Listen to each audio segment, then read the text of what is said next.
order to get a coveted meeting with President Trump, the Ukrainian President Zelensky would have to announce that he was launching investigations into President Trump's political rivals. Now, Sondland will, it seems, try to walk a fine line when it comes to the question of the key military aid that was being withheld. He will say that he came to understand that that aid would not flow unless Zelensky announced these investigations. But the big question here is how? Why did he personally tell the Ukrainians that they would not receive that money until they announced these investigations? The central question here today will be whether Gordon Sondland was acting at the expressed direction of the president. We know that he is going to point a lot of blame at Rudy Giuliani, the president's personal attorney. He will say that he was running this show. He was in charge of this rogue diplomacy. And he will say that Giuliani was being directed by the president. George, Democrats here are going to hammer away at the contacts that Gordon Sondland had with President Trump, while Republicans that we've talked to are concerned they simply don't know what Gordon Sondland is going to be saying here in his answers to these questions. Yeah, we'll see how he answers the questions. In his opening statement, he's being very direct. As a presidential appointee, I followed the directions of the president. I want to bring in our chief White House correspondent, John Karl, as well. And John, Ambassador Sondland has kind of a complicated history with President Trump. He gave $1 million to the inauguration committee, so you can't call him a never-Trumper, but he hasn't been an always-Trumper either. That's certainly the case. I mean, he did give that $1 million to the inauguration and was rewarded with one of the plum ambassadorial posts nominated by President Trump to be ambassador to the EU. But he is also somebody who has supported over the years some of Trump's most prominent Republican critics. He was an early supporter of Mitt Romney's presidential campaign, the first campaign back in 2008. He was a supporter of Jeb Bush in 2016. He did support President Trump for a time during the 2016 general election, but he actually dropped out of a fundraiser after the president, or then candidate Donald Trump, attacked the Khans, the Gold Star parents who spoke at the Democratic convention. But he made up for all of that with that $1 million donation and was rewarded. But you're right, George. He is not somebody the president can call a never-Trumper, but he is not a longtime Trump supporter. And John, when this story first broke, the president called him a great ambassador, a good ambassador and a great American, but he's been backing away in recent days. Well, he praised him several times since the story broke, talking about him being a good man. This is when what we knew about Sondland was his text messages, including one where he said the president said there is no quid pro quo. But as the story started to shift, so did the president's views of Sondland. Most recently, what he has said about Sondland is that he barely knew the man. And David Muir, I'm struck by how Democrats it's not only Democrats who think he's going to be a star witness today, Republicans as well. Here's what Mark Meadows, Congressman Mark Meadows, one of the president's closest allies, had to say overnight. The impeachment effort comes down to one guy, Ambassador Sondland.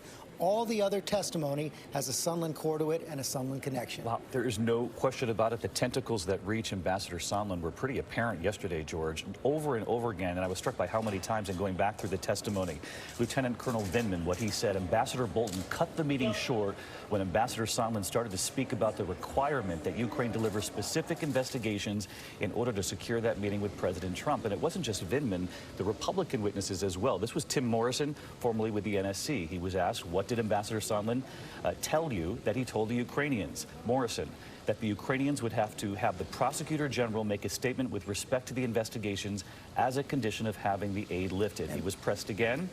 What did you say to the senior advisor to Zelensky? That the Ukrainians would have to have the prosecutor general make that statement in public as a condition. Ambassador Sondland has taken his seat. Let's go to the room.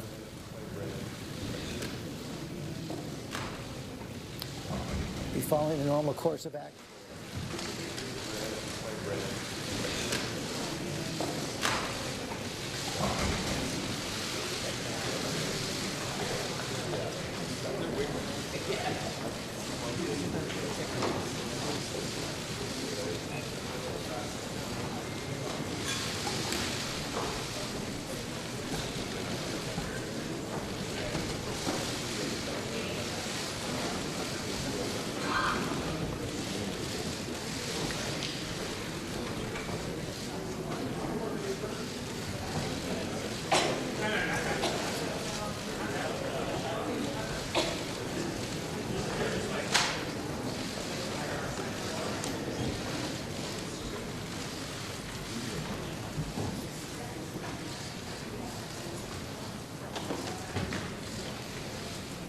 this up with some emails directly to Pompeo. We don't know exactly what Pompeo knew, but I'm sure there'll be a lot of questions about that. Chairman Schiff has now entered the room.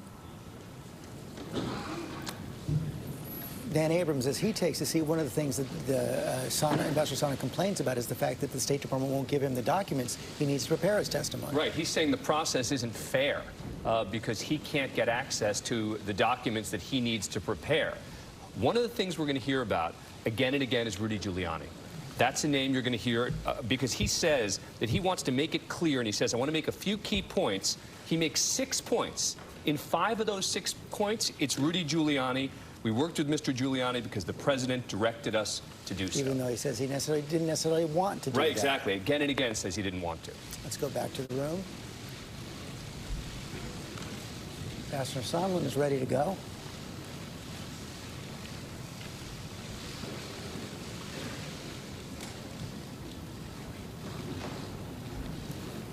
Let's hear from Chairman Schiff.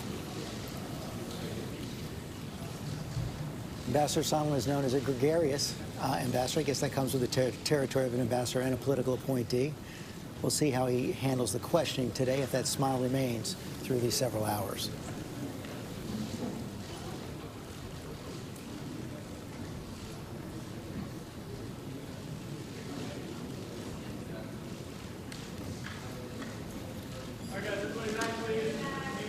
Photographers are clearing the room. About to begin.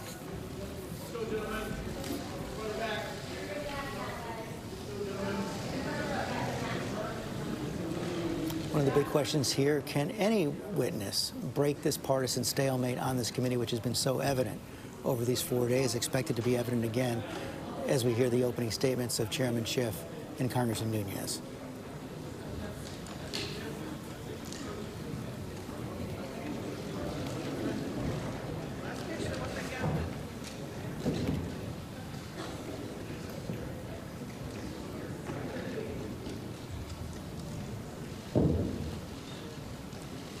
Taking a little more time to get settled than it has over these past few days.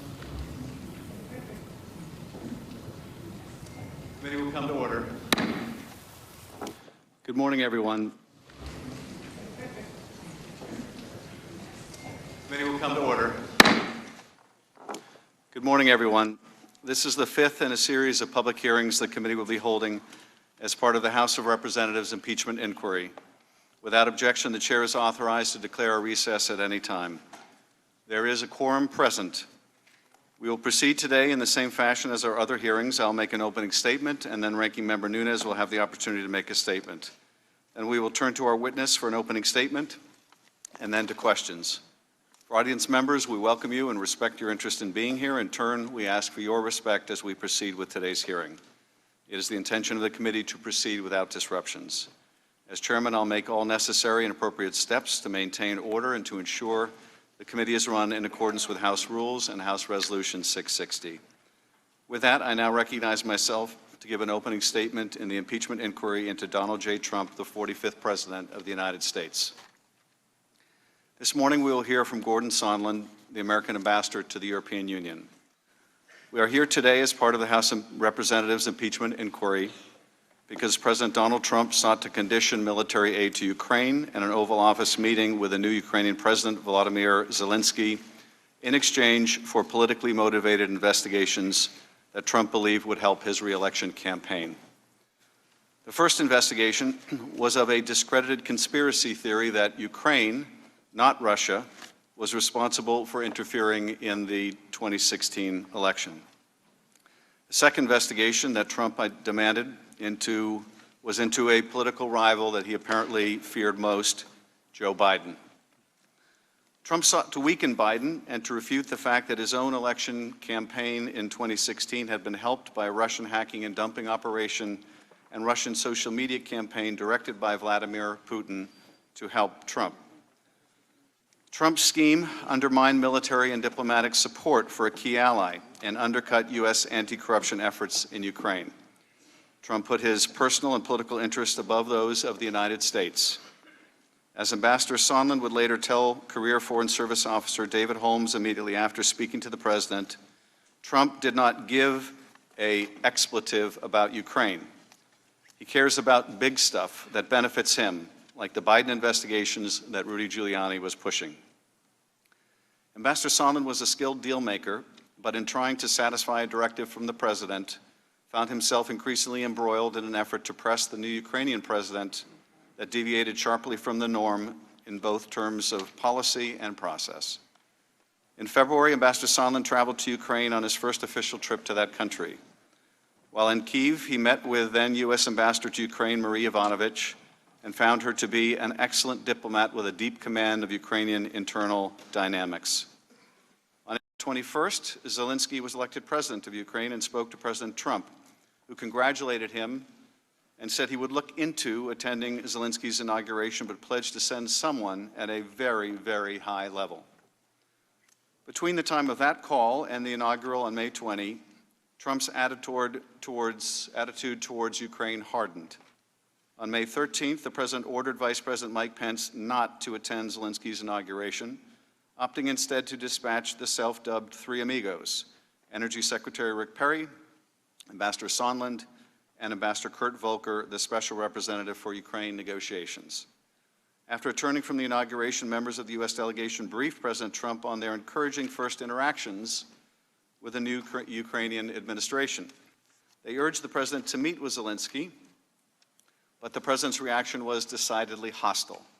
The president's order was clear, however: talk with Rudy. During this meeting, Ambassador Sondland first became aware of what Giuliani and the president were really interested in.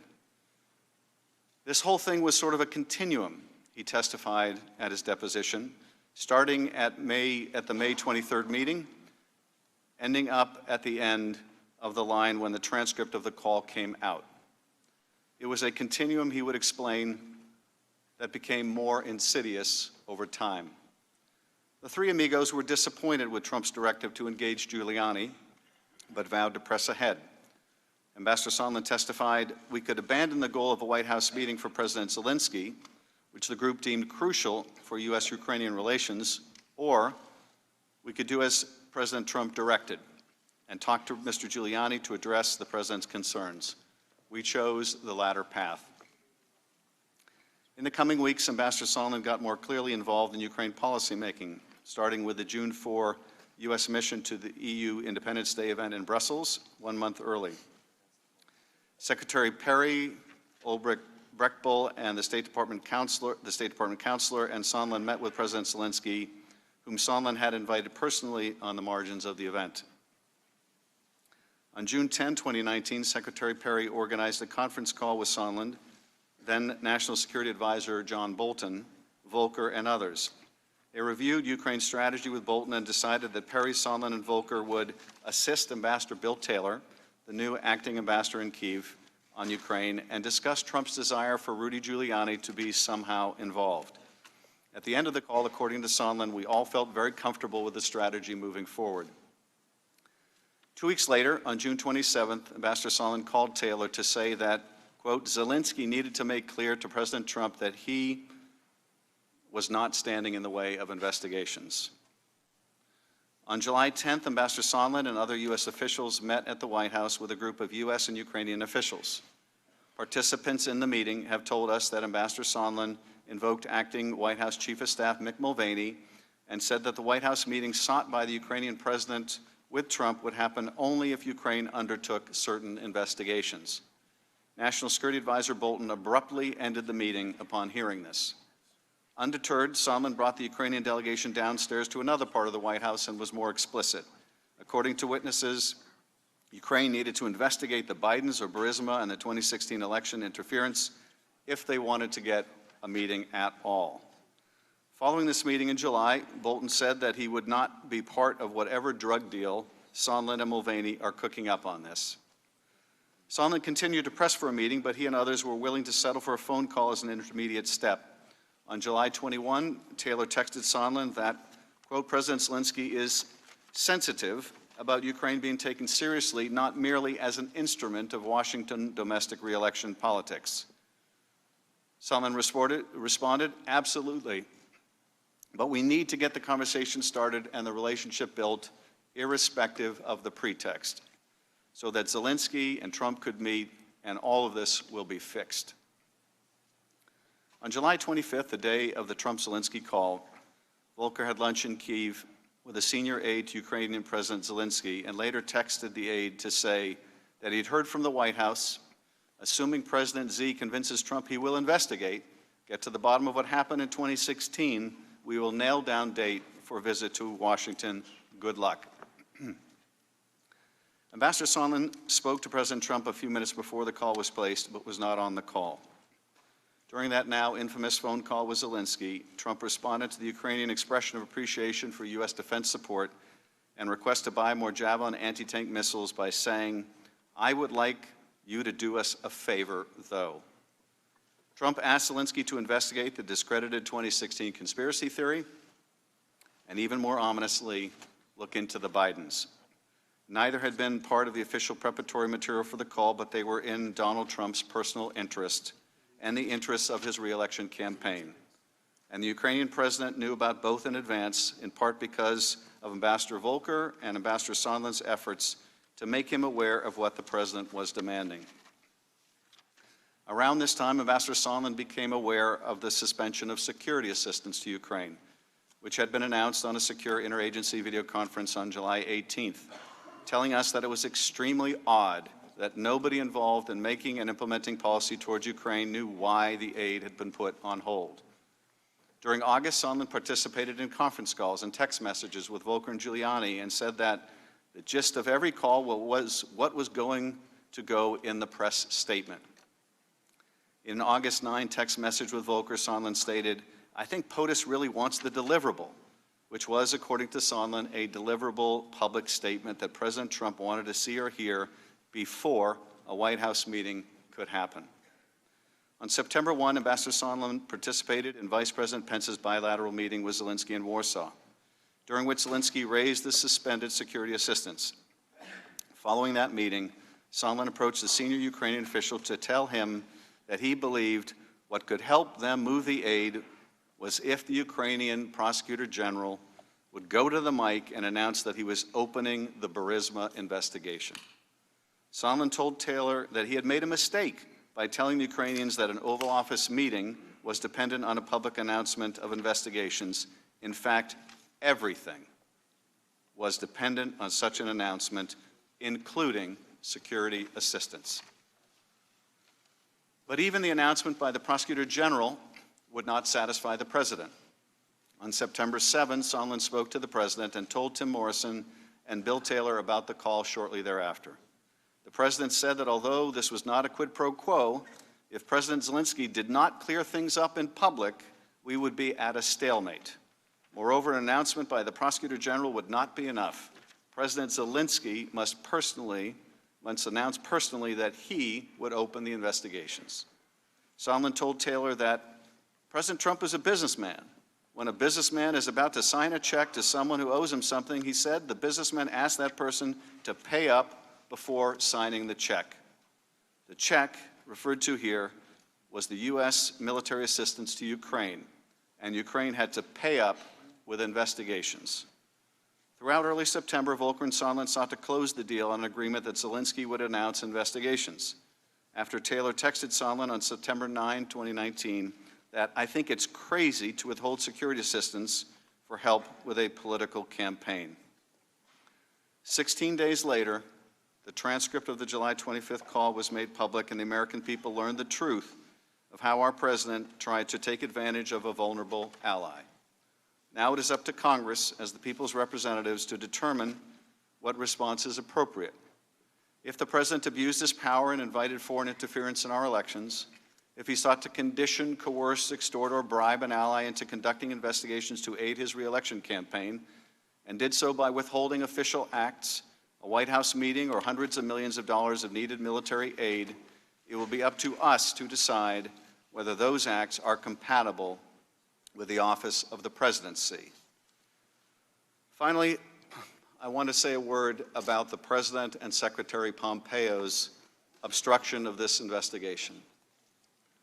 We have not received a single document from the State Department, and as Ambassador Sondland's opening statement today will make clear,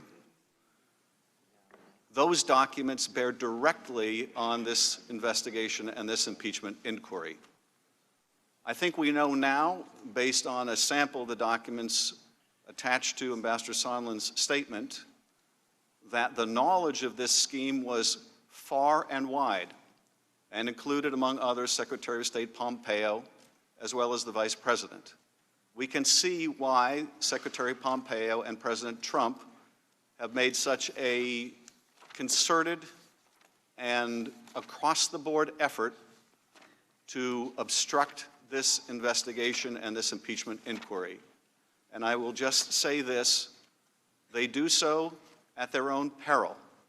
I remind the President that Article 3 of the impeachment articles drafted against President Nixon was his refusal to obey the subpoenas of Congress.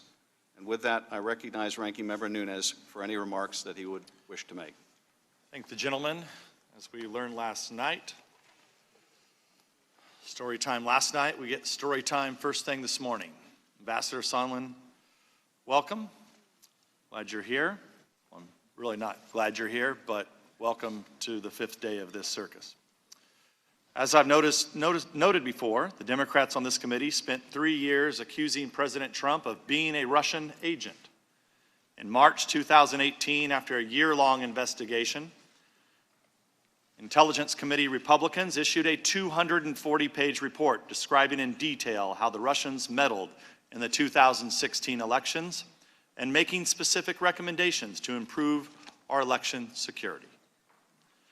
Denouncing the report as a whitewash and accusing Republicans of subverting the investigation, the Democrats issued their own report, focusing on their now debunked conspiracy theory that the Trump campaign colluded with Russia to hack the elections.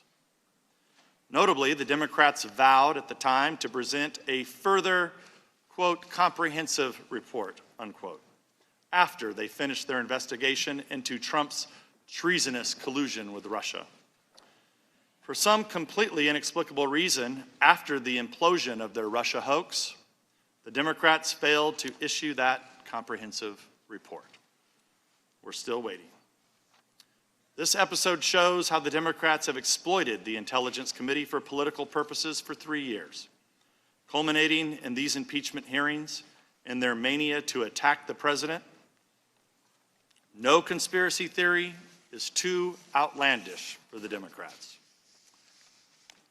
Time and time again, they floated the possibility of some far-fetched malfeasance by Trump, declared the dire need to investigate it, and then suddenly dropped the issue and moved on to their next asinine theory.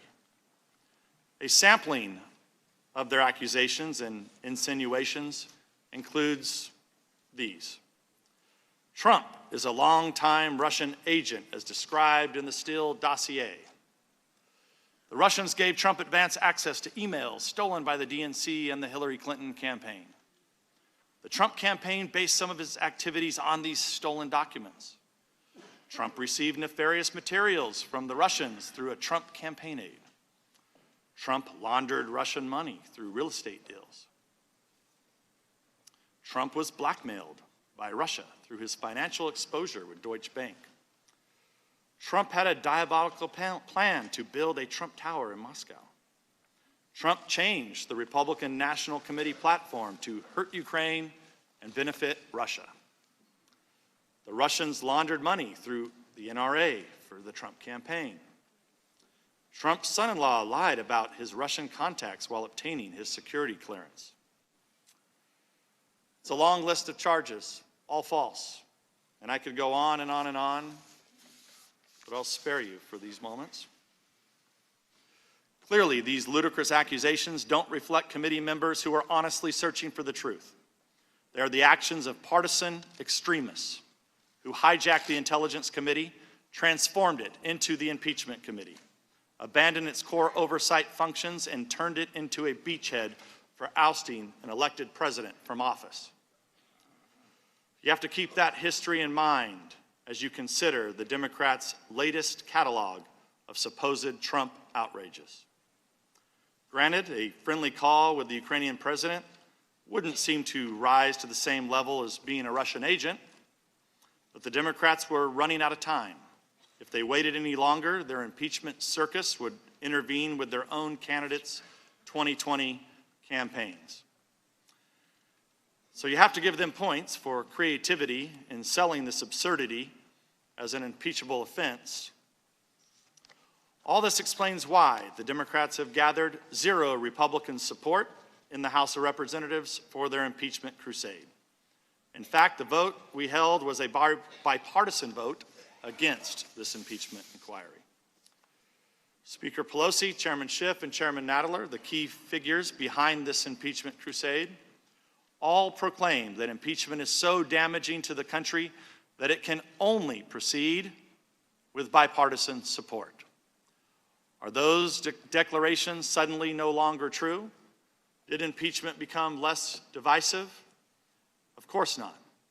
They know exactly what kind of damage they're inflicting on this nation, but they've passed the point of no return. After 3 years of preparation work, much of it spearheaded by the Democrats on this committee, using all the tools of Congress to accuse, investigate, indict, and smear the president, they stoked a frenzy amongst their most fanatical supporters that they can no longer control. Ambassador Sondland, you are here today to be smeared. But you'll make it through it, and I appreciate your service to this country, and I'm sorry that you've had to go through this. In closing, the Democrats have zeroed in on an anonymous whistleblower complaint that was cooked up in cooperation with the Democrats on this very committee. They lied to the American people about that cooperation and refused to let us question the whistleblower to discover the truth. Meanwhile, the Democrats lash out against anyone who questions or casts doubt on this spectacle. When Ukrainian President Zelensky denies anything improper happened on the phone call, the Democrats say that he's a liar. When journalists report on Ukraine election meddling and Hunter Biden's position on the board of corrupt Ukrainian companies, the Democrats label them conspiracy theorists. When the Democrats can't get any traction for their allegations of quid pro quo, they move the goalposts and accuse the president of extortion, then bribery, and at last resort, obstruction of justice. The American people sent us to Washington to solve problems, not to wage scorched earth political warfare against the other party. This impeachment is not helping the American people. It's not a legitimate use of taxpayer dollars, and it's definitely not improving our national security. Finally, the Democrats' fake outrage that President Trump used his own channel to communicate with Ukraine. I'll remind my friends on the other side of the aisle that our first president, George Washington, directed his own diplomatic channels to secure a treaty with Great Britain. If my Democratic colleagues were around in 1794, they'd probably want to impeach him too. Mr. Chairman, this morning we have transmitted to you a letter exercising our rights under HRS 660 to subpoena documents and witnesses. We take this step because you have failed to ensure fairness and objectivity in this inquiry. As such, we need to subpoena Hunter Biden and the whistleblower for closed-door depositions, as well as relevant documents from the DNC, Hunter Biden's firm, Rosemont Zeneca, and the whistleblower. In the interest of some basic level of fairness, we expect you to concur with these subpoenas. And I'll submit that letter for the record and yield back the balance of my time. I thank the gentleman. We are joined this afternoon by Ambassador Gordon Sondland. This morning. It was a long day yesterday. Gordon Sondland is the U.S. representative to the European Union with the rank of ambassador. Before joining the State Department, Ambassador Sondland was the founder and CEO of Providence Hotels, a national owner and operator of full-service hotels. Also, prior to his government service, Ambassador Sondland was engaged in charitable enterprises. Two final points before our witness is sworn. First, witness depositions as part of this inquiry were unclassified in nature, and all open hearings will also be held at the unclassified level. Any information that may touch on classified information will be addressed separately. Second, Congress will not tolerate any reprisal, threat of reprisal, or attempt to retaliate against any U.S. government official for testifying before Congress, including you or any of your colleagues. If you would please rise and raise your right hand, I will begin by swearing you in. Do you swear or affirm that the testimony you are about to give is the truth, the whole truth, and nothing but the truth, so help you God? Let the record show the witness has answered in the affirmative. Thank you, and please be seated. The microphone is sensitive, so please speak directly into it. Without objection, your written statement will be made part of the record, and with that, Ambassador Sondland, you are now recognized for your opening statement. Thank you, Mr. Chairman, and thank you, Ranking Member Nunes. I appreciate the opportunity to speak again to the members of this committee. First, let me offer my thanks to the men and women of the U.S. Department of State who have committed their professional lives to support the foreign policy work of the United States. In particular, I want to thank my staff at the U.S. Mission to the European Union.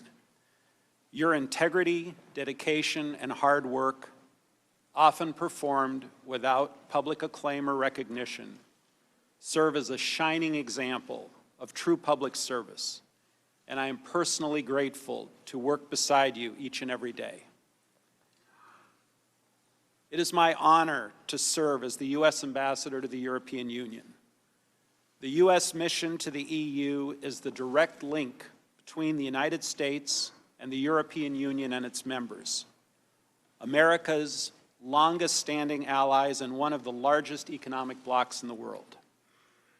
Every day, I work to support a strong, united, and peaceful Europe. Strengthening our ties with Europe serves both American and European goals as we together promote political stability and economic prosperity around the world. I expect that few Americans have heard my name before these events, so before I begin my substantive testimony, please let me share some of my personal background. My parents fled Europe during the Holocaust.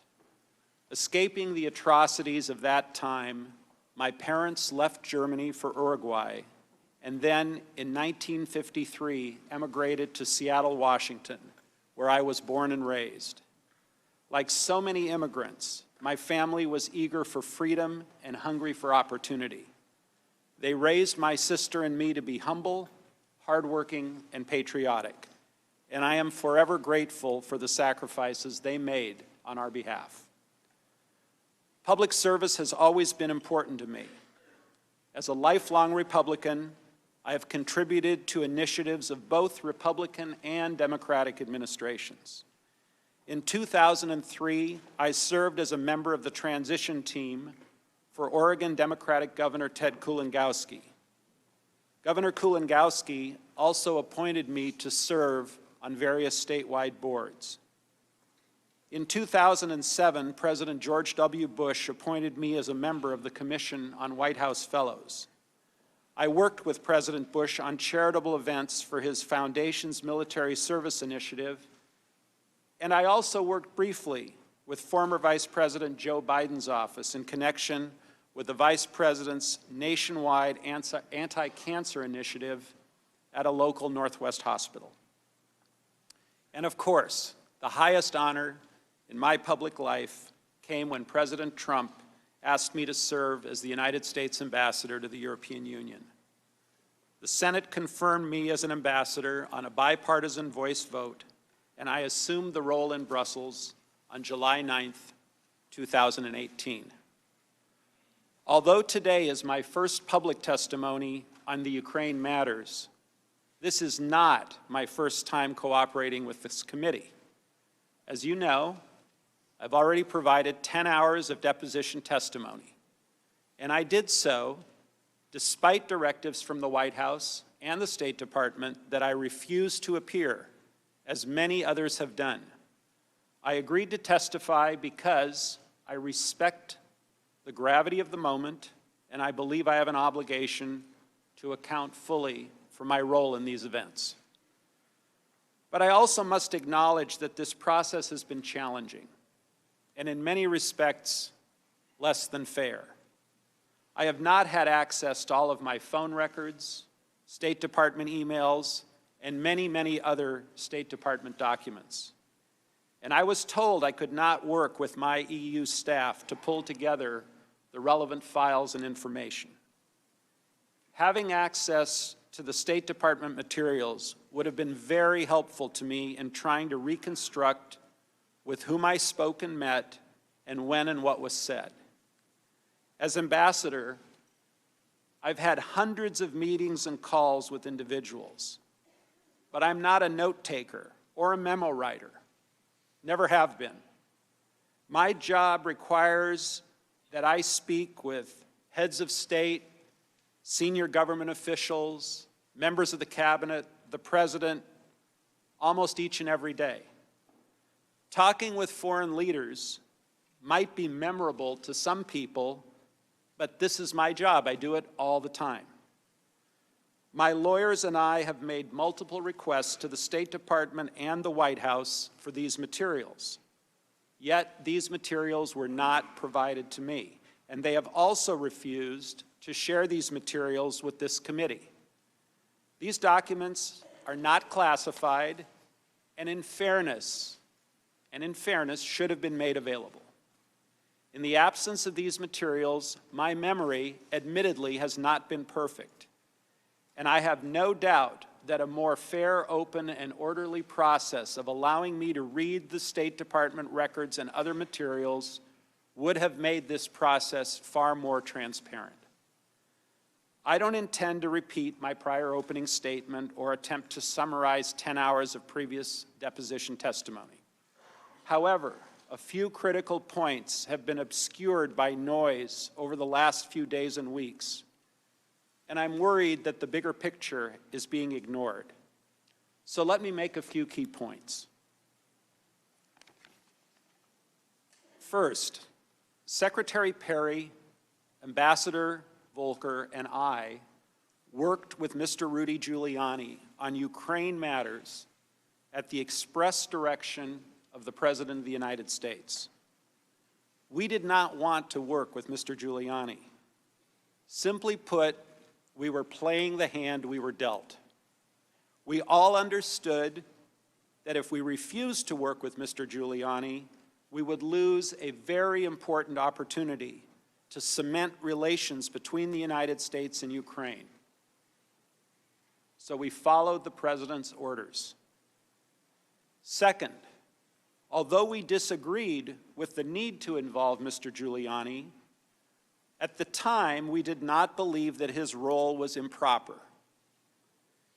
As I previously testified, if I had known of all of Mr. Giuliani's dealings or his associations with individuals, some of whom are now under criminal indictment, I personally would not have acquiesced to his participation. Still, given what we knew at the time, what we were asked to do did not appear to be wrong.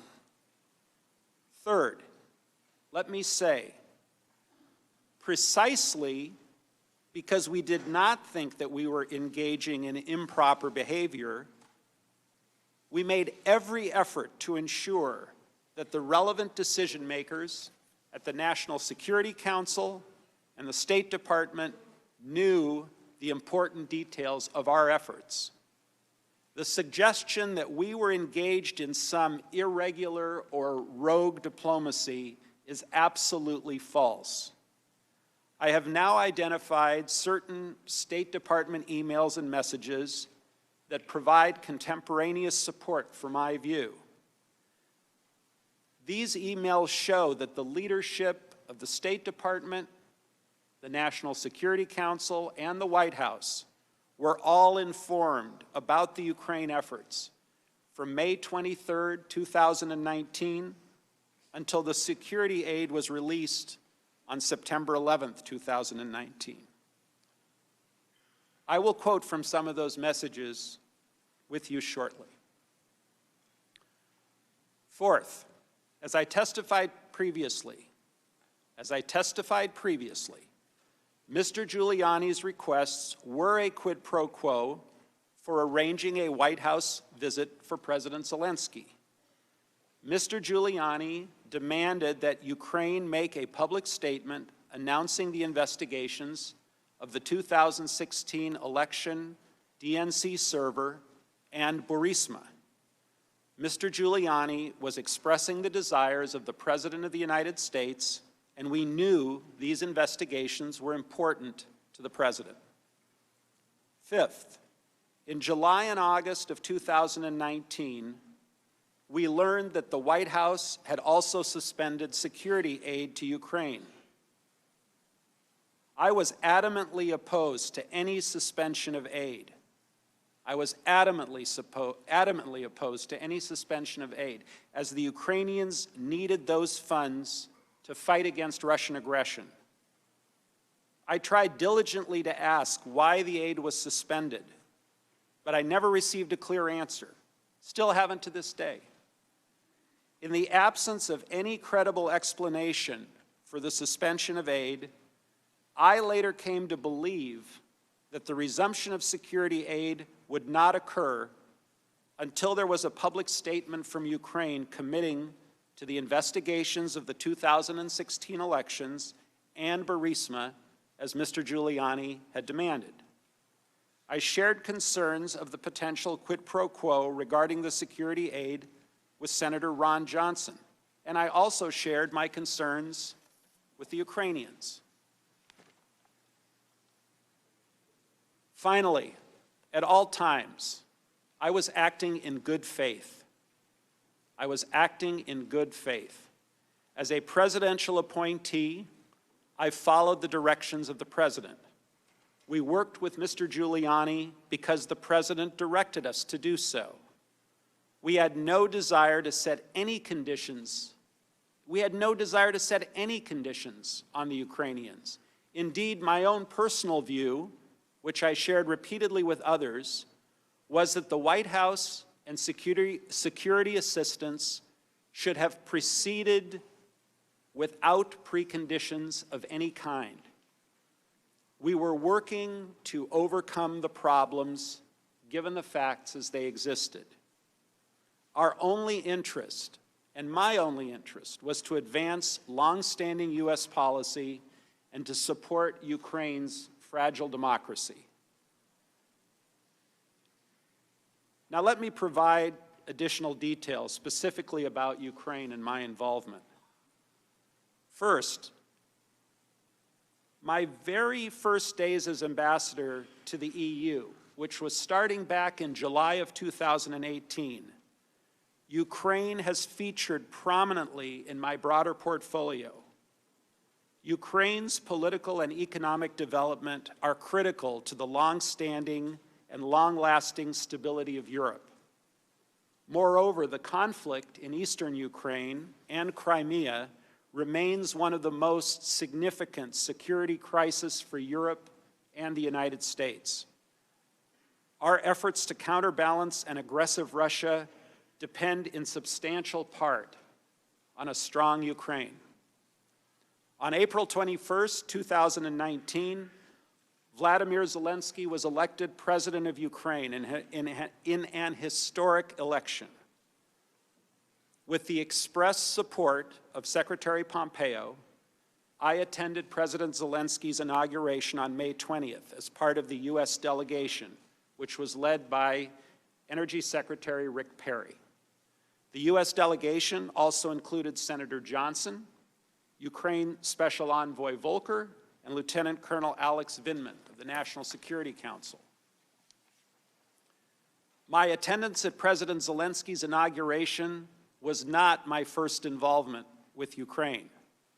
As I testified previously, just 4 days after assuming my post as ambassador, in July of 2018, I received an official delegation from the government of then Ukraine President Petro Poroshenko.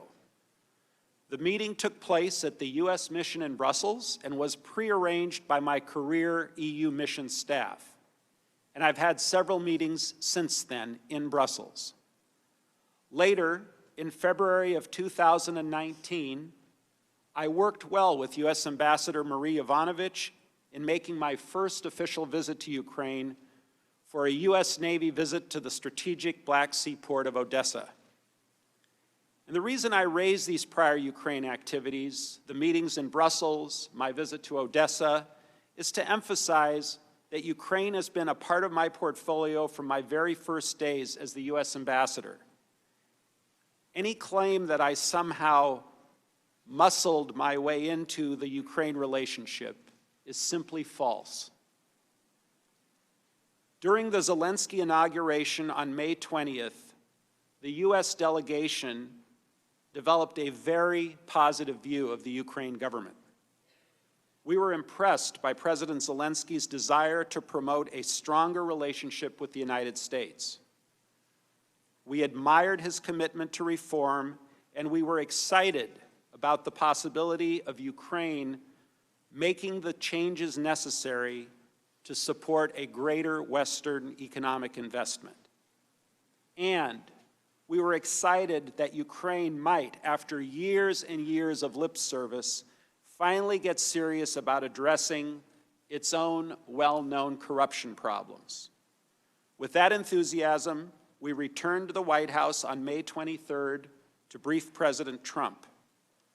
We advised the President of the strategic importance of Ukraine and the value of strengthening the relationship with President Zelensky. To support this reformer, we asked the White House for two things. First, a working phone call between Presidents Trump and Zelensky, and second, a working Oval Office visit. In our view, both were vital to cementing the U.S.-Ukraine relationship, demonstrating support for Ukraine in the face of Russian aggression, and advancing broader U.S. foreign policy interests. Unfortunately, President Trump was skeptical. He expressed concerns that the Ukrainian government was not serious about reform, and he even mentioned that Ukraine tried to take him down in the last election. In response to our persistent efforts in that meeting to change his views, President Trump directed us to, quote, talk with Rudy. We understood that talk with Rudy meant talk with Mr. Rudy Giuliani, the president's personal lawyer. Let me say again, we weren't happy with the president's directive to talk with Rudy. We did not want to involve Mr. Giuliani. I believed then, as I do now, that the men and women of the State Department, not the president's personal lawyer, should take responsibility for Ukraine matters. Nonetheless, based on the president's direction, we were faced with a choice. We could abandon the efforts to schedule the White House phone call and a White House visit between Presidents Trump and Zelensky, which was unquestionably in our foreign policy interest, or we could do as President Trump had directed and talk with Rudy. We chose the latter course, not because we liked it, but because it was the only constructive path open to us. Over the course of the next several months, Secretary Perry, Ambassador Volker, and I were in communication with Mr. Giuliani. Secretary Perry volunteered to make the initial calls with Mr. Giuliani, given their prior relationship. Ambassador Volker made several of the early calls and generally informed us of what was discussed. I first communicated with Mr. Giuliani in early August, several months later. Mr. Giuliani emphasized that the president wanted a public statement from President Zelensky committing Ukraine to look into the corruption issues. Mr. Giuliani specifically mentioned the 2016 election, including the DNC server, and Burisma as two topics of importance to the President. We kept the leadership of the State Department and the NSC informed of our activities, and that included communications with Secretary of State Pompeo, his counselor, Ulrich Brechtbull, his executive secretary, Lisa Kenna, and also communications with Ambassador Bolton, Dr. Hill, Mr. Morrison, and their staff at the NSC. They knew what we were doing and why. On July 10th, 2019, senior Ukrainian national security officials met with Ambassador Bolton, Ambassador Volker, Dr. Hill, Secretary Perry, myself, and several others in Washington, D.C. During that meeting, we all discussed the importance of the two action items I identified earlier. One, a working phone call, and two, a White House meeting between Presidents Trump and Zelensky. From my perspective, the July 10th meeting was a positive step toward accomplishing our shared goals. While I am now aware of accounts of the meeting from Dr. Hill and Lieutenant Colonel Vindman, their recollections of those events simply don't square with my own, or with those of Ambassador Volker or Secretary Perry. I recall mentioning the prerequisite of investigations before any White House call or meeting, but I do not recall any yelling or screaming or abrupt terminations as others have said.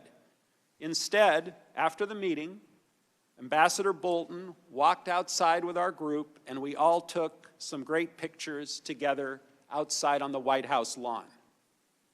More important, those recollections of protests do not square with the documentary record of our interactions with the NSC in the days and weeks that followed. We kept the NSC apprised of our efforts, including, specifically, our efforts to secure a public statement from the Ukrainians that would satisfy President Trump's concerns.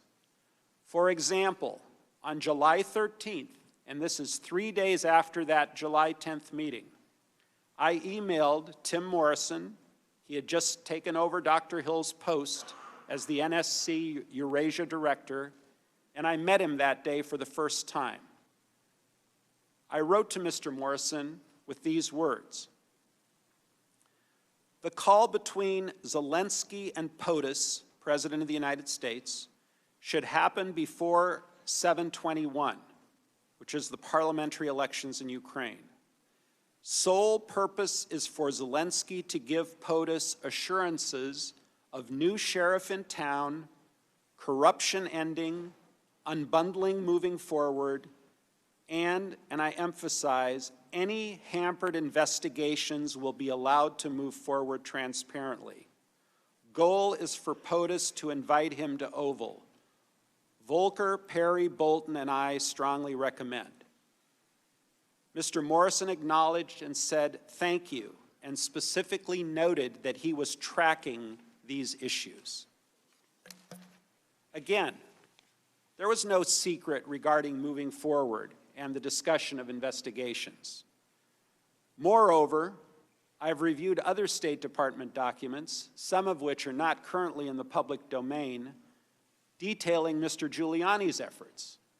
For example, on July 10th, the very same day that Ambassador Volker, Secretary Perry, and I were meeting with the Ukraine officials in Washington, Ambassador Taylor received a communication that Mr. Giuliani was still talking with Ukrainian prosecutor Yuri Lutsenko. In WhatsApp messages with Ambassador Volker and I, Ambassador Taylor wrote to us as follows: "Just had a meeting with Andrei and Vadim," referring to Ukraine Foreign Minister Vadim Prystaiko. Taylor said the Ukrainians were, quote, "very concerned about what Lutsenko told them, that according to RG," meaning Rudy Giuliani, "the Zelensky-POTUS meeting will not happen." Volker responded, Good grief, please tell Vadim to let the official U.S. government representatives speak for the U.S. Lutsenko has his own self-interest here. Taylor confirmed that he had communicated that message to the Ukrainians, and he added, "I briefed Ulrich this afternoon on this," referring to State Department Counselor Ulrich Brechtbull. Again, everyone's in the loop. Three things are critical about this WhatsApp exchange. First, while the Ukrainians were in Washington at the White House, Mr. Giuliani was communicating with the Ukrainians without our knowledge. Ambassador Taylor, Ambassador Volker, and I were all surprised by this. Second, Mr. Giuliani was communicating with the reportedly corrupt Ukrainian prosecutor Lutsenko and discussing whether a Zelensky-Trump meeting was going to happen, again without our knowledge. And third, with this alarming news, Ambassador Taylor briefed Ulrich Brechtbull, who is the counselor to Secretary of State Pompeo. And even as late as September 24th of this year, Secretary Pompeo was directing Kurt Volker to speak with Mr. Giuliani.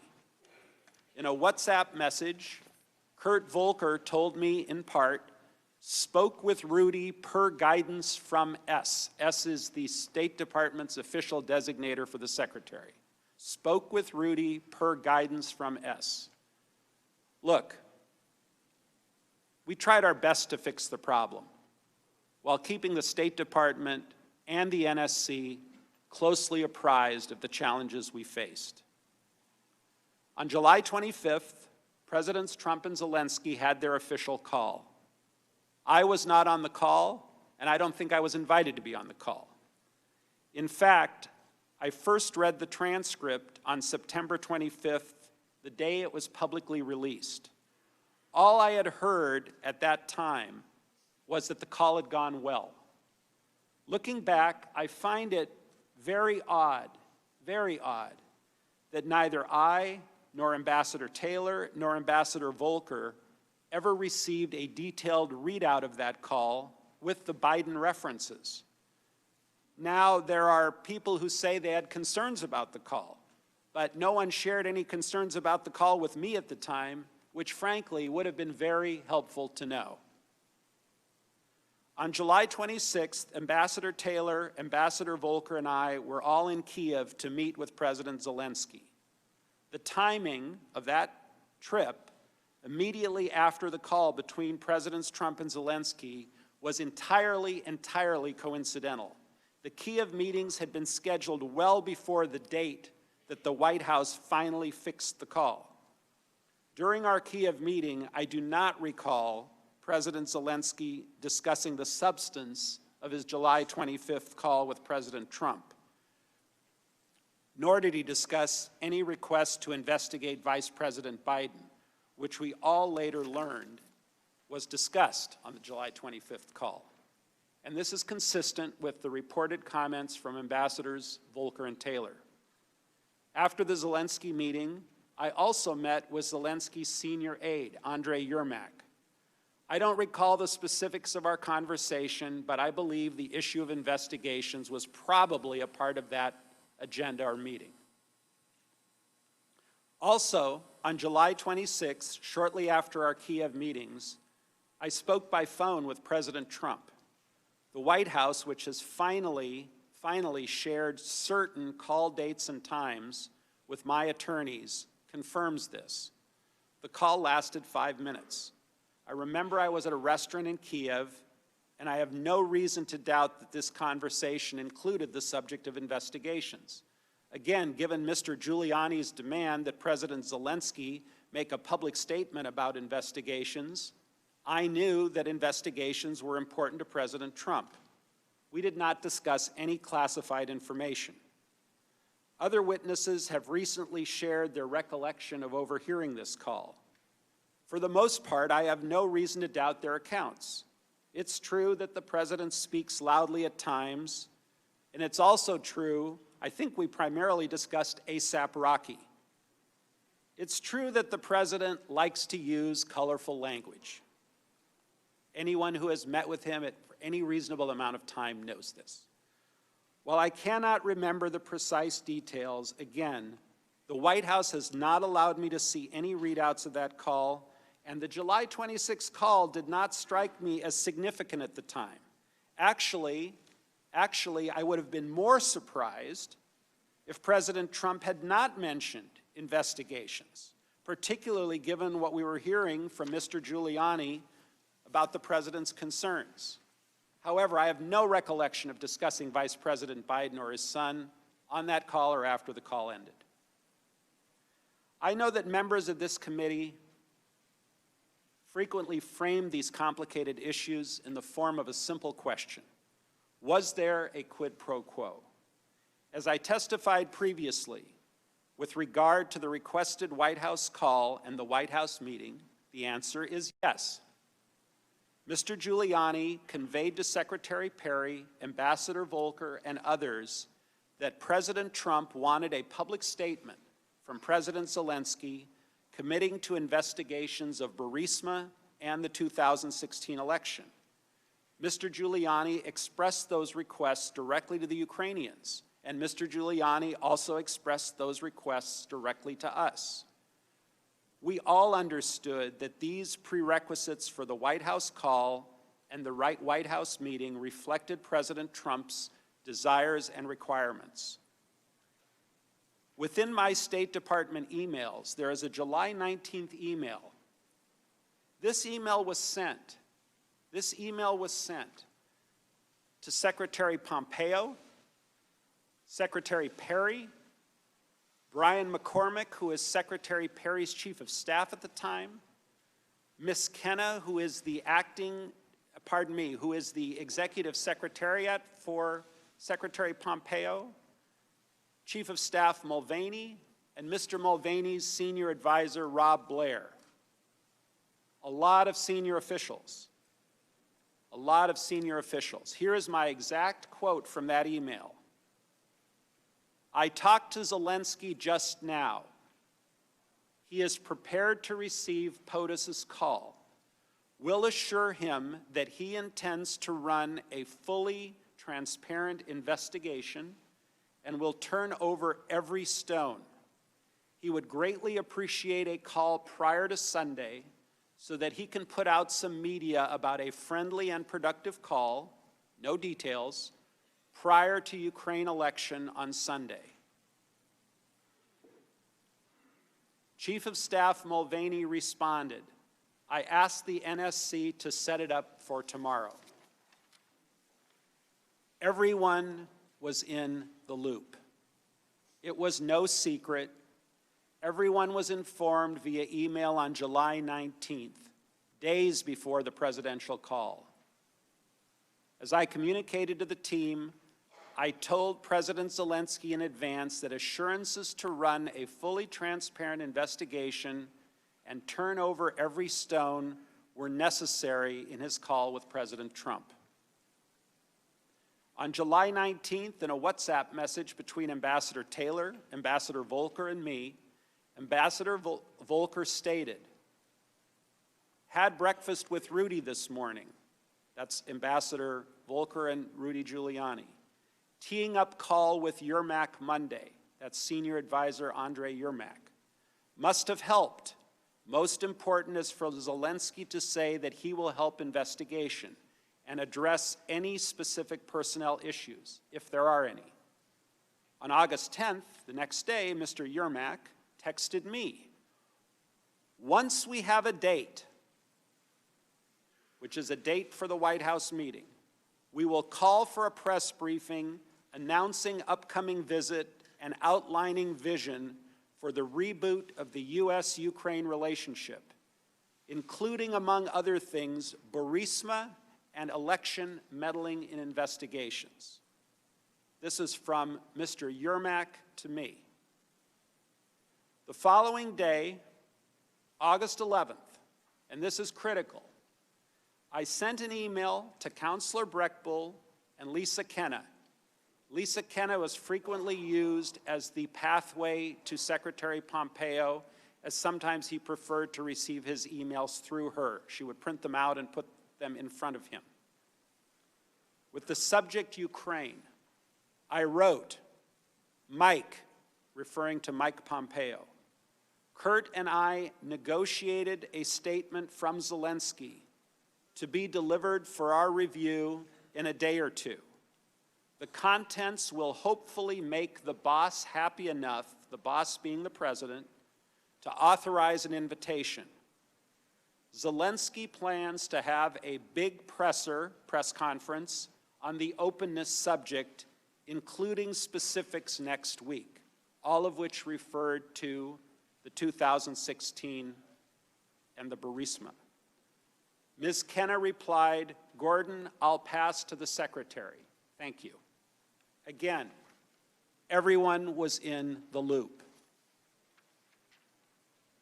Curiously, and this was very interesting to me, on August 26th, shortly before his visit to Kiev, Ambassador Bolton's office requested Mr. Giuliani's contact information from me. I sent Ambassador Bolton the information directly. They requested Mr. Giuliani's contact information on August 26th.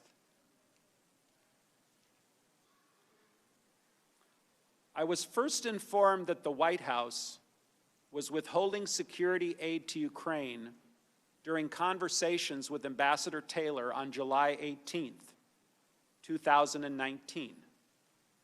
However, as I testified before, I was never able to obtain a clear answer regarding the specific reason for the hold, whether it was bureaucratic in nature, which often happens, or reflected some other concern in the interagency process. I never participated in any of the subsequent DOD or DOS review meetings that others have described, so I can't speak to what was discussed in those meetings. Nonetheless, before the September 1st Warsaw meeting, the Ukrainians had become aware that security funds had yet to be dispersed. In the absence of any credible explanation for the hold, I came to the conclusion that the aid, like the White House visit, was jeopardized. In preparation for the September 1 Warsaw meeting, I asked Secretary Pompeo whether a face-to-face conversation between Trump and Zelensky would help to break the logjam. And this was when President Trump was still intending to travel to Warsaw. Specifically, on August 22nd, I emailed Secretary Pompeo directly, copying Secretary Kenna. I wrote, and this is my email to Secretary Pompeo, should we block time in Warsaw for a short pull-aside for POTUS to meet Zelensky? I would ask Zelensky to look him in the eye and tell him that once Ukraine's new justice folks are in place in mid-September, that Zelensky should be able to move forward publicly and with confidence on those issues of importance to POTUS in the U.S. Hopefully that will help break the logjam. The Secretary replied, yes. I followed up the next day asking to get 10 to 15 minutes on the Warsaw schedule for this. I said we'd like to know when it's locked so that I can tell Zelensky and brief him. Executive Secretary Kenna replied, I will try for sure. Moreover, given my concerns about the security aid, I have no reason to dispute that portion of Senator Johnson's recent letter in which he recalls conversations he and I had on August 30th.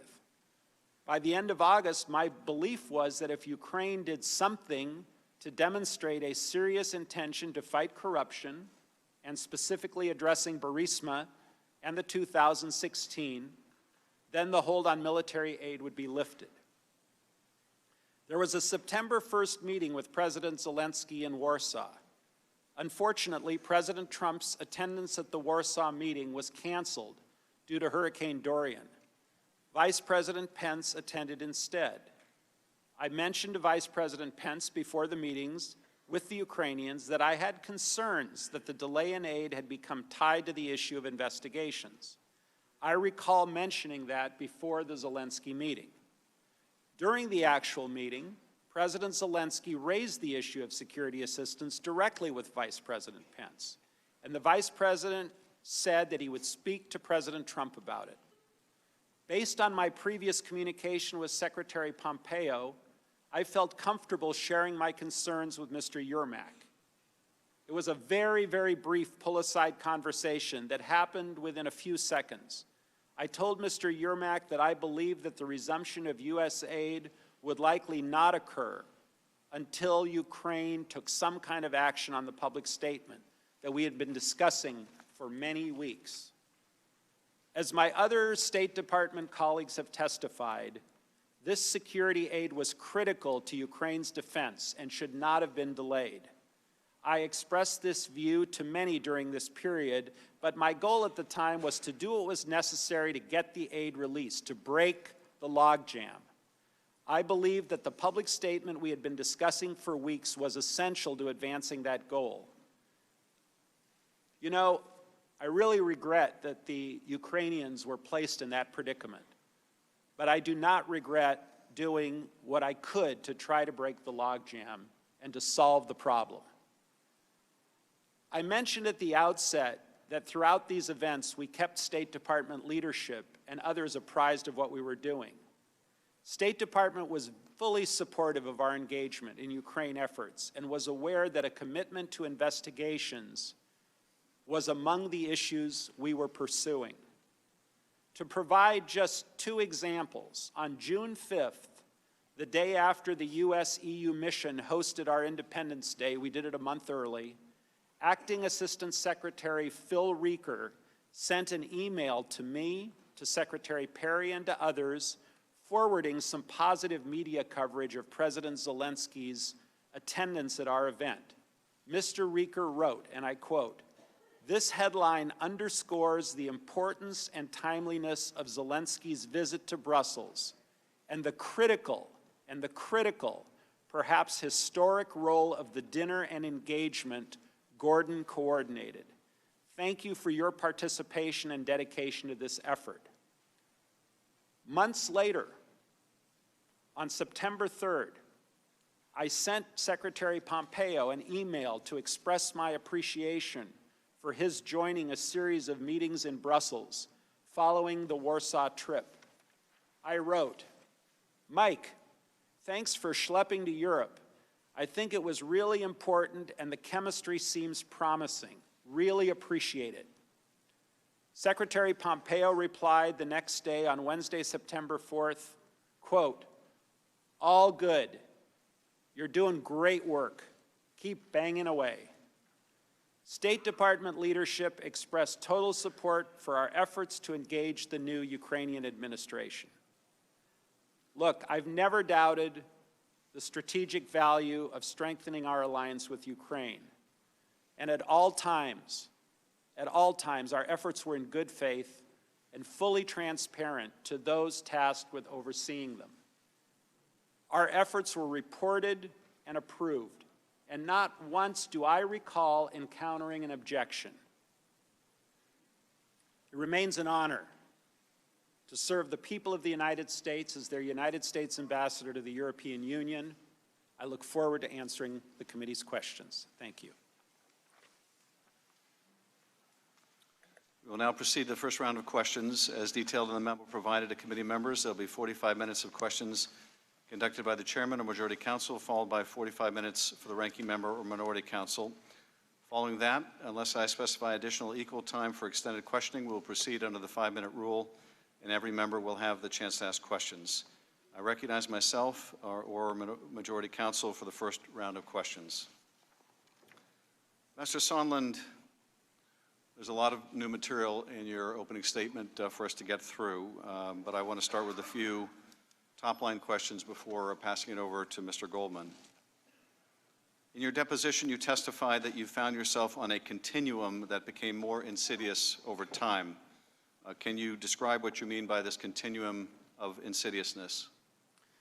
Well, Mr. Chairman, when we left the Oval Office, I believe on May 23rd, the request was very generic for an investigation of corruption in a very vanilla sense, and dealing with some of the oligarch problems in Ukraine, which were longstanding problems.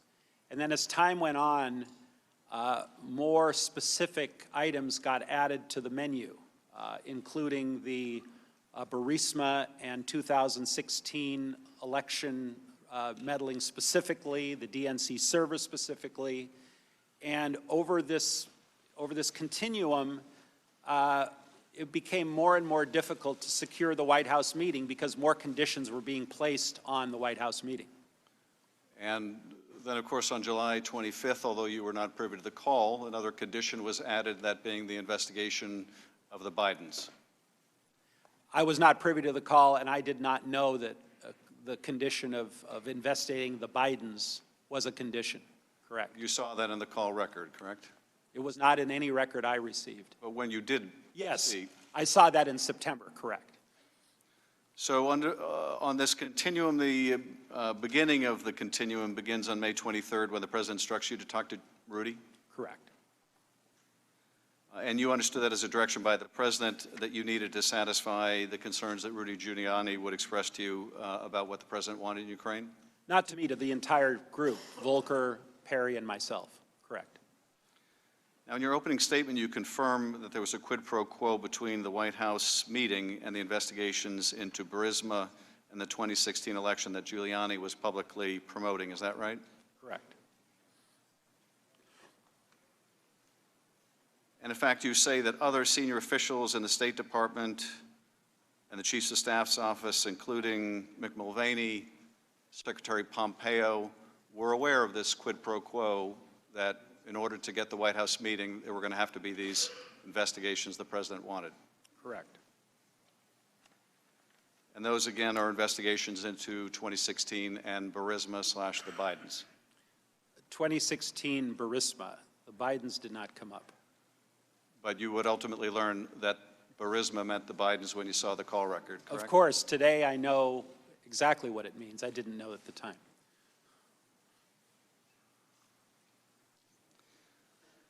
And then on July 26th, you confirm you did indeed have the conversation with President Trump from a restaurant in Kyiv that David Holmes testified about last week. Is that right? Correct. And you have no reason to doubt Mr. Holmes' recounting of your conversation with the President? The only part of Mr. Holmes' recounting that I take exception with is I do not recall mentioning the Bidens. That did not enter my mind. It was Burisma in 2016 elections. You have no reason to believe that Mr. Holmes would make that up if that's what he recalls you saying? You have no reason to question that, do you? I don't recall saying Biden. I never recall saying Biden. But the rest of Mr. Holmes' recollection is consistent with your own? Well, I can't testify as to what Mr. Holmes might or might not have heard through the phone. I don't know how he heard the conversation. Are you familiar with this testimony? Vaguely, yes. And the only exception you take is to the mention of the name Biden? Correct.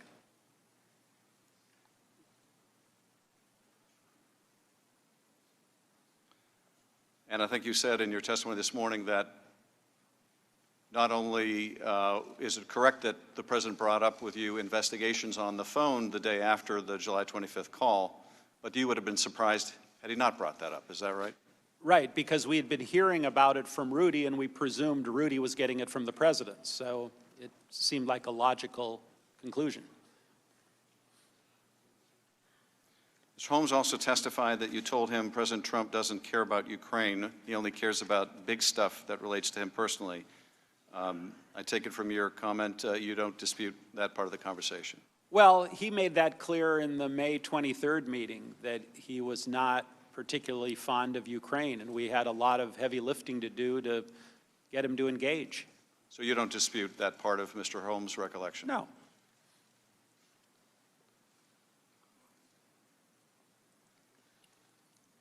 In August, when you worked with Rudy Giuliani and a top Ukrainian aide to draft a public statement for President Zelensky to issue that includes the announcement of investigations into Burisma, you understood that was required by President Trump before he would grant a White House meeting to President Zelensky? That's correct. And the Ukrainians understood that as well? I believe they did. And you informed Secretary Pompeo about that statement as well? I did. Later in August, you told Secretary Pompeo that President Zelensky would be prepared to tell President Trump that his new justice officials would be able to announce matters of interest to the president, which could break the logjam. When you say matters of interest to the president, you mean the investigations that President Trump wanted. Is that right? Correct. And that involved 2016 and Burisma or the Bidens. 2016 and Burisma. And when you're talking here about breaking the logjam, you're talking about the logjam over the security assistance, correct? I was talking logjam generically because nothing was moving. But that included the security assistance, did it not? Correct. And based on the context of that email, this was not the first time you had discussed these investigations with Secretary Pompeo, was it? No. He was aware of the connections that you were making between the investigations and the White House meeting and security assistance? Yes. Did he ever take issue with you and say, no, that connection is not there or you're wrong? Not that I recall.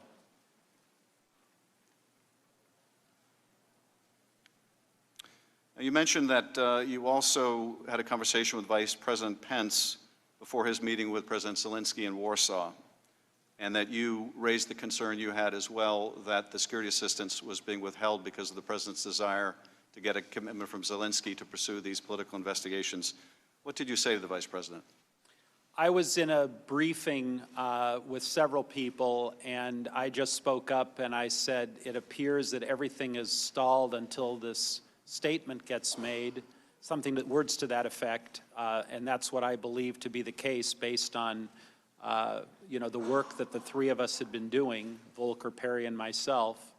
And the Vice President nodded like, he heard what I said, and that was pretty much it, as I recall. And you understood that the Ukrainians were going to raise the security assistance with the Vice President at this meeting? I didn't know what they were going to raise, but they in fact did raise it, Mr. Chairman. Well, it was public by that point that there was a hold on the security assistance, correct? Yeah, but I didn't know what they were going to raise. I didn't get a pre-brief from the Ukrainians. Well, you knew, certainly they were concerned about the hold on the security assistance, right? They were concerned, obviously. And you wanted to help prepare the Vice President for the meeting by letting him know what you thought was responsible for the hold on the security assistance. That's fair. Do you recall anything else the Vice President said other than nodding his head when you made him aware of this fact? No, I don't have a readout of that meeting, so I can't remember anything else. And it was immediately after this meeting between the Vice President and Zelensky that you went to speak with Yermak, and you told him similarly that in order to release the military assistance, they were going to have to publicly announce these investigations. Yeah, much has been made of that meeting, and it really wasn't a meeting. What happened was everyone got up after the bilateral meeting between President Zelensky and Vice President Pence, and people do what they normally do. They get up, they mill around, they shake hands, and I don't know if I came over to Yermak or he came over to me, but he said, what's going on here? And I said, I don't know. It might all be tied together now. I have no idea. I was presuming that it was, but it was a very short conversation. Well, in that short conversation, as you would later relay to Mr. Morrison and Ambassador Taylor, you informed Mr. Yermak that they would need to announce these investigations in order to get the aid, did you not? Well, Mr. Yermak was already working on those investigation, or on the statement about the investigations. And you confirmed for him that he needed to get it done if they were going to get the military aid? I likely did.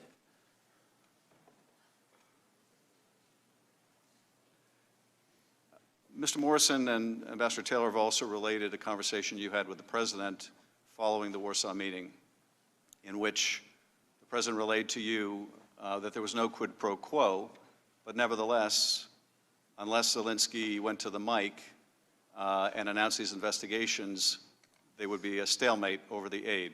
Is that correct? That's correct. And that was an accurate reflection of your discussion with the President? Well, that email was not artfully written, I'm the first to admit. What I was trying to convey to Ambassador Taylor after his frantic emails to me and to others about the security assistance, which, by the way, I agreed with him. I thought it was a very bad idea to hold that money. I finally called the president. I believe it was on the 9th of September. I can't find the records, and they won't provide them to me. But I believe I just asked him an open-ended question, Mr. Chairman. What do you want from Ukraine? I keep hearing all these different ideas and theories and this and that. What do you want? And it was a very short, abrupt conversation. He was not in a good mood. And he just said, I want nothing. I want nothing. I want no quid pro quo. Tell Zelensky to do the right thing. Something to that effect. So I typed out a text to Ambassador Taylor, and my reason for telling him this was not to defend what the president was saying, not to opine on whether the president was being truthful or untruthful, but simply to relay, I've gone as far as I can go. This is the final word that I heard from the President of the United States. If you're still concerned, you, Ambassador Taylor, are still concerned, please get a hold of the Secretary. Maybe he can help. I'm not asking about your text message. I'm asking about your conversations with Mr. Morrison and Ambassador Taylor after you spoke with the President, either in that call or in a different call. I'm confused, Mr. Chairman. Which conversations with Mr. Morrison and Mr. Taylor? Well, Mr. Morrison testified that you related a conversation you had with the President in which the President told you no quid pro quo, but President Zelensky must go to a microphone and announce these investigations, and that he should want to. Similarly, you told Ambassador Taylor that while the President said no quid pro quo, unless Zelensky announced these investigations, they would be at a stalemate, presumably a stalemate over the military assistance. Do you have any reason to question those conversations that Mr. Morrison and Ambassador Taylor took notes about? Well, I think it's tied to my text, Mr. Chairman, because in my text, I think I said something to the effect that he wants Zelensky to do what he ran on, I believe, is transparency, et cetera, which was my clumsy way of saying he wanted these announcements to be made.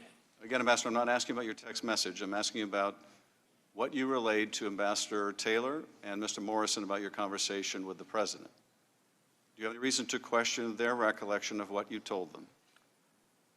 All I can say is that I expressed what I told, or what the President told me in that text.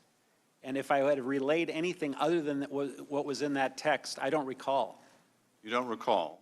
I don't recall. You have no reason to question Ambassador Taylor or Mr. Morrison of what they wrote in their notes about your conversation with them. Could you kindly repeat what they wrote?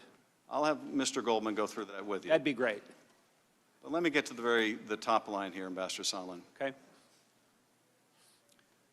You've testified that the White House meeting that President Zelensky desperately wanted, and that was very important to President Zelensky, was it not? Absolutely. You've testified that that meeting was conditioned, was a quid pro quo for what the President wanted, these two investigations. Is that right? Correct. And that everybody knew it? Correct. Now, that White House meeting was going to be an official meeting between the two presidents, correct? Presumably. It would be an Oval Office meeting, hopefully? A working meeting, yes. A working meeting, so an official act, yeah. Correct? And in order to perform that official act, Donald Trump wanted these two investigations that would help his reelection campaign, correct? I can't characterize why he wanted them. All I can tell you is this is what we heard from Mr. Giuliani. But he had to get those two investigations if that official act was going to take place, correct? He had to announce the investigations. He didn't actually have to do them, as I understood it. Okay. President Zelensky had to announce the two investigations the president wanted, make a public announcement, correct? Correct. And those were of great value to the president. He was quite insistent upon them, and his attorney was insistent upon them? I don't want to characterize whether they are value or not value. Again, through Mr. Giuliani, we were led to believe that that's what he wanted. Well, and you said that Mr. Giuliani was acting at the president's demand, correct? Right. When the president says, talk to my personal lawyer, Mr. Giuliani, we followed his direction. And so that official act of that meeting was being conditioned on the performance of these things the president wanted as expressed both directly and through his lawyer, Rudy Giuliani, correct? As expressed through Rudy Giuliani, correct. And you've also testified that your understanding, it became your clear understanding, that the military assistance was also being withheld pending Zelensky announcing these investigations, correct? That was my presumption, my personal presumption based on the facts at the time. Nothing was moving. And in fact, you had a discussion, communication with the Secretary of State in which you said that logjam over aid could be lifted if Zelensky announced these investigations, right? I don't recall saying the logjam over aid. I recall saying the logjam. I don't know that. That's what you meant, right, Ambassador? I meant that whatever was holding up the meeting, whatever was holding up our deal with Ukraine, I was trying to break. Again, I was presuming. Well, here's what you said in your testimony a moment ago. Okay. Page 18. But my goal at the time was to do what was necessary to get the aid released, to break the logjam. Okay, that's still your testimony, right? Yeah. So the military aid is also an official act, am I right? Yes. This is not President Trump's personal bank account he's writing a check from. This is $400 million of U.S. taxpayer money, is it not? Absolutely. And there was a logjam in which the president would not write that U.S. check, you believed, until Ukraine announced these two investigations the president wanted, correct? That was my belief. Mr. Goldman. Thank you, Mr. Chairman. In your opening statement, Ambassador Sondland, you detailed the benefits that you have gained from obtaining some additional documents over the past few weeks. Is that right? In terms of refreshing my recollection. That's right, because reviewing these documents has helped you to remember the events that we're asking about. Is that correct? Correct. Because you acknowledge, of course, that when you can place a document and a date and a context, it helps to jog your memory. That's correct. And so you would agree that for people unlike yourself who take notes, that is very helpful to their own recollection of events, right? I think you asked your question backwards. Are you saying people that take notes, it's helpful to have those documents, or people that don't take notes, it's helpful to have those documents? No. You are not a note taker, right? I'm not a note taker, never have been. But you would agree that people who do take contemporaneous notes generally are more able to remember things than people who don't. Some, yes. And there are additional documents that you've been unable to obtain, is that right? That's correct. And I think you even said in your opening statement that the State Department prevented you and your staff from trying to gather more documents, is that correct? Certain documents, yes. Which documents? Documents that I didn't have immediate access to. And who at the State Department prevented you from doing that? You'll have to ask my counsel. He was dealing with them. But certainly based on the additional memory that you have gained over the past few weeks from reading the testimony of others based on their notes and reviewing your own documents, you have remembered a lot more than you did when you were deposed. Is that right? That's correct. And one of the things that you now remember is the discussion that you had with President Trump on July 26th in that restaurant in Kiev, right? Yeah, what triggered my memory was someone's reference to ASAP Rocky, which was, I believe, the primary purpose of the phone call. Certainly. So that's one way memory works, isn't it? And you were sitting in a restaurant with David Holmes in Kiev, right, having lunch? I think I took the whole team out to lunch after the meeting, yeah. And it was a meeting, a one-on-one meeting you had with Andrei Yermak? Again, trying to reconstruct a very busy day without the benefit, but if someone said I had a meeting and I went to the meeting, then I'm not going to dispute that. And particularly if that person took notes at that meeting? Correct. Or sat outside the door when you didn't let them in? I have no control over who goes into a meeting in Ukraine. That was the Ukrainians that didn't let them in. And you had also met with President Zelensky, among others, that day, is that right? That's correct. And you called President Trump from your cell phone from the restaurant, is that right? That's right. And this was not a secure line, was it? No, it was an open line. Did you worry that a foreign government may be listening to your phone call with the President of the United States? Well, I have unclassified conversations all the time from landlines that are unsecured and cell phones. If the topic is not classified, and it's up to the president to decide what's classified and what's not classified, and we were having, he was aware that it was an open line as well. And you don't recall the specifics of holding your phone outside, far away from your ear, as Mr. Holmes testified, but you have no reason to question his recollection of that, do you? I mean, it seems a little strange I would hold my phone here. I probably had my phone close to my ear, and he claims to have overheard part of the conversation, and I'm not going to dispute what he did or didn't hear. Well, he also testified that you confirmed to President Trump that you were in Ukraine at the time, and that President Zelensky, quote, loves your ass, unquote. Do you recall saying that? Yeah, it sounds like something I would say. That's how President Trump and I communicate, a lot of four-letter words. In this case, three-letter. Holmes then said that he heard President Trump ask, quote, is he, meaning Zelensky, going to do the investigation? To which you replied, he's going to do it. And then you added that President Zelensky will do anything that you, meaning President Trump, ask him to. Do you recall that?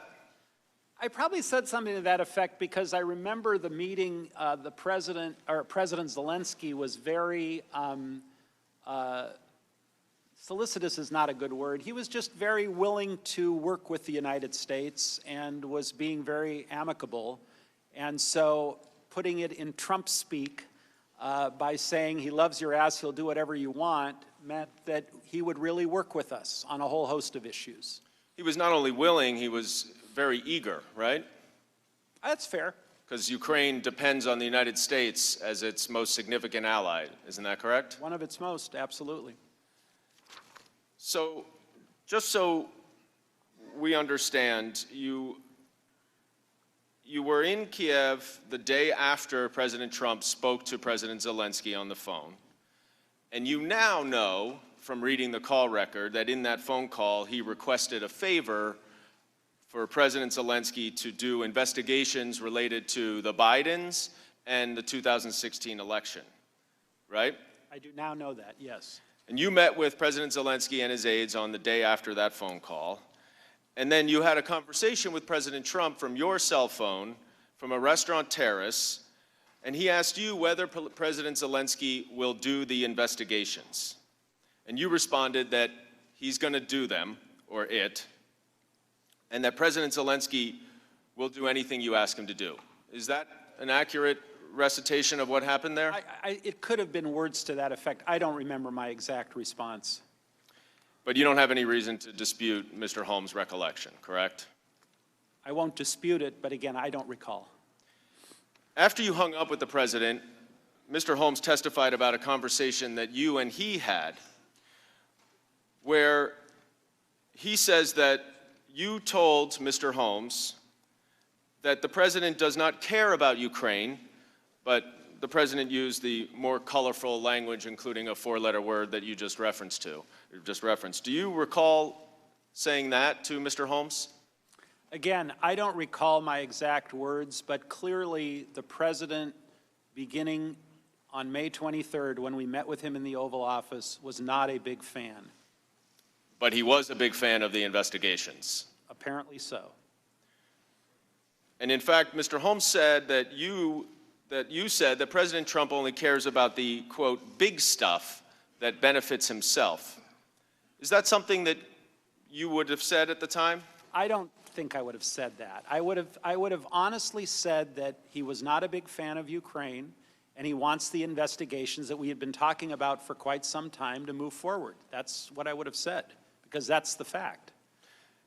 Mr. Holmes also remembers that you told him, in giving an example of the big stuff, the Biden investigation that Rudy Giuliani was pushing. Do you recall that? I don't. I recall Burisma, not Biden. But do you recall saying, at least referring to an investigation that Rudy Giuliani was pushing? Is that something that you likely would have said? I would have, yes. Now, even if you don't recall specifically mentioning the Biden investigation to David Holmes, we know that it was certainly on President Trump's mind. Because just the day before, in his call with President Zelensky, he mentions specifically the Biden investigation. And I want to show you that exhibit, or that excerpt from the call on July 25th, where President Trump says, the other thing, there's a lot of talk about Biden's son, that Biden stopped the prosecution, and a lot of people want to find out about that. So whatever you can do with the Attorney General would be great. Biden went around bragging that he stopped the prosecution, so if you can look into it, it sounds horrible to me. President Zelensky then responds with a reference to the company that he's referring to, and two witnesses yesterday said that when President Zelensky actually said the company, he said Burisma. So you would agree that regardless of whether you knew about the connection to the Bidens, at the very least that you now know that that's what President Trump wanted at the time through the Burisma investigation. I now know it all, of course. And at this time, you were aware of the president's desire, along with Rudy Giuliani, to do these investigations, including the 2016 election interference investigation. Is that right? That's correct. And you said President Trump had directed you to talk, you and a couple the others, to talk to Rudy Giuliani at the Oval Office on May 23rd. Is that right? If we wanted to get anything done with Ukraine, it was apparent to us we needed to talk to Rudy. Right. You understood that Mr. Giuliani spoke for the president, correct? That's correct. And in fact, President Trump also made that clear to President Zelensky. In that same July 25th phone call, he said, Mr. Giuliani is a highly respected man. He was the mayor of New York City, a great mayor, and I would like him to call you. I will ask him to call you along with the Attorney General. Rudy very much knows what's happening, and he is a very capable guy. And after this, President Trump then mentions Mr. Giuliani twice more in that call. Now, from Mr. Giuliani, by this point, you understood that in order to get that White House meeting that you wanted President Zelensky to have, and that President Zelensky desperately wanted to have, that Ukraine would have to initiate these two investigations. Is that right? Well, they would have to announce that they were going to do it. Right, because Giuliani and President Trump didn't actually care if they did them, right? I never heard, Mr. Goldman, anyone say that the investigations had to start or had to be completed. The only thing I heard from Mr. Giuliani or otherwise was that they had to be announced in some form, and that form kept changing. Announced publicly? Announced publicly. And you, of course, recognize that there would be political benefits to a public announcement as opposed to a private confirmation, right? Well, the way it was expressed to me was that the Ukrainians had a long history of committing to things privately and then never following through. So President Trump presumably, again, communicated through Mr. Giuliani, wanted the Ukrainians on record publicly that they were going to do these investigations. That's the reason that was given to me. But you never heard anyone say that they really wanted them to do the investigations, just that they wanted to announce them. I didn't hear either way. Now, your July 26th call with the president was not the only time that you spoke to the president surrounding that Ukraine trip, was it? I believe I spoke to him before his call. And that would be on July 25th, the day before. Yeah, I think I was flying to Ukraine, and I spoke with him, if I recall correctly, just before I got on the plane. So that's two private telephone calls with President Trump in the span of 2 days. Is that right? Correct. You had direct access then to President Trump, correct? I had occasional access when he chose to take my call. Sometimes he would, sometimes he wouldn't. Well, he certainly took your call twice as it related to Ukraine on these 2 days, is that right? He did.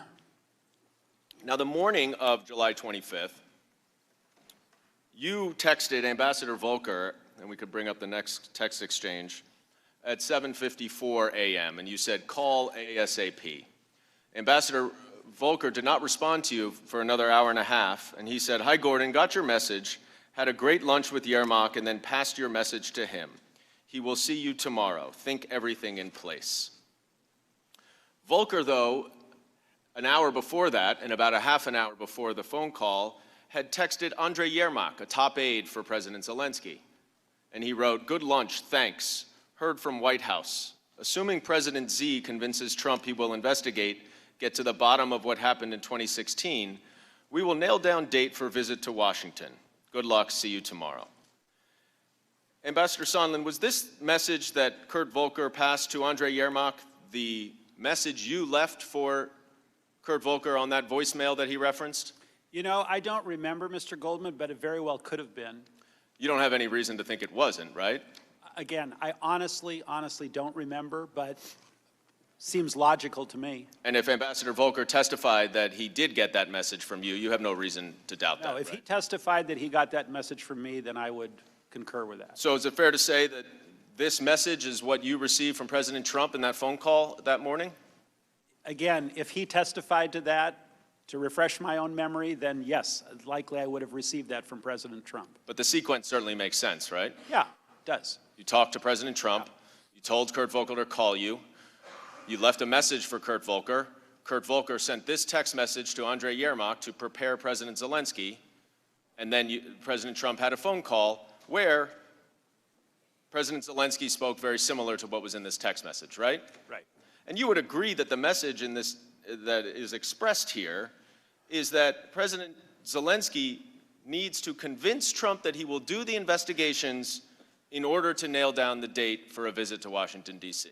Is that correct? That's correct.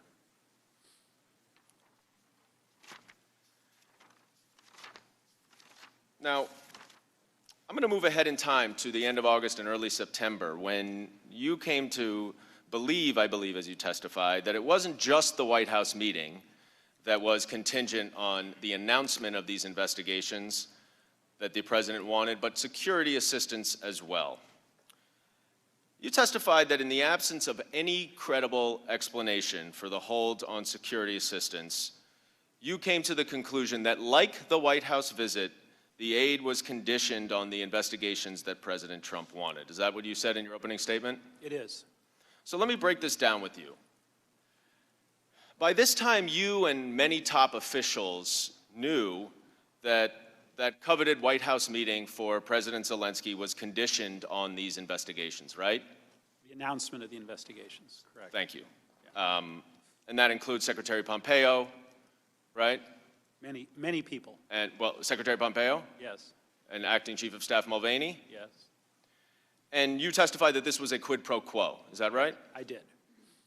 And you, at this point, by the end of August, knew that the aid had been held up for at least 6 weeks. Is that correct?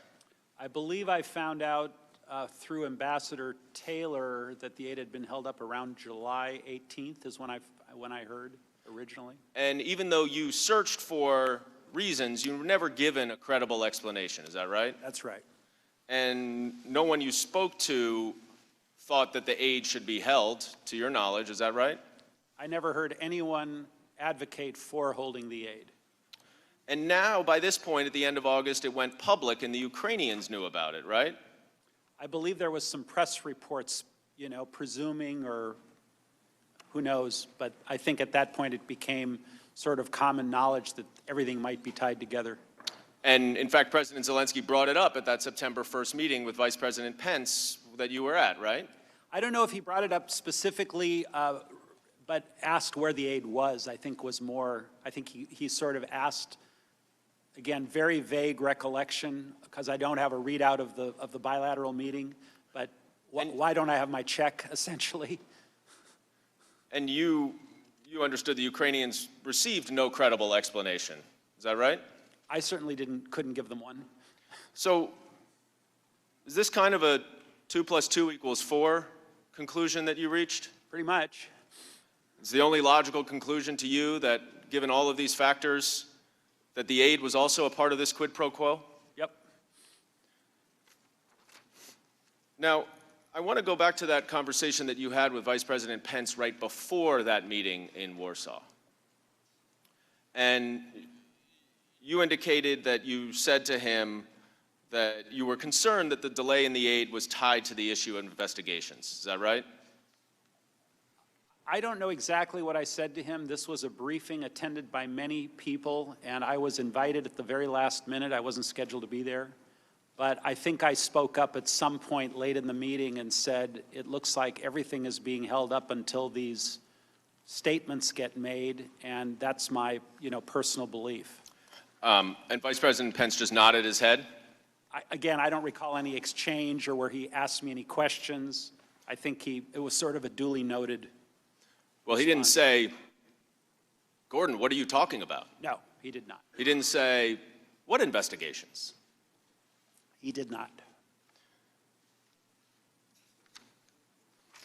Now, after this meeting, you discussed this pull-aside you had with Mr. Yermak, where you relayed your belief that they needed to announce these investigations prior to the aid being released. Is that right? I said I didn't know exactly why, but this could be a reason. And obviously, you had been speaking with Mr. Yermak for quite a while about a public announcement of these investigations, right? We had all been working toward that end, yes. And so you indicated to him that in addition to the White House meeting, security aid was now also involved in that. As I said it could have been involved, yes. Now, I'm going to show you another text exchange you had on September 1st, where Ambassador Taylor says to you, are we now saying that security assistance and White House meeting are conditioned on investigations? And you respond, call me. Ambassador Taylor recalls that he did call you, and you did have a conversation. And in that conversation, you told Ambassador Taylor that the announcement of these investigations by President Zelensky needed to be public, and that that announcement was conditioned on, that announcement would ultimately release the aid. Do you recall that conversation with Ambassador Taylor? Again, my conversation with Ambassador Taylor, my conversation with Senator Johnson were all my personal belief, just based on, as you put it, 2 + 2 = 4. Well, in his testimony, Ambassador Taylor says that you said that President Trump had told you that he wanted President Zelensky to state publicly as of September 1st. Do you have any reason to doubt Ambassador Taylor's testimony, which he said was based on his meticulous contemporaneous notes? President Trump never told me directly that the aid was conditioned on the meetings. The only thing we got directly from Giuliani was that the Burisma and 2016 elections were conditioned on the White House meeting. The aid was my own personal, guess, based again on your analogy, 2 + 2 = 4. So you didn't talk to President Trump when Ambassador Taylor says that that's what you told him? Is that your testimony here? My testimony is I never heard from President Trump that aid was conditioned on an announcement of elections. So you never heard those specific words? Correct. Right, but never heard those words. And well, let's move ahead because you have another conversation in a little bit later that both Tim Morrison and Ambassador Taylor recount. But in this September 1st conversation, Ambassador Taylor also testified under oath that you said that President Trump wanted Zelensky in a public box. Do you recall using that expression? Yeah, it goes back to my earlier comment that, again, coming from the Giuliani source, because we didn't discuss this specifically with President Trump, that they wanted whatever commitments Ukraine made to be made publicly so that they would be on the record and be held more accountable, whatever those commitments were. You also testified, or Ambassador Taylor rather testified, that you told him that you had made a mistake in telling the Ukrainians that only the White House meeting was conditioned on the announcement of the investigations, and that in fact everything was, including the security assistance. Do you remember saying that? When I referenced a mistake, what I recall was I thought that a statement made by the new Ukrainian prosecutor that these investigations would be started up again or commenced would be sufficient to satisfy Mr. Giuliani / President Trump. As I recall, my mistake was someone came back through Volker or otherwise and said, no, it's not going to do if the prosecutor makes these statements. The president wants to hear it from Zelensky directly. That's the mistake I think I made. Do you have any reason to question Ambassador Taylor's testimony based on his meticulous and careful contemporaneous notes? I'm not going to question or not question. I'm just telling you what I believe I was referring to. Let me fast forward a week and show you another text exchange which may help refresh your recollection.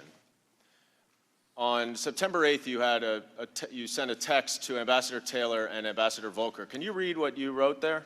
Guys, multiple convos with Zelensky, POTUS, let's talk. And so this was September 8th at 11:20 in the morning. And Ambassador Taylor responds immediately, now is fine with me. And if we could go to the next exchange.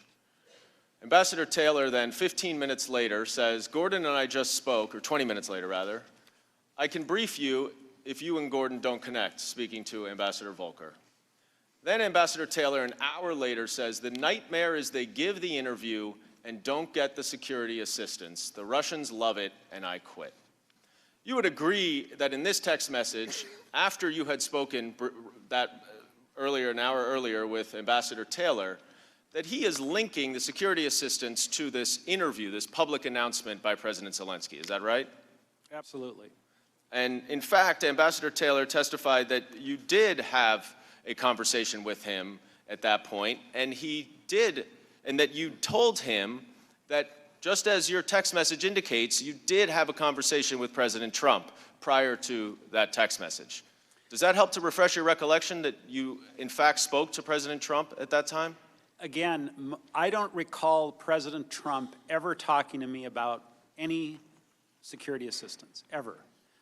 What this tells me, refreshing my memory, is that by the 8th of September, it was abundantly clear to everyone that there was a link and that we were discussing the chicken and egg issue of should the Ukrainians go out on a ledge and make the statement that President Trump wanted them to make, and then they still don't get their White House visit and their aid.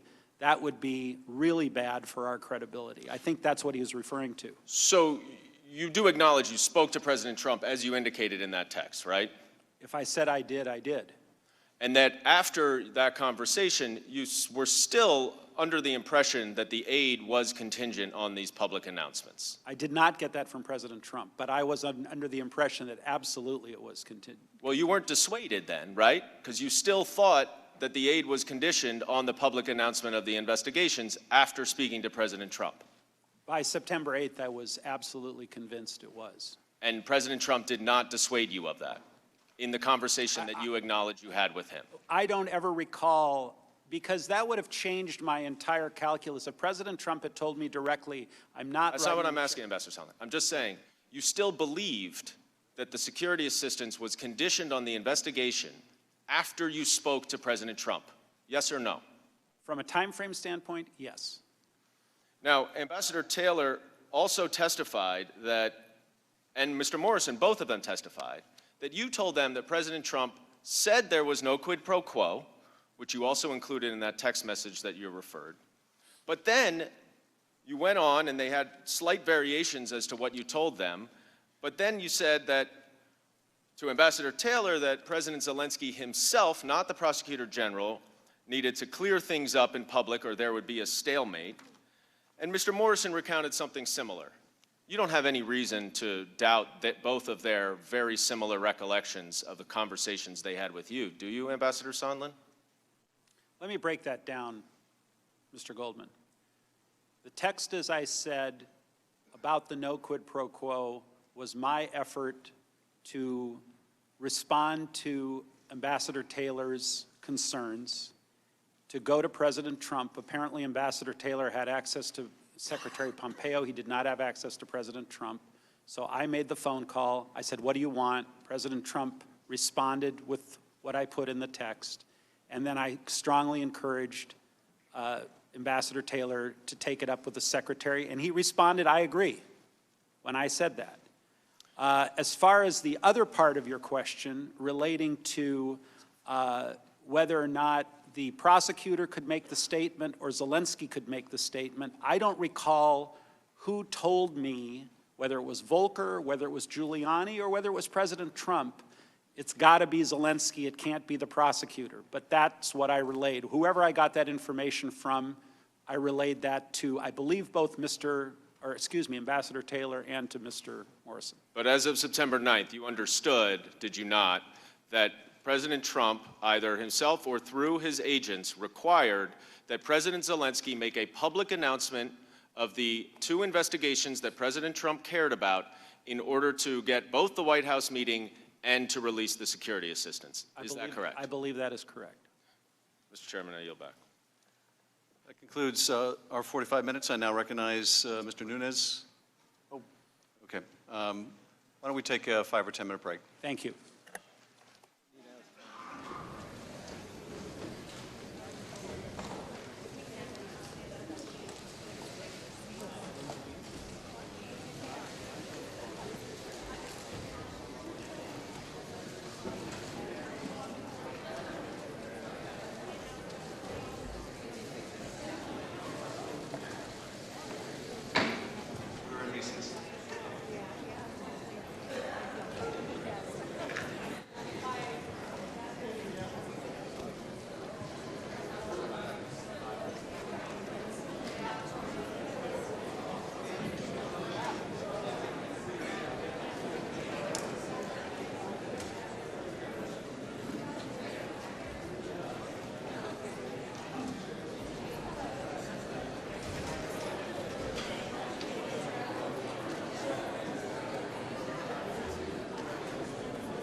as well as other potential high crimes or misdemeanors. But we also have heard for the first time that knowledge of this scheme was pervasive. The Secretary of State was aware of it, the Acting Chief of Staff Mulvaney was aware of it, and of course at the very top, Donald Trump, through his personal lawyer and others, was implementing it. And so this, I think, only goes to underscore just how significant the president's obstruction of this investigation has been. We now can see the veneer has been torn away, just why Secretary Pompeo and President Donald Trump do not want any of these documents provided to Congress, because apparently they show, as Ambassador Sondland has testified, that the knowledge of this scheme to condition official acts, a White House meeting, and $400 million in security assistance to an ally at war with Russia was conditioned on political favors the president wanted for his reelection. So I think a very important moment in the history of this inquiry. Thank you. The president did not talk to him about that.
in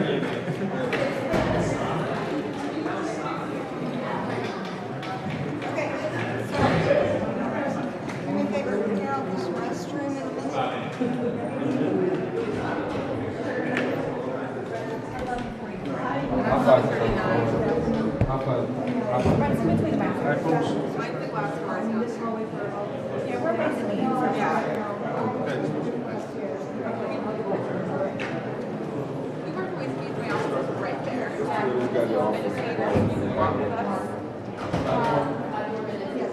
A break here because I think today's testimony is among the most significant evidence to date. And what we have just heard from Ambassador Sondland is that the knowledge of this scheme, this conditioning of the White House meeting, of the security assistance to get the deliverable the president wanted, these two political investigations that he believed would help his reelection campaign, was a basic quid pro quo. It was the conditioning of official acts for something of great value to the president, these political investigations. It goes right to the heart of the issue of bribery, as well as other potential high crimes or misdemeanors. But we also have heard for the first time that knowledge of this scheme was pervasive. The Secretary of State was aware of it, the Acting Chief of Staff Mulvaney was aware of it, and of course at the very top, Donald Trump, through his personal lawyer and others, was implementing it. And so this, I think, only goes to underscore just how significant the president's obstruction of this investigation has been. We now can see the veneer has been torn away just why Secretary Pompeo and President Donald Trump do not want any of these documents provided to Congress, because apparently they show, as Ambassador Sondland has testified, that the knowledge of this scheme to condition official acts, a White House meeting and $400 million in security assistance to an ally at war with Russia, was conditioned on political favors the president wanted for his reelection. So I think a very important moment in the history of this inquiry. Thank you. The president did not talk to him about that.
come to order.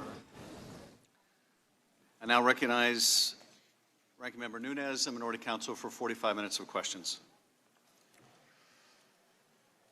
Thank the gentleman. For those of you watching at home, that was not a bathroom break. That was actually a chance for the Democrats to go out and hold a press conference, Ambassador, for all the supposed bombshells that were in your opening testimony. I want to get back to the facts of the matter here. And the thing that the Democrats have been unwilling to accept is that their operatives got campaign dirt from Ukrainians in the 2016 election. Now, they know it. They know it's true because we have financial records that show it. So the Democrats were heavily involved working with Ukrainians to dirty up the Trump campaign in 2016. So, Ambassador, I want to go through just a few of the incidents that we know. I know you may not know all about them. You may know about them now. But I want to walk through some of those examples of why the president may be very upset with Ukraine and think that they're a country that's out to get him, as I think both you've said that and Ambassador Volker have said that from that May 23rd meeting. The first question I have is, were you aware of the anti-Trump efforts by DNC operative Alexandra Chalupa? I'm not aware of it. So in 2000, there was a 2017 article that also quotes a Ukrainian parliamentarian Artemenko saying, quote, "It was clear that they were supporting," meaning Ukraine, "supporting Hillary Clinton's candidacy. And they did everything from organizing meetings with the Clinton team to publicly supporting her to criticizing Trump. I think that they simply didn't meet with the Trump campaign because they thought Hillary would win." Do you know that Ukrainian official by any chance that stated that? Were you aware that then Ukrainian ambassador to the U.S., Chalet, wrote an op-ed in The Hill during the 2016 presidential campaign criticizing then candidate Trump? Not aware. But you know that now in the last few months. Correct. So probably one of the more disturbing ones is the Ukraine Internal Affairs Minister, Avakov, mocked and disparaged then candidate Trump on Facebook and Twitter. Were you aware that Serhiy Lyshenko, a Ukrainian parliamentarian, admitted that part of his motivation in spreading the information about the so-called Black Ledger, a disputed document purporting to reveal corruption by a former Trump campaign official, was to undermine the Trump candidacy? I wasn't aware. So you may be familiar, the Black Ledger was used in the 2016 election to dirty up a campaign associate, and later Mueller didn't use that as evidence in his report on election meddling. So knowing all these facts from high-ranking Ukrainian officials, Ambassador, probably makes a little more sense now as to why the president may think that there's problems with Ukraine and that Ukraine was out to get him. Is that correct? I understand your point, yes, Chairman. Because you said in your deposition, and I'm just going to make sure this was just read it back to you, on page 279 for your legal team. Quote, "They are all corrupt." This is what you said about your conversation with the president. So this is your words about what the president told you. This is the May 23rd meeting? That's correct. "They are all corrupt. They are all terrible people, and I don't want to spend any time with that." And he also said, "They tried to take me down." That's correct. When they tried to take him down, I think any logical person that wants to do 2 + 2 = 4 games would say that was in the 2016 election, wasn't it? I believe that's what he was referring to, yes, right. Ranking Member. So during all this time, and remember, in the spring, the Democrats' Russia hoax witch hunt is still ongoing. They're still claiming that President Trump is a Russian agent. They're out to get President Trump at the time. his personal attorney is then interested in trying to figure out, okay, who are these Ukrainians that are trying to get to my candidate? As those of us, the Republicans on this committee, who were also trying to get to the bottom of who were the sources in the Steele dossier that the Democrats had paid for. The House Republicans wanted to know that all through the spring and even the summer and even as of today, we'd still like to know. That's why we've subpoenaed the DNC operatives that they refused to subpoena. We sent a letter this morning. I doubt we'll see those subpoenas. We want to know exactly, get to the bottom of exactly who were these Democratic operatives that were dirtying up the Trump campaign in 2016. And they just can't get over that the president would send his personal attorney over there to try to get to the bottom of that. And Ambassador, you had very few dealings with Rudy Giuliani, a few text messages. A few text messages and a few phone calls. Right. So the whistleblower, trying to put together here with their timeline, they seem to have a timeline problem because the whistleblower that only they know, who they won't subpoena, who clearly Mr. Vindman knows, who they blocked testimony yesterday from and would not allow Mr. Vindman to answer our questions. That whistleblower says on July 25th that there were all these promises being made. Yet I forget what they call it, the drug deal that the three amigos were cooking up seems to be their latest. You're part of the three amigos in the drug deal, Ambassador. Were you aware of any drug deal on July 25th when the phone call actually occurred? I don't know about any drug deal. Right. And did you know you were part of the three amigos? I am. I'm a proud part of the three amigos. And that's the same thing Ambassador Volker said yesterday. Because by the time the phone call that supposedly the whistleblower claims was the original quid pro quo, has now got down to, we're now a month later where you're involved and their quid pro quo has gotten down to the low level of, well, they want a statement. And you didn't even know about anything to do with, on July 25th, you knew nothing about military aid being withheld. I knew military aid was withheld beginning, I believe, on July 18th when Ambassador Taylor told both of us that that was the case. But you don't know about, you were not on the July 25th call. I was not. Where the aid doesn't come up at all. Again, I just read the readout when everyone else did. Well, we've had everybody's testified that was on the July 25th call, right, that there was no aid discussed on the July 25th call. So then you're in the process. You have no idea that this is tied to Burisma or anybody else. You say you don't realize that until the end of August. I didn't realize that aid was tied. The Burisma in 2016 piece was much earlier, Ranking Member. I'm glad you bring up Burisma, because this is another issue that the Democrats don't want to go into. They refuse to call in Hunter Biden. Hunter Biden could, to get to the bottom of all of this, he could come in and talk about whether or not it was appropriate for him to receive over $50,000 a month while his dad was vice president. And when they actually were able to stop and get an investigator fired, they could call in Hunter Biden, but they don't want to do it. But let's talk about Burisma, Ambassador.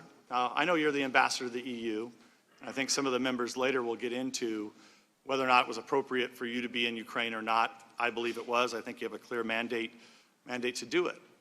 But you wouldn't be the first ambassador to actually be interested in Burisma. Did you know that in September 2015, then Ambassador to Ukraine, Jeffrey Pyatt, publicly called for an investigation into Slavitsky, the president of Burisma? This was the Ukrainian ambassador appointed by President Obama in Ukraine. I wasn't aware of that, no. You were not aware of it? No. So you would not be the first one to be mentioning that investigations should be done on Burisma because it happened during the Obama administration. Did you know that financial records show Burisma routed more than $3 million to the American accounts tied to Hunter Biden? I did not know that. Did you know that Burisma's American lawyers tried to secure a meeting with the new state prosecutor the same day his predecessor, Victor Shokin, who the vice president wanted fired, was announced? Did not know that. Well, we're not going to get to the answer to many of these questions because the witnesses that need to come in and clarify exactly what the Democrats were doing in 2016, we're not going to be able to visit with those witnesses. And so it's an inconvenient truth that the Democrats don't want to admit. They're operatives that were dirtying up the Trump campaign using Ukrainian sources in 2016, and they do not want us to get to the bottom of it. They don't want you, Ambassador, to get to the bottom of it. They don't want the president's personal attorney, even though he's under a special counsel investigation that they fed into the FBI, that we've dealt with for over 3 years. They don't want to get to the bottom of that, Ambassador. I think Mr. Castro has some questions for you. Thank you, Mr. Nunes. Good morning, Ambassador. How are you? Good morning, Mr. Castor.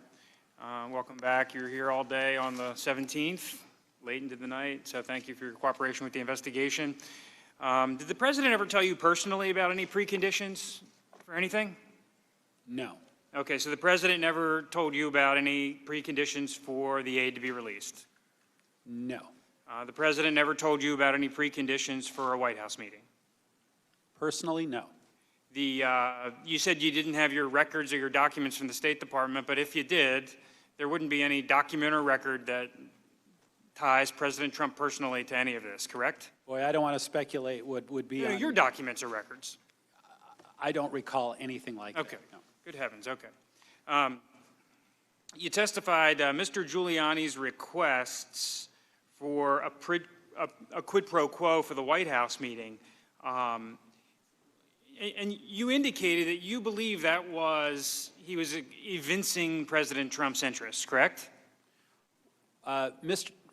My contact with Mr. Giuliani began, as I said, very late in the process, after August 1st, when I was first introduced to him by a text from Ambassador Volker. So we had already begun those discussions, I believe, with the Ukrainians prior to August 1st, so everything was being funneled through others, including Mr. Volker. Okay. But you testified that Mr. Giuliani was expressing the desires of the president, correct? That's our understanding, yes. But how did you know that? Who told you? Well, when the president says, talk to my personal attorney, and then Mr. Giuliani, as his personal attorney, makes certain requests or demands, we assume it's coming from the president. I'm not testifying that I heard the president tell Mr. Giuliani to tell us, so if that's your question. Right, but at your deposition, you said the question was at the May 23rd meeting when the president said, go talk to Rudy. You responded, he didn't even say go talk. He said, talk to Rudy. You subsequently said it was sort of like, I don't want to talk about this. So it wasn't an order or a direction to go talk with Mr. Giuliani, correct? Our conclusion, and the conclusion of the three of us, was that if we did not talk to Rudy, nothing would move forward on Ukraine. Okay. And then that was May 23rd, and then you never had any personal communications with Giuliani until August, right? That's correct. And Volker was handling, Ambassador Volker was he Volker, the primary? Volker, Perry, and others. Okay. Ambassador Volker, you testified he's a professional diplomat, correct? Yes, he is. And you said you had a great relationship with him? I do, yes. You said he was a very smart guy? Yes. Ambassador Ivanovich said he's a brilliant diplomat, in fact. You agree with that? He's pretty smart. You stated that he's one of those people I'd hand my wallet to? I would. And so, did you hear his testimony yesterday? I did not. Okay, because I was busy getting ready for you. He didn't have any evidence of any of these preconditions. And he was the one most engaged with the Ukrainians, wasn't he? Yes. Okay. I mean, you testified, and this was his full-time job, although he was doing it for free.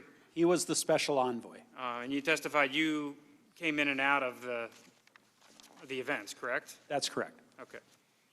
At your deposition, we asked you about your communications with the president, and we asked you whether there were so many that it would be impossible to chronicle. And you said, no, it wasn't that many. And we went down the path of building a list of communications you remember with the president, right? Correct. We talked about May 23rd in the Oval Office. Yes. You mentioned on July 25th, before you went to Ukraine, you called the president, but there was no material information on the 25th call, correct?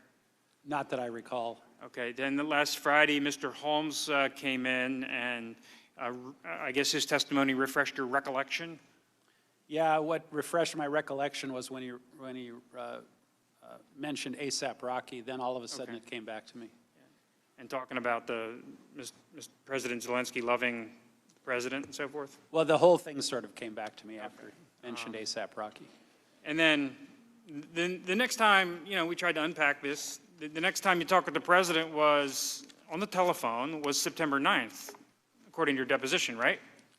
I may have even spoken to him on September 6th, but again, I just don't have all the records. I wish I could get them. Then I could answer your questions very easily. Okay, but on September 9th, at least at your deposition, you were extremely clear. You called the president, you said he was feeling cranky that day, right? He seemed very cranky to me. And you said, in no uncertain terms, and this is on the heels of the Bill Taylor text, right? Right.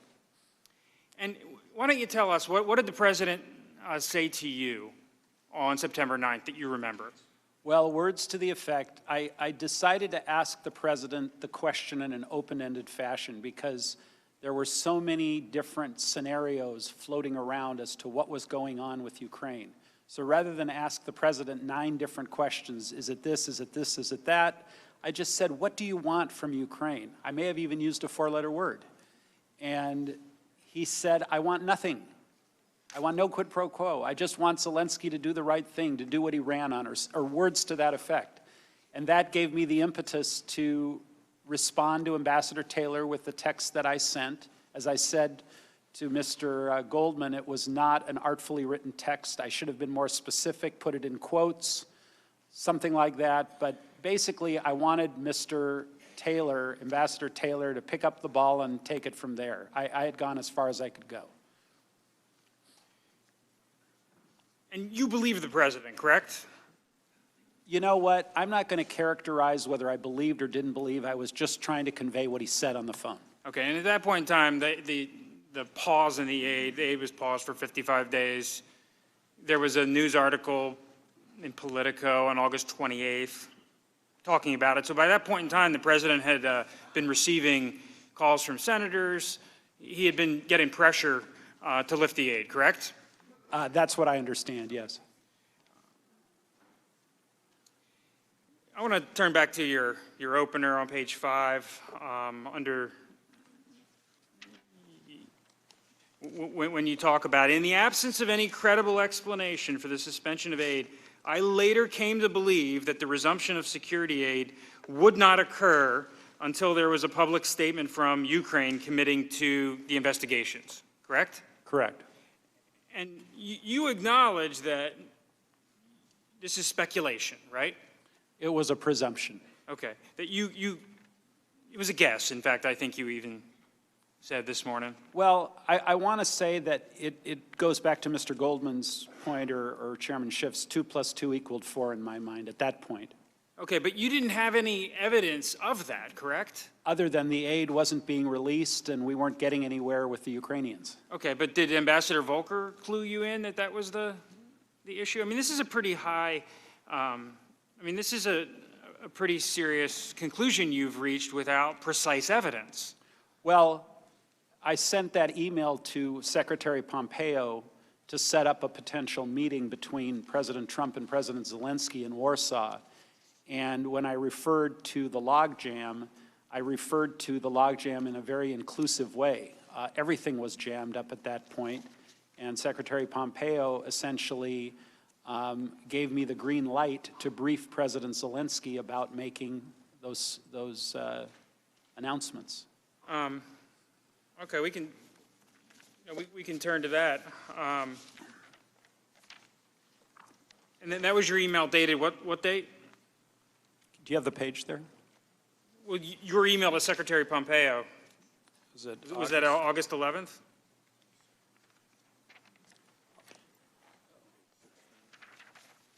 16. August 22nd.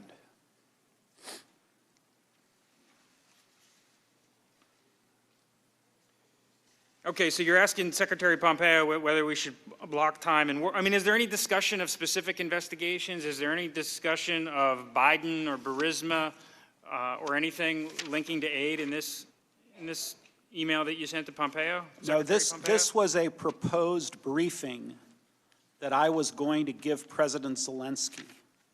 And I was going to call President Zelensky and ask him to say what is in this email, and I was asking essentially President Pompeo's permission to do that, which he said yes. But at that point in time, we're talking about investigations into the origins of the 2016 election. We're not talking about anything to do with Joe Biden. Joe Biden did not come up. Okay. Stepping back a page to your email to the State Department on August 11th, you email Secretary Pompeo and you say, Kurt and I negotiated a statement from Zelensky to be delivered for our review in a day or two. And the question I have here is that, I mean, that statement never was issued. And in fact, Ambassador Volker has testified that he didn't think it was a good idea, and ultimately the Ukrainians didn't think it was a good idea. And so the statement never reached a finalized state. That's correct. But even if it had, it doesn't talk about Biden's or Burisma or anything insidious, correct? Well, the statement, as I recall, would have mentioned the 2016 election/DNC server and Burisma. Okay. It would not have mentioned the Bidens. And have you heard Ambassador Volker, how he talks about what might be an investigation into Burisma? No. Okay. I mean, he has said that if there were Ukrainians engaged in violations of Ukrainian law, then the prosecutor general with the new administration ought to investigate that. Did Ambassador Volker ever relate that to you? No, we just talked in generic terms about, quote, investigating Burisma. Okay. But it had nothing to do with Vice President Biden. I had never heard Vice President Biden come up until very late in the game. When? I don't recall the exact date, but when it all sort of came together, maybe after the transcript of the July 25th call. I don't know the exact date when I made the connection. Okay. Apparently a lot of people did not make the connection. Okay. I want to turn to the letter from Senator Johnson. When he heard about some of these issues and the whole of the aid, he called the president. He called the president on August 31st. It's page 6 of his letter. Senator Johnson states, or he writes, I asked him, the president, whether there was some kind of arrangement where Ukraine would take some action and the hold would be lifted. Without hesitation, President Trump immediately denied such an arrangement existed. Senator Johnson quotes the president saying, no, and he prefaced it with a different word. No way, I would never do that. Who told you that?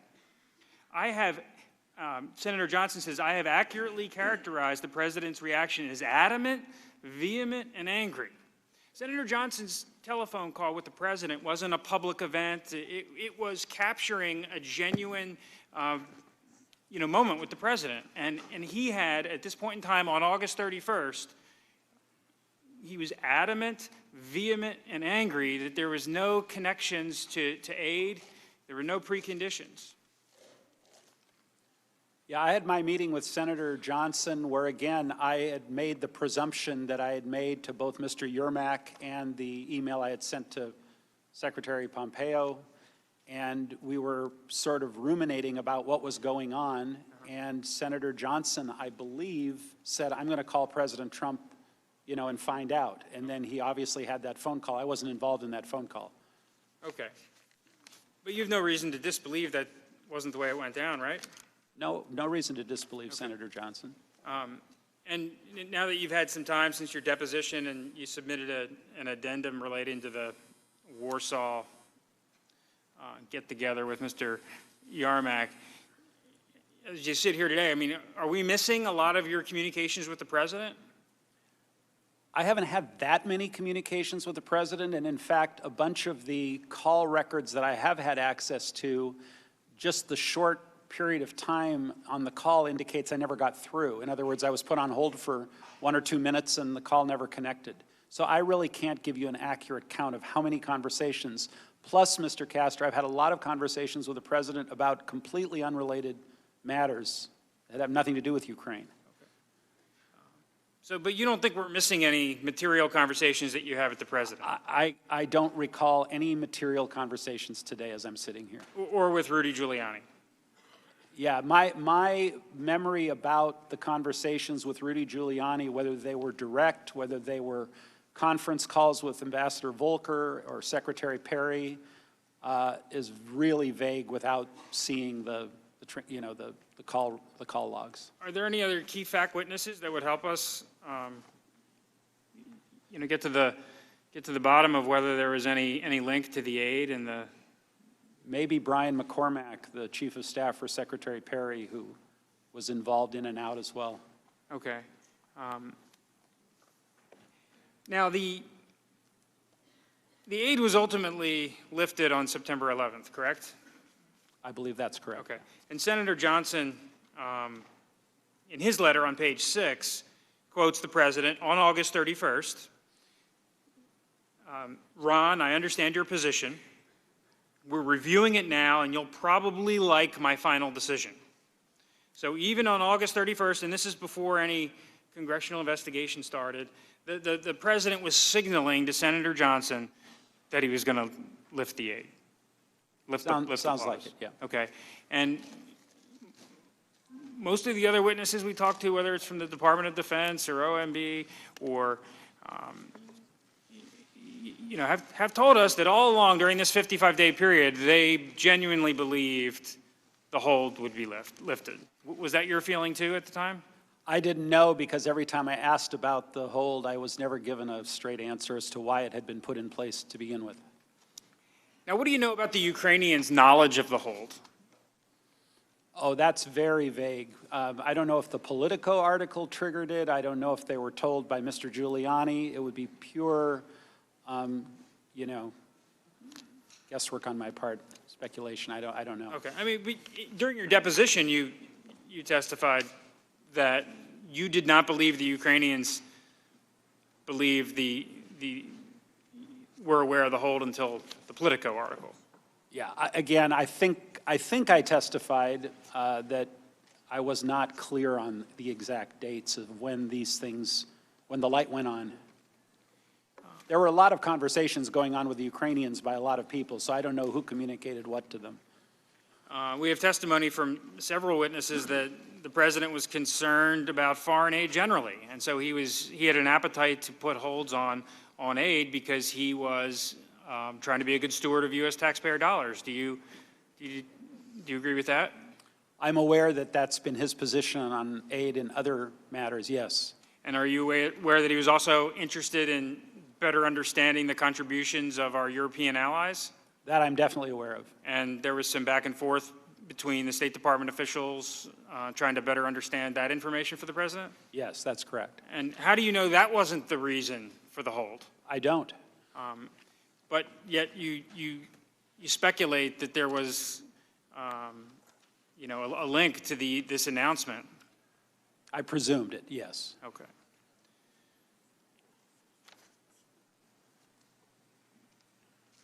I want to turn quickly to the July 10th meeting.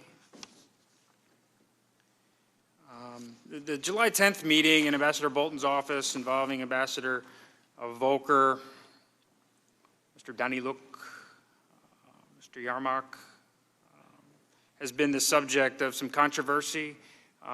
Ambassador Volker yesterday testified that it wasn't until the end of the meeting, Mr. Daniluk, he said, was going through some real detailed information about some of the plans he had. But it wasn't until the end of the meeting, Ambassador Volker recollects that you mentioned something general about investigations. What do you remember from that meeting? Well, again, I'm not going to dispute Ambassador Volker's recollection, particularly if he had notes. I know that the desire to have the 2016 election DNC server and Burisma were already being discussed by then. Again, I had no direct contact with Mr. Giuliani on July 10th, but through Ambassador Volker. And I probably mentioned that this needs to happen in order to move the process forward. That seemed to be the conventional wisdom at the time. I don't recall any abrupt ending of the meeting or people storming out or anything like that. That would have been very memorable if someone had stormed out of a meeting based on something I said. Okay, and nobody accused you at that point in time of being involved with some sort of drug deal? No. Did Dr. Hill ever relate to you her concerns about you being involved in a drug deal? Never. Okay. So you were surprised when testimony emerged that she thought there was a drug deal going on? I was shocked. Okay. And in fact, after the meeting, you went out and you took a picture, right? Yeah, Ambassador Bolton or his assistant indicated that he was out of time, that he had another meeting to attend, and we all walked out of the White House. Everyone was smiling, everyone was happy, and we took a picture on the lawn on a nice sunny day. Okay. Then did you retire to the wardroom? I think Secretary Perry asked to use the wardroom to continue the conversation, and the real subject that was under debate, and it wasn't an angry debate, it was a debate, is should the call from President Trump to President Zelensky be made prior to the parliamentary elections in Ukraine or after the parliamentary elections? And there was good reason for both. We felt, Ambassador Perry, Ambassador Volker, and I thought it would help President Zelensky to have President Trump speak to him prior to the parliamentary elections, because it would give President Zelensky more credibility, and ultimately he would do better with his people in the parliamentary elections. Others, I believe, pushed back and said, no, it's not appropriate to do it before, it should be done after, and ultimately it was done after. There was no mention of Vice President Biden in the wardroom? Not that I remember, no. Or any specific investigation? Just the generic investigations. Okay. Yeah. When again did the Vice President Biden nexus come to your attention? Very late. Again, I can't recall the exact date the light bulb went on. It could have been as late as once the transcript was out, but it was always Burisma to me, and I didn't know about the connection between Burisma and Biden. And to the best of your knowledge, you never understood that anyone was asking Ukrainians to investigate U.S. persons, correct? Ukrainians to investigate U.S. persons? Right. No. Okay. No. And just to sort of be clear here, ultimately the aid was lifted on September 11th. There was never any announcement by the Ukrainians about any investigations they were going to do, correct? Correct. The Ukrainians never, to your knowledge, started any of these investigations, correct? Not to my knowledge. Consequently, these allegations that there was a quid pro quo that had to be enforced before the aid was released, that never came to fruition, right? I don't believe so.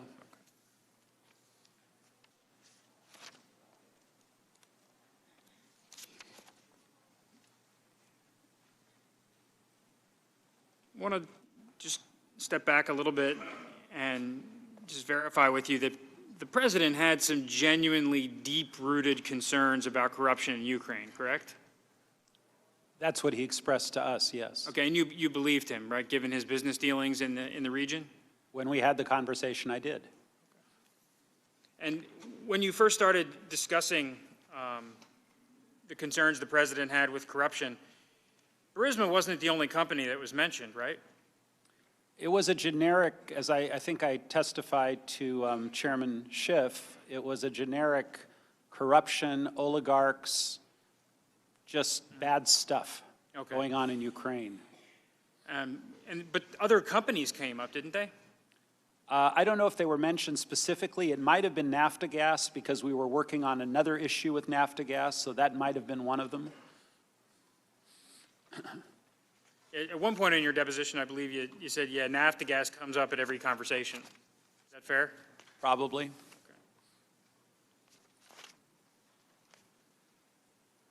You had, I guess Dr. Hill at one point attributed to you the terminology that the president has given you a large remit. You familiar with her assertion of that? I didn't understand what she was talking about. Okay. But you have, and we got into this a little bit in your deposition, you know, you said that the president gave you a special assignment with regard to Ukraine, correct? Well, when the president appointed me to as the U.S. ambassador to the European Union, Ukraine was part of my portfolio.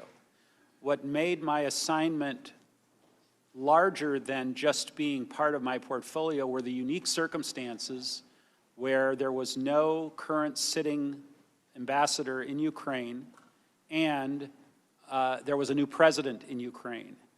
And the discussions that we had, the three amigos, Perry, Volker, and I, was that Ukraine needed extraordinary, as high a level support as it could get from the United States during this period, which we cleared with both Ambassador Bolton and with Chief of Staff Mulvaney to continue working on it.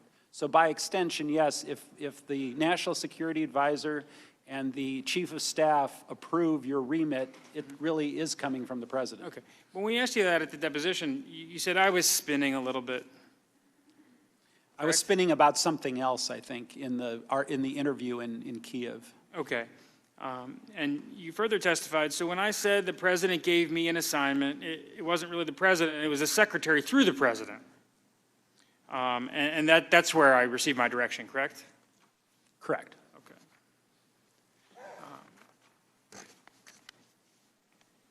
Did Ambassador Taylor ever bring any concerns to your attention about the so-called, the channel he dubbed irregular? No, in fact, the opposite.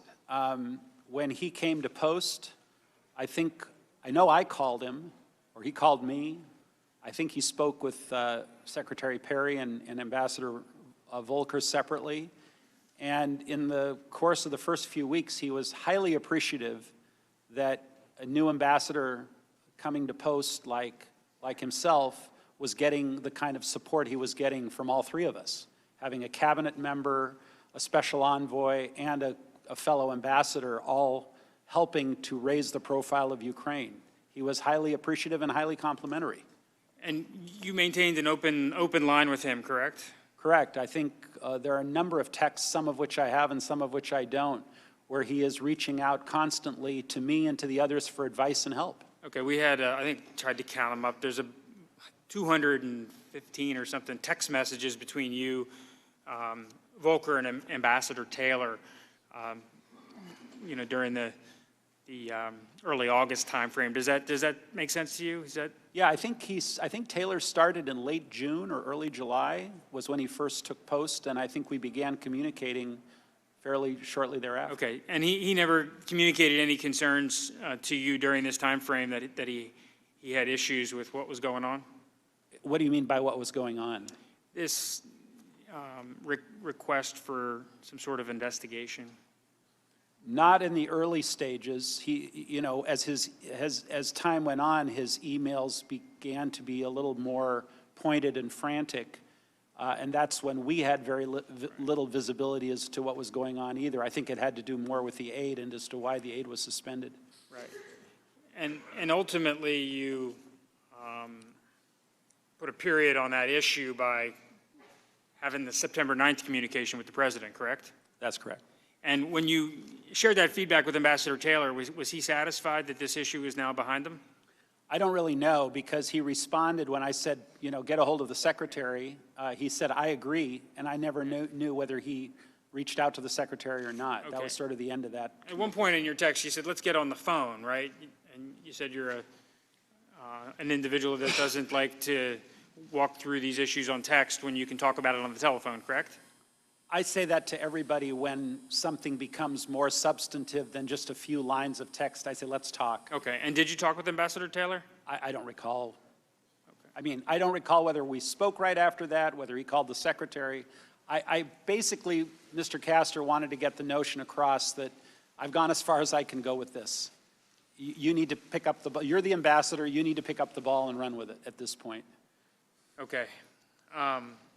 Just getting back to the irregular channel, did anyone else express any concerns to you about this, the so-called irregular channel?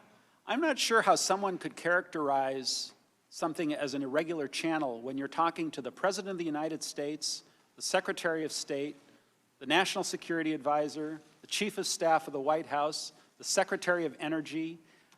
I don't know how that's irregular. If a bunch of folks that are not in that channel are aggrieved for some reason for not being included, I don't know how they can consider us to be the irregular channel and they to be the regular channel when it's the leadership that makes the decisions.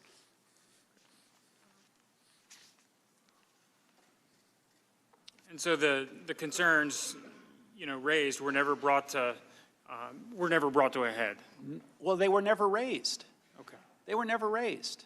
No one said, back off of Ukraine, this is dangerous, you're doing something that's untoward, we have concerns, there was a bad phone call on July 25th, there's talk about a drug cocktail or something. No one ever said that to me by phone, by text, by email. I don't remember anybody sounding any alarm bell because, of course, had someone mentioned it, I would have sat up and taken notice. Everyone's hair was on fire, but no one decided to talk to us. When you talk in your statement about, in the absence of any credible explanation for the suspension of aid, I later came to believe, it was your speculation, it was your guess, that the resumption of security aid would not occur until there was a public statement from Ukraine committing to the investigations of 2016. And I believe you said that at this point, you believed everyone knew this. Is that correct? I think once that Politico article broke, it started making the rounds that, if you can't get a White House meeting without the statement, what makes you think you're going to get a $400 million check? Again, that was my presumption. Okay. But you had no evidence to prove that, correct? That's correct.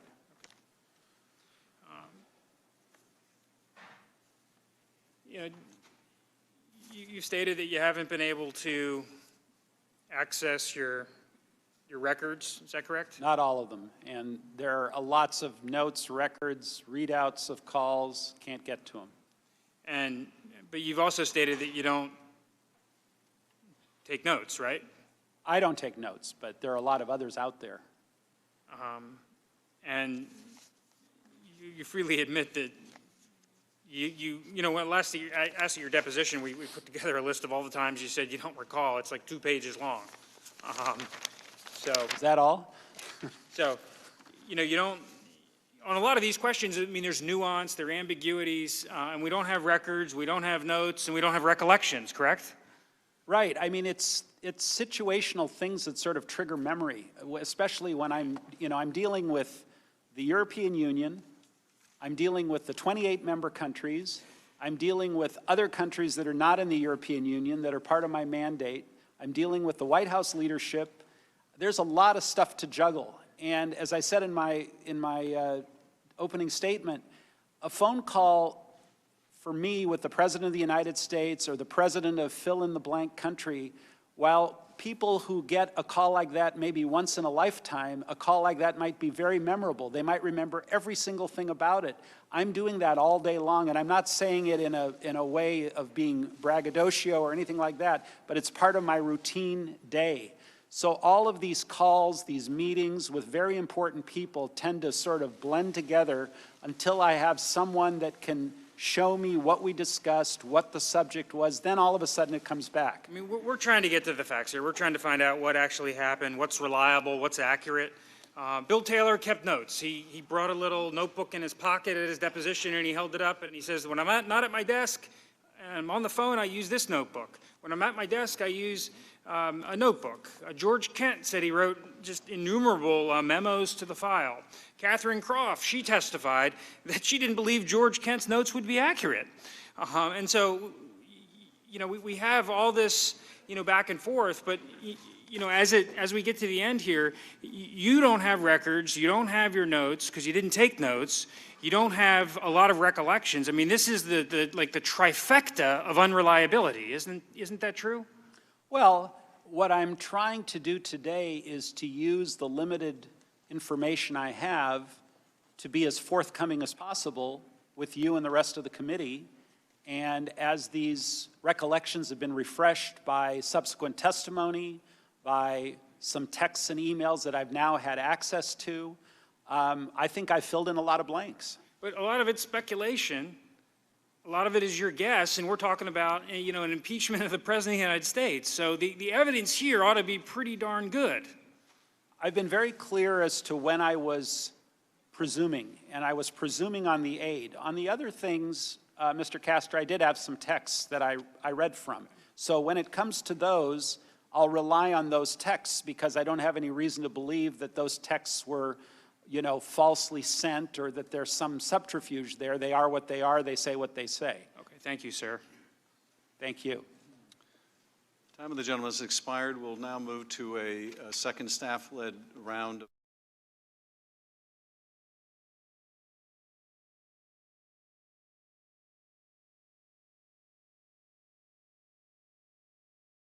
To my colleagues in the minority, something along the lines of, a lot of people did not make the connection between Burisma and Biden. I think a lot of people have real difficulty understanding that. Tim Morrison testified that I think it took him all of doing a Google search to find out, oh, this is the significance of Burisma. It involves the Bidens. Are you saying during all this time up until the call you never made the connection between Burisma and the Bidens? You just thought that the president and Rudy Giuliani were interested in this one particular Ukrainian company? Again, my role, Mr. Chairman, was just to get the meeting. Well, I understand that, but my question is, are you saying that for months and months, notwithstanding everything Rudy Giuliani was saying on TV and all the discussion with Rudy Giuliani, that you never put Burisma together with the Bidens? I didn't, and I wasn't paying attention to what Mr. Giuliani was saying on TV. We were talking to him directly. Let me ask you this. Ambassador Volker testified yesterday to a similar epiphany, for lack of a better word. This is what he said. In hindsight, I now understand that others saw the idea of investigating possible corruption involving the Ukrainian company Burisma as equivalent to investigating former Vice President Biden. I saw them very different, the former being appropriate and unremarkable, the latter being unacceptable. In retrospect, I should have seen that connection differently, and had I done so, I would have raised my own objections. Does that sum up your views as well? It does.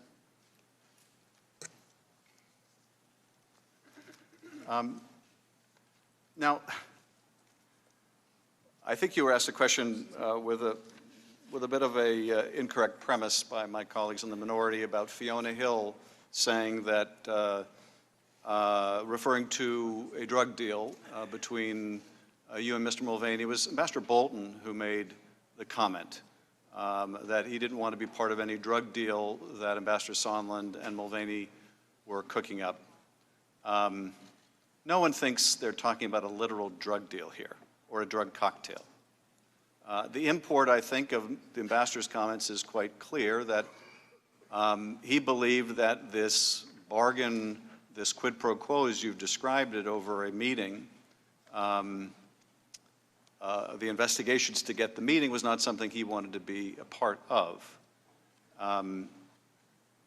What I want to ask you about is, he makes reference in that drug deal to a drug deal cooked up by you and Mulvaney. It's the reference to Mulvaney that I want to ask you about. You've testified that Mulvaney was aware of this quid pro quo, of this condition that the Ukrainians had to meet, that is, announcing these public investigations to get the White House meeting. Is that right? Yeah, a lot of people were aware of it, including Mr. Mulvaney. Correct. And including the Secretary of State. Correct. Now, have you seen the Acting Chiefs of Staff's press conference in which he acknowledged that the military aid was withheld in part because of a desire to get that 2016 investigation you've talked about? I don't think I saw it live. I saw it later, yeah. So you saw him acknowledge publicly what you have confirmed too, that Mr. Mulvaney understood that 2 + 2 = 4. Is that right? Well, again, I didn't know that the aid was conclusively tied. I was presuming he was in a position to say yes it was or no it wasn't because... And he said yes it was, did he not? He said yes it was. Mr. Goldman. Thank you, Mr. Chairman, and thank you again, Ambassador Sondland. We do appreciate your efforts to refresh your recollection through the documents, and we understand, we share your frustration in not having the documents to help guide this investigation. So we do appreciate those efforts. One of the documents that you provided to us goes back to the conversation you and the chairman were having about Mr. Mulvaney. And you had been trying for some time before the July 25th call to set up that call, is that right?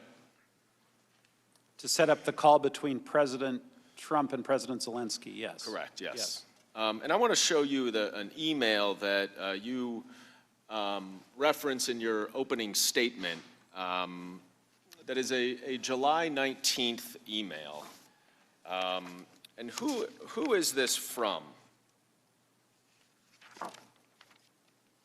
It looks like is it from me? I don't know. It's from you, I believe. Yeah, it's from me to the group. Now, who is the group? People mentioned on the email, Blair, Kenna, McCormack, Mulvaney, Perry, Pompeo. And who's Robert Blair? I believe he's a deputy chief of staff or a advisor to the chief of staff. And you've already told us that Lisa Kenna is the executive secretary for Secretary Pompeo. Who's Brian McCormack? The chief of staff he was the chief of staff for Secretary Perry. And then we see Mr. Mulvaney, Secretary Perry, and Secretary Pompeo. Can you read what you wrote on July 19th to this group, please? He is prepared to receive POTUS call, will assure him that he intends to run a fully transparent investigation, will turn over every stone. He would greatly appreciate a call prior to Sunday so he can put out some media about a friendly and productive call, no details, prior to Ukraine election on Sunday. So Sunday was the 21st, which was the date of the parliamentary elections in Ukraine, is that right? That's right. When you say will assure him that he intends to run a fully transparent investigation and will, quote, turn over every stone, unquote, what do you mean there?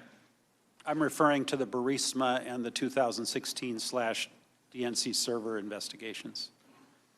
Later that evening, Secretary Perry responds just to you and Brian McCormack, saying, Mick just confirmed the call being set up for tomorrow by NSC, RP. And then a little later, Mr. Mulvaney replies to all, saying, I asked NSC to set it up for tomorrow. Were these the only responses that you received to this email? I don't know. If I have them, I would show them. I don't know. No one wrote back to you and said, what are you talking about in terms of these investigations and turning over every stone? No, there was a chain, and I don't know if it's part of this email or a subsequent email, where I believe Ambassador Bolton pushed back and said he did not want a call to President Zelensky made by President Trump until after the parliamentary elections. So that would explain why it was moved from the next day, July 20th, to the 25th, right? That's right. But Ambassador Bolton is not on this email, is he? I don't think he is, no. Now, you were asked by Mr. Castor if there are any other key witnesses who might be able to help with our investigation. And you mentioned Brian McCormack, right, the Chief of Staff for Secretary Perry? I did. You are aware that the committee subpoenaed him, are you not? I wasn't aware of that. And that he refused to come testify? Are you also aware that Mr. Mulvaney was subpoenaed by the committee and refused to come testify? I did read that in the newspaper, yes. Are you also aware that Robert Blair was subpoenaed and refused to come testify? I think I'm aware of that. And that Secretary Perry was asked to come testify and refused? I am aware of that as well. So would you include them, as well as Secretary Pompeo, as key witnesses that would be able to provide some additional information on this inquiry? I think they would. Now, this was not the first time, as you indicated, that Mr. Mulvaney heard about these investigations into Burisma and the 2016 election. Is that right? I don't know what Mr. Mulvaney heard or didn't hear. I think there's been a huge amount of exaggeration over my contact with Mr. Mulvaney. It was actually quite limited. Well, he certainly he certainly indicated a familiarity with what you were talking about in this July 19th email. Is that right? Because I think Mr. Mulvaney was in the May 23rd briefing with President Trump. I don't remember because there were people sitting behind us that were coming and going when we were sitting in front of President Trump's desk. Okay. Now, you've said that you don't have a recollection of referencing Mulvaney in the July 10th meeting in Ambassador Bolton's office. Is that right? Or I don't recall. So when both Fiona Hill and Colonel Vindman testify that in response to a question from Ukrainian officials at that July 10th meeting about scheduling a White House visit, that you said, well, I spoke with Mr. Mulvaney and it will be scheduled after they announce these investigations. Do you have any reason to dispute that characterization? I don't have any reason to agree or dispute. I just don't remember. So if they both remembered it and they both then went and spoke to the NSC legal advisor about it, you would trust that whatever they relayed to the NSC legal advisor would likely be an accurate reflection? Again, I trust that they related to the NSC legal advisor. I don't know whether I said it, and I don't know which conversation. Again, I've had very, very limited conversations with Mr. Mulvaney. This email indicates that you spoke to President Zelensky and were relaying what he said to very senior officials. Is that right? Which email again? Sorry, the July 19th email, where you say, the subject is, I talked to Zelensky just now. I've got it. Was there some sort of assurance that President Zelensky needed to provide about what he would say to President Trump in order just to get the phone call? I think that part was verbal, and then there were a lot of communications going around back and forth with the Ukrainians, and that's when someone, and I don't remember who, came up with the idea of a draft statement so there would be no misunderstanding about what, in fact, the Ukrainians would say and would be willing to say, that we could rely on and negotiate something on a piece of paper. So just to place you in time, we're going to get to that draft statement, which was in August. This is July 19th, before the July 25th call. Do you remember whether there was a need from any of the White House officials or other national security officials for President Zelensky to provide some assurance of what he would say to President Trump before a phone call, not the meeting, but a phone call was scheduled? There was initially apparently a condition, but that condition was obviously dropped because the phone call took place and there was no such statement made. The phone call took place, as you said, on the 25th of July. And when you say there was no such statement that took place, what do you mean? Well, the Ukrainians never made their public statement prior to the phone call on the 25th of July. Right, but we're not talking about a public statement. What I was asking is whether President Zelensky needed to relay to you or the other American officials that he would assure President Trump that he would do these investigations in a phone call. In my email, I obviously had just spoken with him, and he being Zelensky, and he said that he was prepared to receive the call and he would make those assurances to President Trump on that call, and then presumably that would then lead to the White House meeting. And you had been discussing this phone call for several weeks now, is that right? Yes, I think with Volker, with Perry, with Giuliani through Volker and Perry. And then right after you sent this email assuring the others that he will discuss the investigations and will turn over every stone, the Burisma and 2016 election investigations, Mr. Mulvaney responded that he asked to set up the call for the next day. Is that right? That's what it says. Now, let's go to that press statement that you were discussing in August. And you testified, I believe, that you understood that Rudy Giuliani was representing the president's interests with regard to Ukraine. Is that right? That's what we all understood. And when you all, who do you mean we all? Secretary Perry, Ambassador Volker, myself.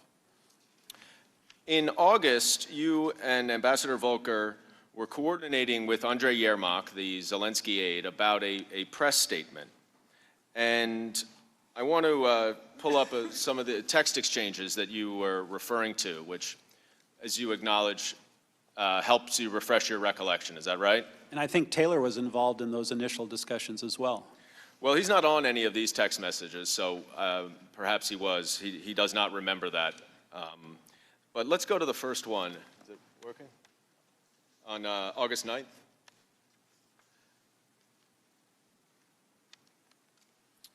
There's an exchange between Ambassador Volker and you where you are discussing setting up, we'll try to bring it up in a second, but I'll just summarize for you. You're discussing trying to set up a White House meeting, here it is, and you say Morrison ready to get dates as soon as Yermak confirms. Mr. Volker, or Ambassador Volker says, excellent, how did you sway him? You said, not sure I did, I think POTUS really wants the deliverable. What did you mean there? The commitment to do the investigations. And how did you know that the president wanted the deliverable? I don't recall. I may have had a conversation with him, or I may have heard it from someone else, but I don't recall, again, without all these records. Going to the next exhibit, Exhibit 10, where, or August 10th, rather, this is between you and Andrei Yermak. What did you say initially in this exchange? Hello? Good? Oh, no, that's Yermak. How was your conversation? And Mr. Yermak responds, hello, good. My proposal, we receive date, and then we make general statement with discussed things. Once we have a date, we'll call for a press briefing announcing upcoming visit and outlining vision for the reboot of U.S.-Ukraine relationship, including, among other things, Burisma and election meddling and investigations. And you respond, got it.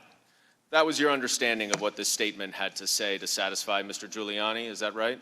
Yes. And then ultimately to satisfy the POTUS deliverable? Yes. Now, the next day you write an email to Ulrich Breckbull and Lisa Kenna. Are you able to see that on your Yeah, I can see screen? it on the screen, yeah. Okay. What is the subject of the email? Ukraine. And can you read what you wrote there? Mike, and I'm referring to Secretary Pompeo, Kurt and I negotiated a statement from Zelensky to be delivered for our review in a day or two. The contents will hopefully make the boss happy enough to authorize an invitation. Zelensky plans to have a big presser on the openness subject, including specifics next week. And in your opening statement, you said that the specifics, what did the specifics represent? The 2016 and the Burisma. And when you say the boss, who do you mean by that? President Trump. And the invitation is what? To the White House meeting. And Lisa Kenner responds, Gordon, I'll pass to S, and S is Secretary Pompeo? Correct. Thank you, Lisa. Now, 2 days later, you have a text exchange with Ambassador Volker again. And this is at the end of it, but the earlier text, which we don't have here, you may recall, includes the press statement, the revised press statement that includes Burisma and the 2016 election. Do Do you recall that? Yes, if I could see it, that would be helpful, but yes. But you ultimately remembered that after your conversation with Mr. Giuliani, you did pass along a statement to the Ukrainians that included Burisma in the 2016 election. Is that right? I think there were statements being passed back and forth between Volker, the Ukrainians, and others to try and negotiate acceptable language. Mm-hmm. And ultimately, that statement was not issued, was it? Correct. And the White House meeting did not. Still hasn't occurred. Still hasn't occurred. But you certainly understood at that time, did you not, that it was the president's direction and instruction that a White House meeting with President Zelensky would not occur until President Zelensky announced publicly the investigations that the president wanted. Is that right? That's correct. And you now know that the investigations the president wanted was an investigation into the Bidens and an investigation into the 2016 election. I know that now, yes. I'm going to move ahead to August 22nd. And you wrote an email to Secretary Pompeo, directly to Secretary Pompeo, CCing Lisa Kenna, with the subject of Zelensky. And could you please read what you wrote to Secretary Pompeo? Mike, should we block time in Warsaw for a short pull-aside for POTUS to meet Zelensky? I would ask Zelensky to look him in the eye and tell him that once Ukraine's new justice folks are in place mid-September, Zelensky should be able to move forward publicly and with confidence on those issues of importance to POTUS and to the U.S. Hopefully that will break the logjam. And Secretary Pompeo responds to you 3 minutes later, yes. Now, I want to unpack this a little bit. You said that in the middle, once Ukraine's new justice folks are in place. What did you mean by that? The new prosecutor that was going to be working for President Zelensky, the old prosecutor, I believe his term was up or he was being let go. He was the Poroshenko prosecutor, and Zelensky wanted to wait until his person was in place. So once that new prosecutor was in place, then President Zelensky, should be able to move forward publicly and with confidence on those issues of importance to POTUS. What did you mean by those issues of importance to POTUS? Again, the 2016 election and Burisma investigation. Were you aware at this time that Secretary Pompeo had listened in to the July 25th phone call? I was not. If he had, do you believe that he would fully understand what the issues of importance to POTUS related to Ukraine would be? I mean, I can't characterize his state of mind. He listened in on the phone call and he concluded what he concluded. But now that you've read the phone call, it's quite clear what the issues of importance to POTUS are. Yes. Biden investigation and yes. the 2016 election investigation, is that right? That's correct. Then it says, hopefully, that will break the logjam. Now, by this point, you were aware that security assistance had been on hold for about 5 weeks, is that right? I became aware on the 18th of July. And you understood that there was a lot of activity within the State Department and elsewhere to try to get that hold lifted, is that right? That's right. Just about everybody in the interagency, meaning the national security apparatus, wanted to lift the hold and wanted the aid to go to Ukraine? Correct. So what did you mean here when you said logjam? Well, as I said to Chairman Schiff, I meant inclusively anything that was holding up moving forward on the meeting and the Ukraine-U.S. relationship. And what was holding that up? At that point, it was the statements about Burisma and the 2016 elections. But what was being held up? Well, the aid was being held up, obviously. 4 days later, you said in your opening statement that you sent Rudy Giuliani's contact information to John Bolton. Is that right? I did. Did you know why he asked for that? No idea. Did you know that he was going to Ukraine the next day? I knew he was about to go to Ukraine. I didn't know exactly when his trip was, but I thought it was kind of an odd request, given that the White House can pretty much get anyone's phone number they want. Now, in this email to Secretary Pompeo, you referenced a trip to Warsaw. Ultimately, the vice president went on that trip? That's correct. And that was the conversation that you talked about, where you testified earlier to, that where you said that we really need to get these investigations from Ukraine in order to release the aid in the pre-meeting? That's right. And Vice President Pence just nodded? He heard what I said. And didn't respond in any way? I don't recall any substantive response. But you never specifically referenced the Bidens or Burisma in that meeting, did you? I don't remember ever mentioning the Bidens. I may have mentioned Burisma. And that meeting was with a group. You were not alone with Vice President Pence. That's Is that correct. right?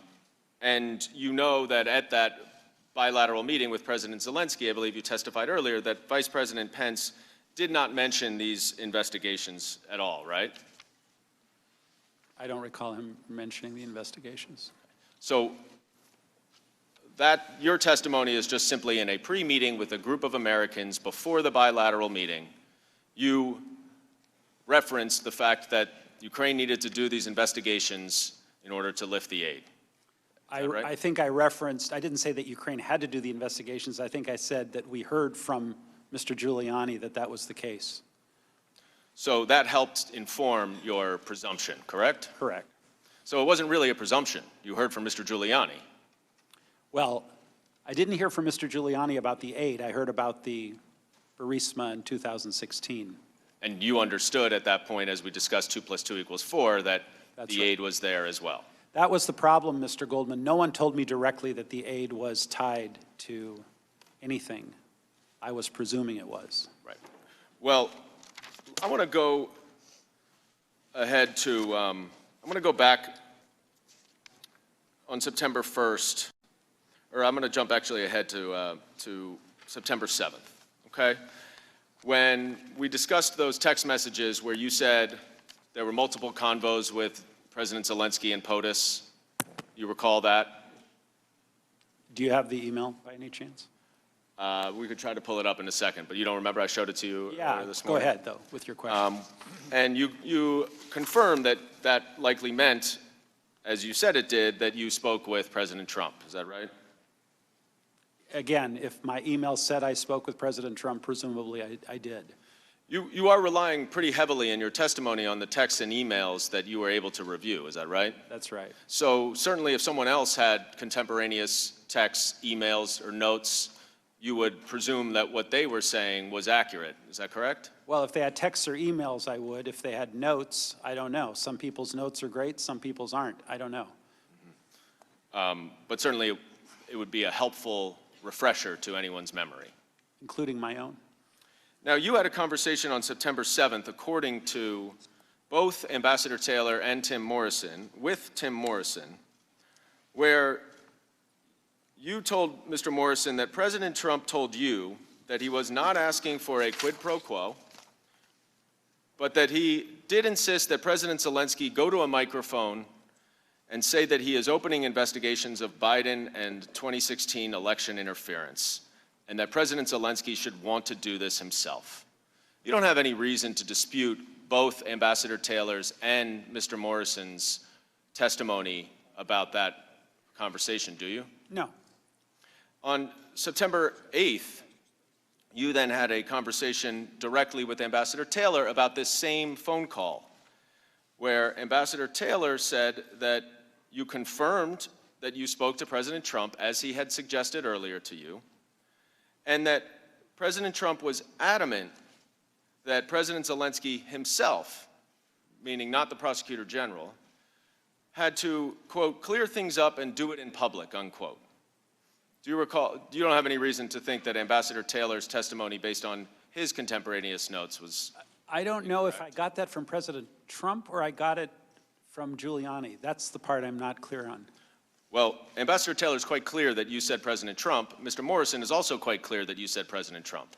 You don't have any reason to dispute their very specific recollections, do you? No, if they have notes and they recall that, I don't have any reason to dispute it. I just personally can't remember where I got it from.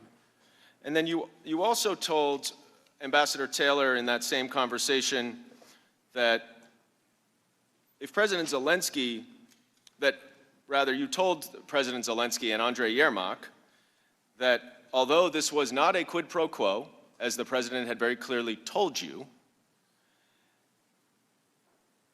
it was, however, required for President Zelensky to clear things up in public, or there would be a stalemate. You don't have any reason to dispute Ambassador Taylor's recollection of that conversation you had with President Zelensky, do you? No. And that you understood the stalemate referenced the aid, is that correct? At that point, yes. Ambassador Taylor also described a comment that you made where you were trying to explain what President Trump's view of this was. And you said that President Trump is a businessman. When a businessman is about to sign a check to someone who owes him something, the businessman asks the person to pay up before signing the check. Do you recall saying that to Ambassador Taylor? I don't recall it specifically, but I may have. And Ambassador Volker also said that you did. Okay. So just to summarize here, by the end of the first week of September, before the aid had been released, you had expressed twice to the Ukrainians that you understood that the investigations needed to be publicly announced on CNN in order for the aid to be released. Do you recall that? I didn't say that they had to be announced on CNN. The Ukrainians said to me or to Ambassador Volker, or both of us, that they had planned to do an interview anyway on CNN, and they would use that occasion to mention these items. And that even though at some point you had calculated 2 + 2 = 4, and therefore you believed that the aid was conditioned on the investigations, that you had a phone call with President Trump that you relayed to both Tim Morrison and Ambassador Taylor, whose accounts of that conversation you do not dispute, where President Trump confirmed that President Zelensky needed to publicly announce the investigations, or otherwise the obvious implication of the stalemate would be that the aid would not be released. Is that correct? Again, the implication, I did not hear directly from President Trump that the aid would be held up until the statement was made. I did not hear those words. But you agree that with whatever Mr. Morrison and Ambassador Taylor testified to about the conversation you had with President Trump. Is that right? Remind me again. I don't want to misspeak. Well, you just said you have no reason to dispute their accounts based on their detailed notes. Were they saying that I told them that President Trump said that the aid would not be released until the statements were made? Because I said repeatedly, I don't recall President Trump ever saying that to me. Okay. I think what they said, if I could just finish this line of questioning, was that President Trump was adamant that President Zelensky himself had to clear things up, quote, clear things up and do it in public, unquote. So what they related was, although President Trump claimed to you there was no quid pro quo, he also made it clear to you in that call that President Zelensky had to, quote, clear things up and do it in public. You don't have a reason to dispute? That's what you I don't have any reason to dispute the clear things up and do it in public. What I'm trying to be very clear about was President Trump never told me directly that the aid was tied to that statement. But in that same conversation you had with him about the aid, about the quid pro quo, he told you that President Zelensky had to, quote, clear things up and do it in public, correct? I did not have a conversation with him about the aid. I had a conversation with him, as referenced in my text, about quid pro quo. Well, the quid pro quo you were discussing was over the aid, correct? No. President Trump, when I asked him the open-ended question, as I testified previously, what do you want from Ukraine? His answer was, I want nothing. I want no quid pro quo. Tell Zelensky to do the right thing. That's all I got from President Trump. Did you also get from President Trump, as reflected by Ambassador Taylor, that he said he was adamant that President Zelensky had to, quote, clear things up and do it in public? That part I can agree to, yes. Time is now with the minority for 20 minutes. I'm sorry, 33 minutes. 33 minutes. Thank you, Mr. Chair. Ambassador, you've been in business for a long time. I have. So if you want to get to the bottom of something, somebody that's running a department or one of your buildings or something, Who do you go to? The boss. The manager of whatever company Exactly. it is. Right? Correct. So if you want to get to the bottom of foreign aid, probably go to the people that are in charge of foreign aid here in this town, wouldn't you? Because you're not in charge of foreign aid. I'm not in charge of foreign aid. And you've had to testify that you've presumed foreign aid was this or that, and you're guessing that this was tied to foreign aid. But there are people in this town who are in charge of the foreign aid. And in fact, I don't think it's very fair to you at all, or to us, or to the American people. You might be surprised that we had that person here in the Capitol, in a secret deposition, in the basement, last Saturday. Now, that testimony might be pretty important to you before you're here to testify. If you could have read that, your lawyers could have went through that, because it may have clarified some more things for you about your recollection about the foreign aid. So, we've heard earlier, we heard about we had the chair looking at the cameras telling American people, talking about Watergate with their Watergate fantasies that they continue to, I guess they fantasize about this at night. And then they come here and talk about obstruction of justice because they're not giving you documents that you think you should have. So now they've laid out their clear Watergate argument or articles of impeachment.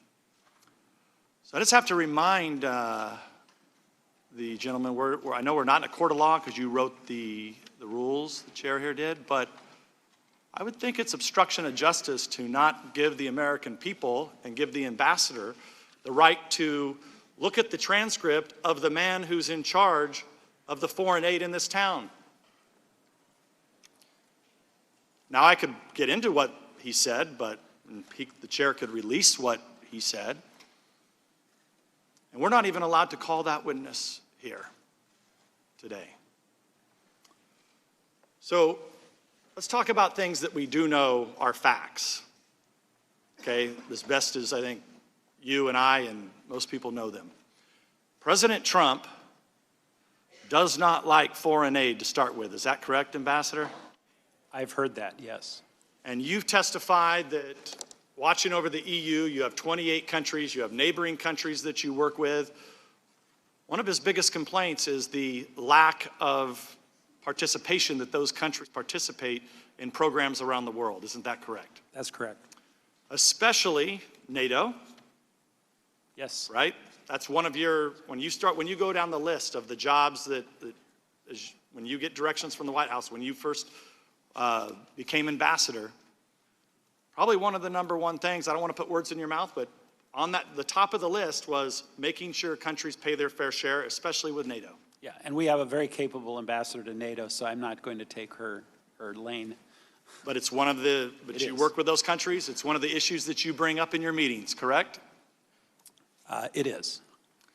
So, now I know you weren't on the July 25th phone call, but one of the first things that the President of the United States brings up is Germany's lack of participation. I think he names the President of Germany directly, that they're not participating in helping out Ukraine, who's one of their neighbors.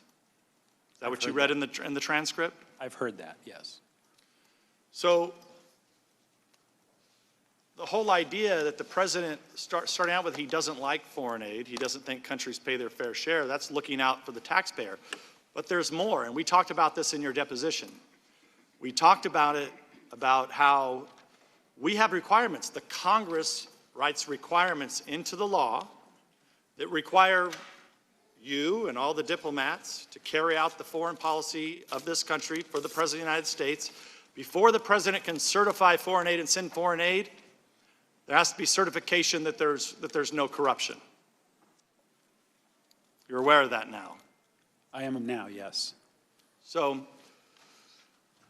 being that you learned about that in your deposition, now looking back at clearly the challenges and concerns the president had with the involvement of high-level Ukrainian government officials, including the ambassador here in the United States that attacked him during his presidential campaign, the concerns of leaks that were leaks or just made up stories and conspiracy theories that were spun in the Steele dossier that the Democrats on this committee own.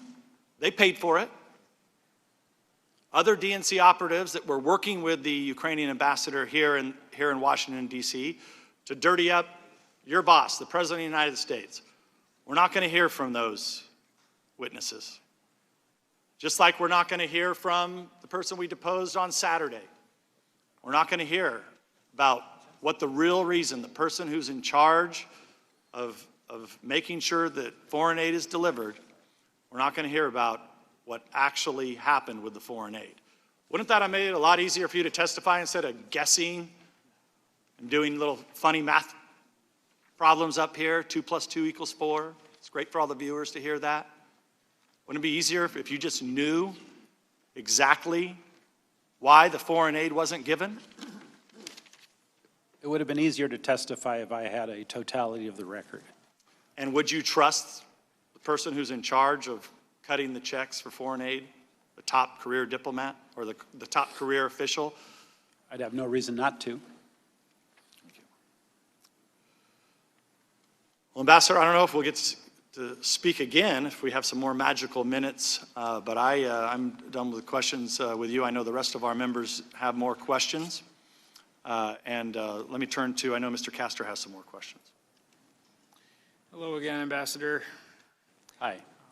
We'll try not to use all of this time as a courtesy to you.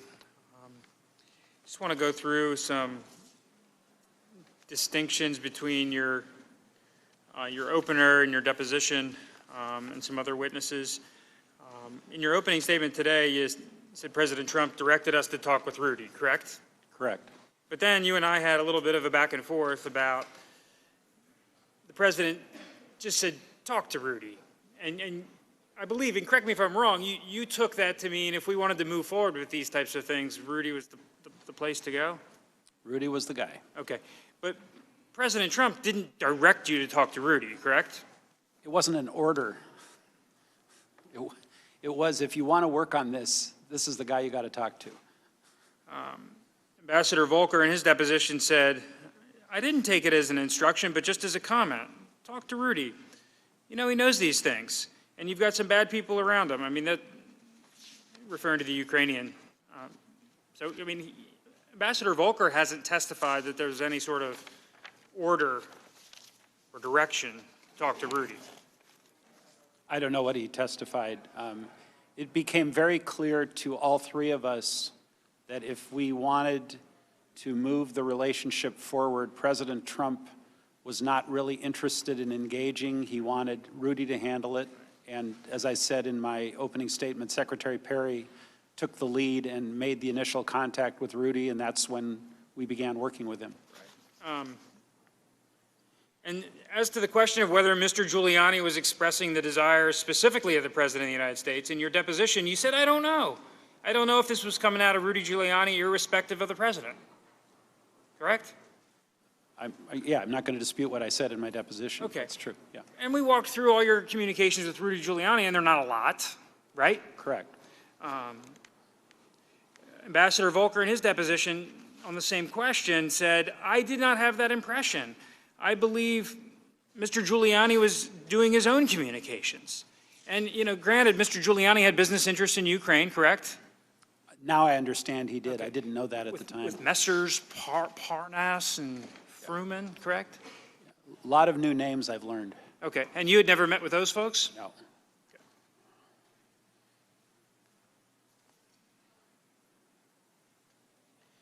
And then in your September 9th communication with the President, during your deposition, that was a striking moment when you walked us through your telephone call with President Trump on September 9th. By the way, I still cannot find a record of that call because the State Department and the White House cannot locate it, but I'm pretty sure I had the call on that day. Whether it was the 9th or the 8th, you had this call. It was extremely memorable, right? It was. And you've been very honest, and we're not trying to give you a hard time on all the times you don't recall. We're just trying to say that there's a lot of important events that have happened that the committee's asked you about, and you've honestly said, I don't recall. But the call with President Trump on September 9th or the 8th, you recall it vividly, right? I recall it vividly because it was keyed by the sort of frantic emails from Ambassador Taylor. I had, again, prior to that call, had all kinds of theories as to why things weren't moving, why there was no White House meeting, why there was no aid, why there was no this, why there was no that. And I was getting tired of going around in circles, frankly. So I made the call, and I asked, as I said, the open-ended question, what do you want from Ukraine? Right. And that's when I got the answer. He was unequivocal, nothing. What I said in the text is what I heard. And I'm curious, was that vignette in your opener today? I don't think so. How come? That's so memorable, so striking. I don't know. It was in my previous testimony, and I assumed if people had questions, they would bring it up.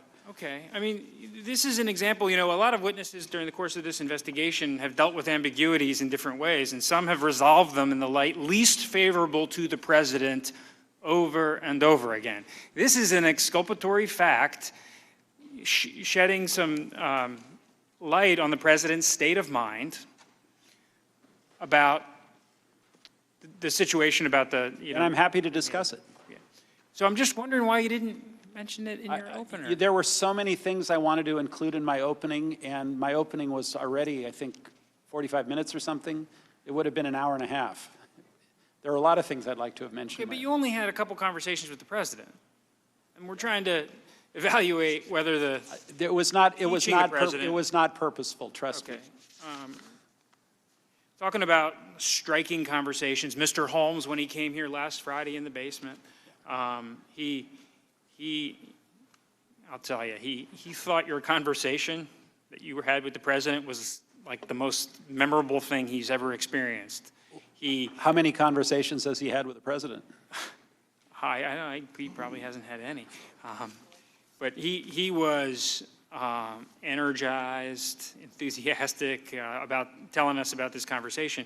And so not only did I buy him lunch, but I also provided entertainment? Yeah, and he conferred with us that he regaled anyone that he came across with this story.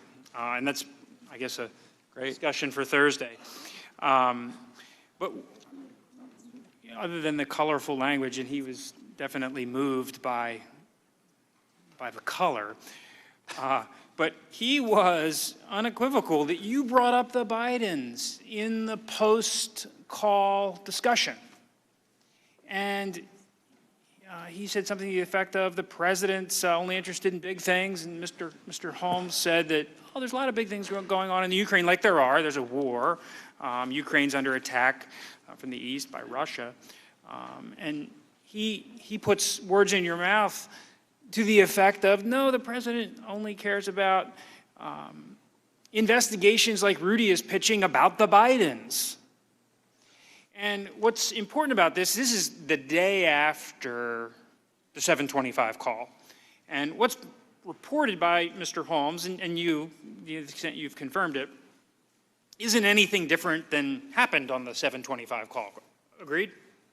From the president's standpoint? With 2020 hindsight, now that we've had the transcript of the call, the Bidens were clearly mentioned on the call, but I wasn't making the connection with the Bidens. Right, but with regard to the president, it was just mentioning investigations. That's all he said on the phone was investigations, I think. But you told us time and again that you never realized the Bidens were part of any of this, the Burisma, and you talked about a continuum, and you never came to understand that until maybe as late as September 25th, correct? I don't know the exact date, but it was pretty late. Okay.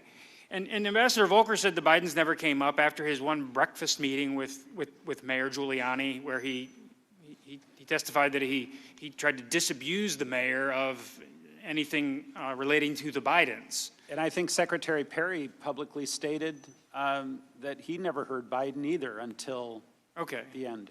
So when you testify here today that you have no recollection of mentioning the Bidens to Mr. Holmes, that's not just a recollection, that's based on your state of mind at that point in time and your state of mind up to September 25th, correct? I wasn't into investigating the Bidens. So it's very surprising to you that he would mention that, right? It was very surprising to me.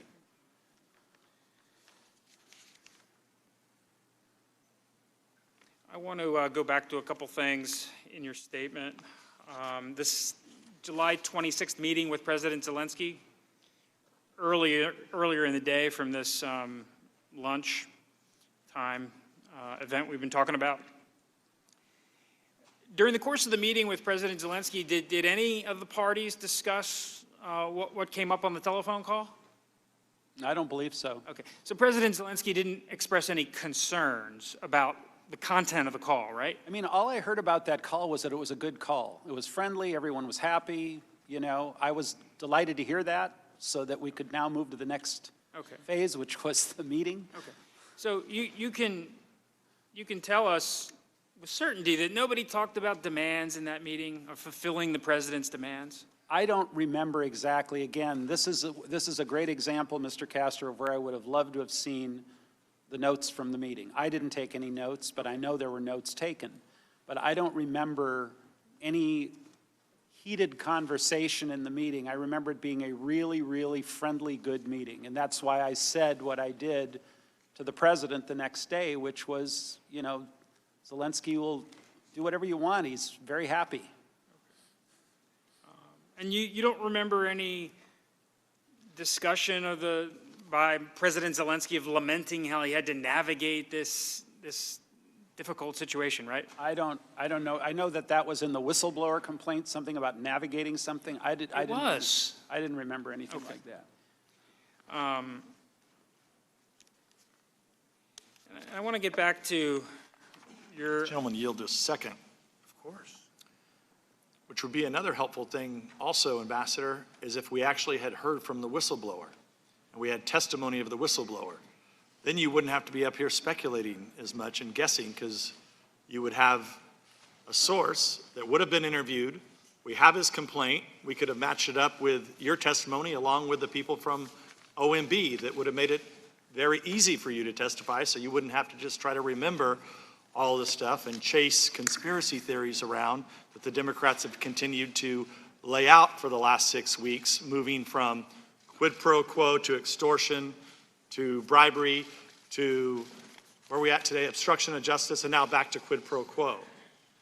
We wouldn't have had to do all that if the whistleblower would have testified. You wouldn't have to speculate about what the whistleblower only had in his or her complaint that nobody seems to know. Back to Mr. Castor. Thank you, Mr. Nunes. I want to turn to a couple of times in your opener, you said everyone was in the loop. And I just want to, these televised proceedings, sometimes we lose track of things, and everyone was not in the loop with your speculation or your guess that in the absence of any credible explanation for the suspension of aid, I later came to believe that the resumption of security aid would not occur without public statement from the Ukraine. Everyone wasn't in the loop with that, right? Well, the secretary was, because that's why I sent my email. But your emails, let's look at your emails. There's 2 emails that you sent to the secretary, right?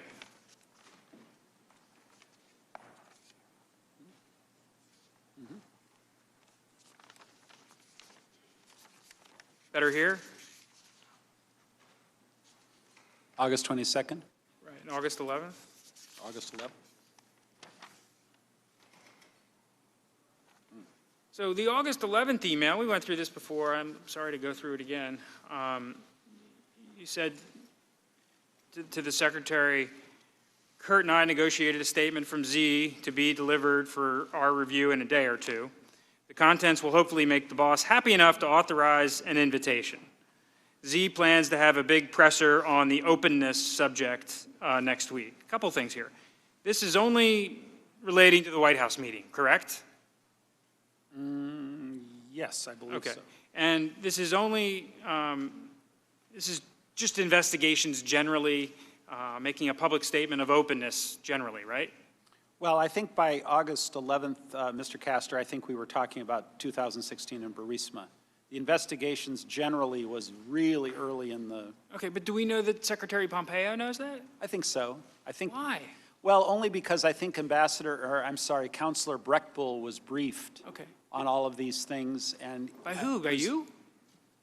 By, I believe, Ambassador Volker, by myself, various. That's not what he testified to. I mean, did you, Counselor Breckbull testified? I didn't know he had testified. no, Ambassador Volker. Oh, okay.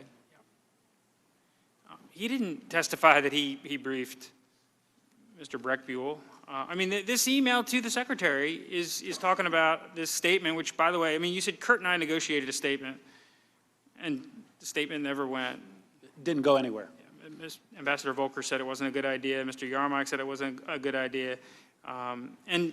But what you're writing to the secretary here is just it relates to a generic openness subject, right? Yeah, but I think the secretary, though, was on the July 25th call, which obviously I wasn't on and I didn't know about. Okay, but you used this email to suggest that everyone was in the loop, that like security sector assistance was tied to some sort of act by the Ukrainians. No, I don't think I said that. I don't think I said that this assistance was involved here. Okay. I think so what was everyone in the loop about then? Well, the secretary was in the loop that we had negotiated a statement. Okay. I'm fairly comfortable that the secretary knows that where the statement was at that point. In other words, the 2016 in Burisma, okay. And that Lisa passed that along to him and kept him informed. Okay, so we can agree that at this point in time, the secretary wasn't in a loop, that there was a conditionality on the security sector assistance. Hold on a second. Are you asking about July 19th, Exhibit 4? I was asking about your email to the secretary on August 11th. Oh, okay. Well, on July 19th, which the secretary was on, I talked about fully transparent investigation and turn over every stone, and the secretary was on that. Okay. So but you testified at your deposition that on July 19th, in this continuum you talked about, at that point in the continuum, it was just a generic investigation. Wasn't anything involving.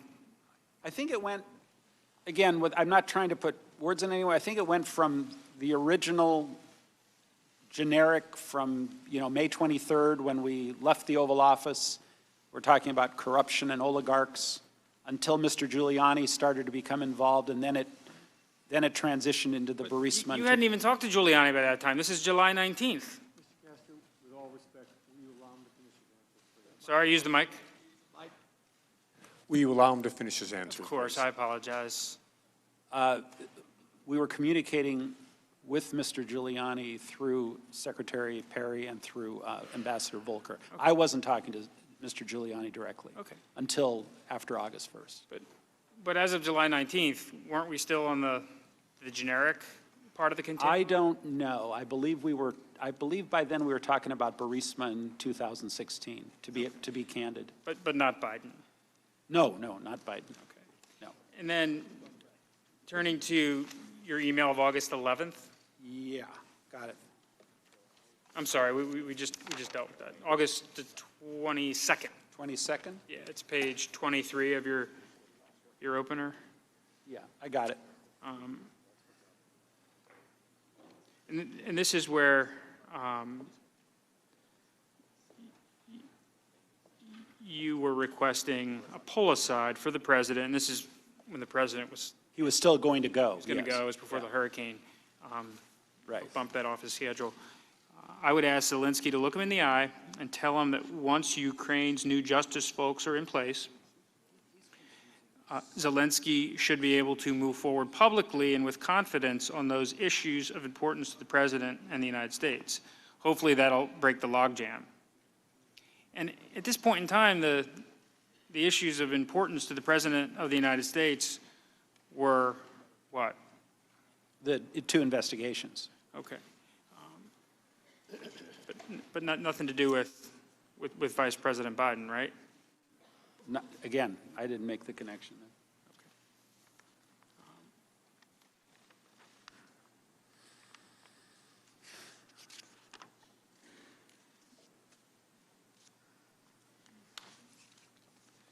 I want to just pivot briefly to the President's concerns about foreign assistance.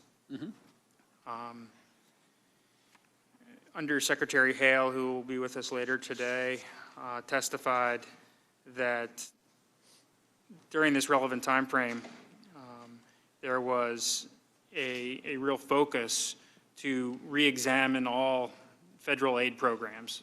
Are you aware of that interest of the President? I'm generally aware of the President's skepticism toward foreign aid and, conditioning foreign aid on certain things. I'm generally aware of that, yes. And Ambassador Hale testified, and his testimony's been public, almost a zero-based concept, that each assistance program and each country that receives the program be evaluated. The program made sense, that we avoid nation building, and that we not provide assistance to countries that are lost to us in terms of policy, whether it's because corruption or another reason. Is that something you were aware of at the time? Generally, yes. Okay. And you're certainly aware that the President was concerned about the European allies' contributions to the region? Exactly why I was involved. Okay. So, as we get down to September 11th, right before you're advocating that the pause be lifted, correct? Yeah, I personally didn't think the pause should have ever been put in place. Yeah. But as we get down to September 11th and you're talking with Senator Johnson and so forth, you don't know with certainty that the genuine reason the President was implementing the pause wasn't because of his concerns about the allies or his concerns about foreign assistance generally, or that he wasn't just trying to hold the aid as long as he could to see what he could, what type of information he could get about those two subjects. Fair enough. Okay. I am really trying to finish up before so I can yield some time back. Do we have anything else, Mr. I have nothing else.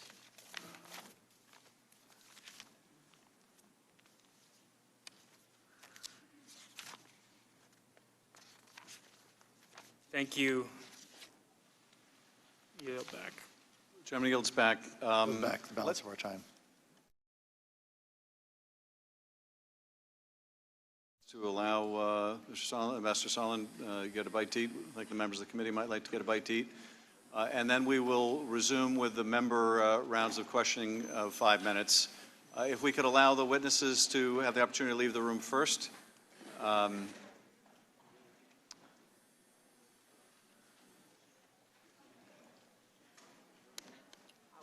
Mr. Chairman, Ambassador Sondland had intended to fly back to Brussels to resume his duties at the end of the day, and so it would be a great convenience to us if we could have a shorter break now and resume with the members' questions and try and wrap up in time that he might be able to make his flight. I appreciate that, Counsel. We all have a busy schedule these days. The member round of questions should take, I think, slightly less than 2 hours, so I think you should be good depending on the time of your flight. But we will endeavor to make the break as short as possible. If you'd like to excuse yourself from the room before the rest of the crowd.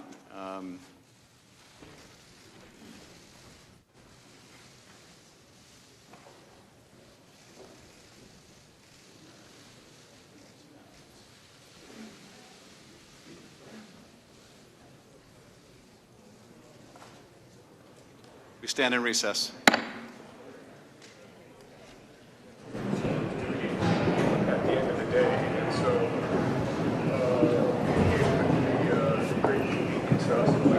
Just a heads up, Sondland just left.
it, it looks like a bribery scheme. Quickly, on the vaping hearing you're about to go Yes. into, I know that Republicans, Democrats are going to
me personal. Okay. Someone is leaving the bathroom and going into the dining room.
Committee will come to order.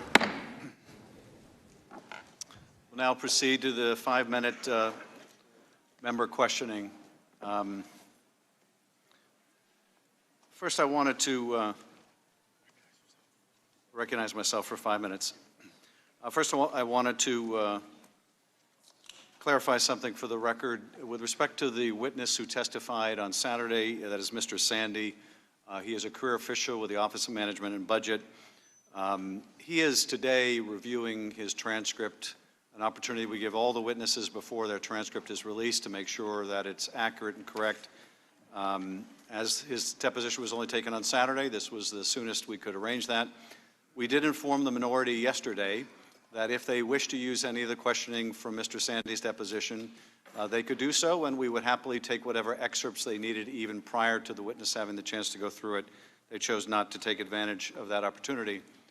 But I would make this far more significant point, which is he is not the top official at the Office of Management and Budget responsible for releasing foreign assistance.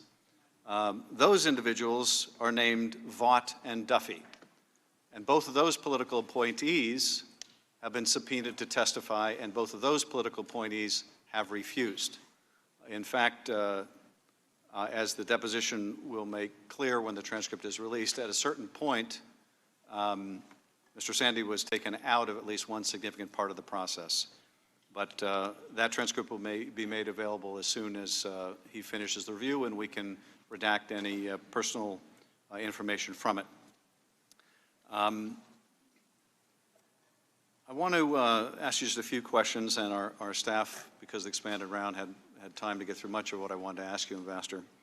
But with respect to the statement,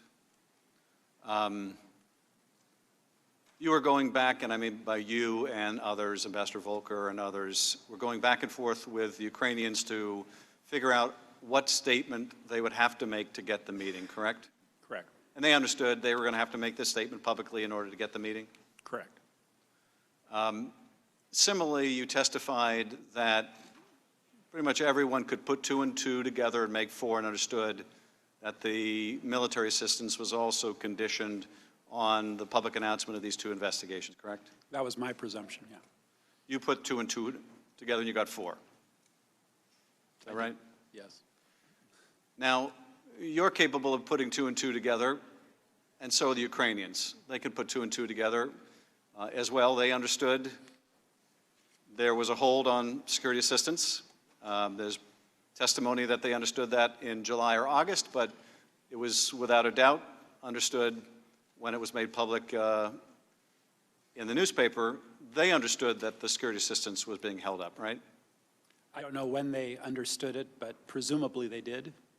Well, certainly once it was public, they understood the security assistance was withheld, right? Once it was public, I assume so, yes. And indeed, that was one of the issues that was brought up in that meeting between Zelensky and Pence in Warsaw.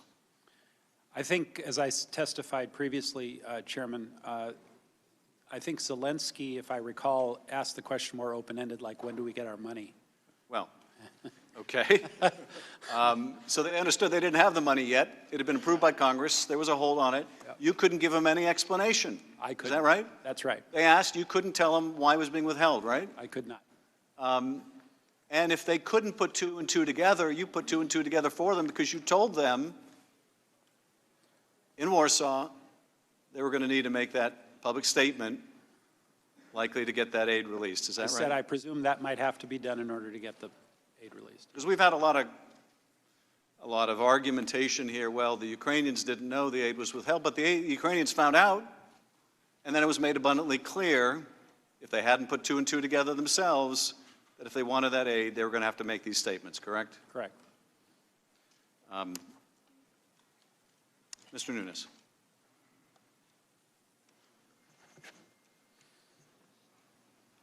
Yield to Mr. Ratcliffe.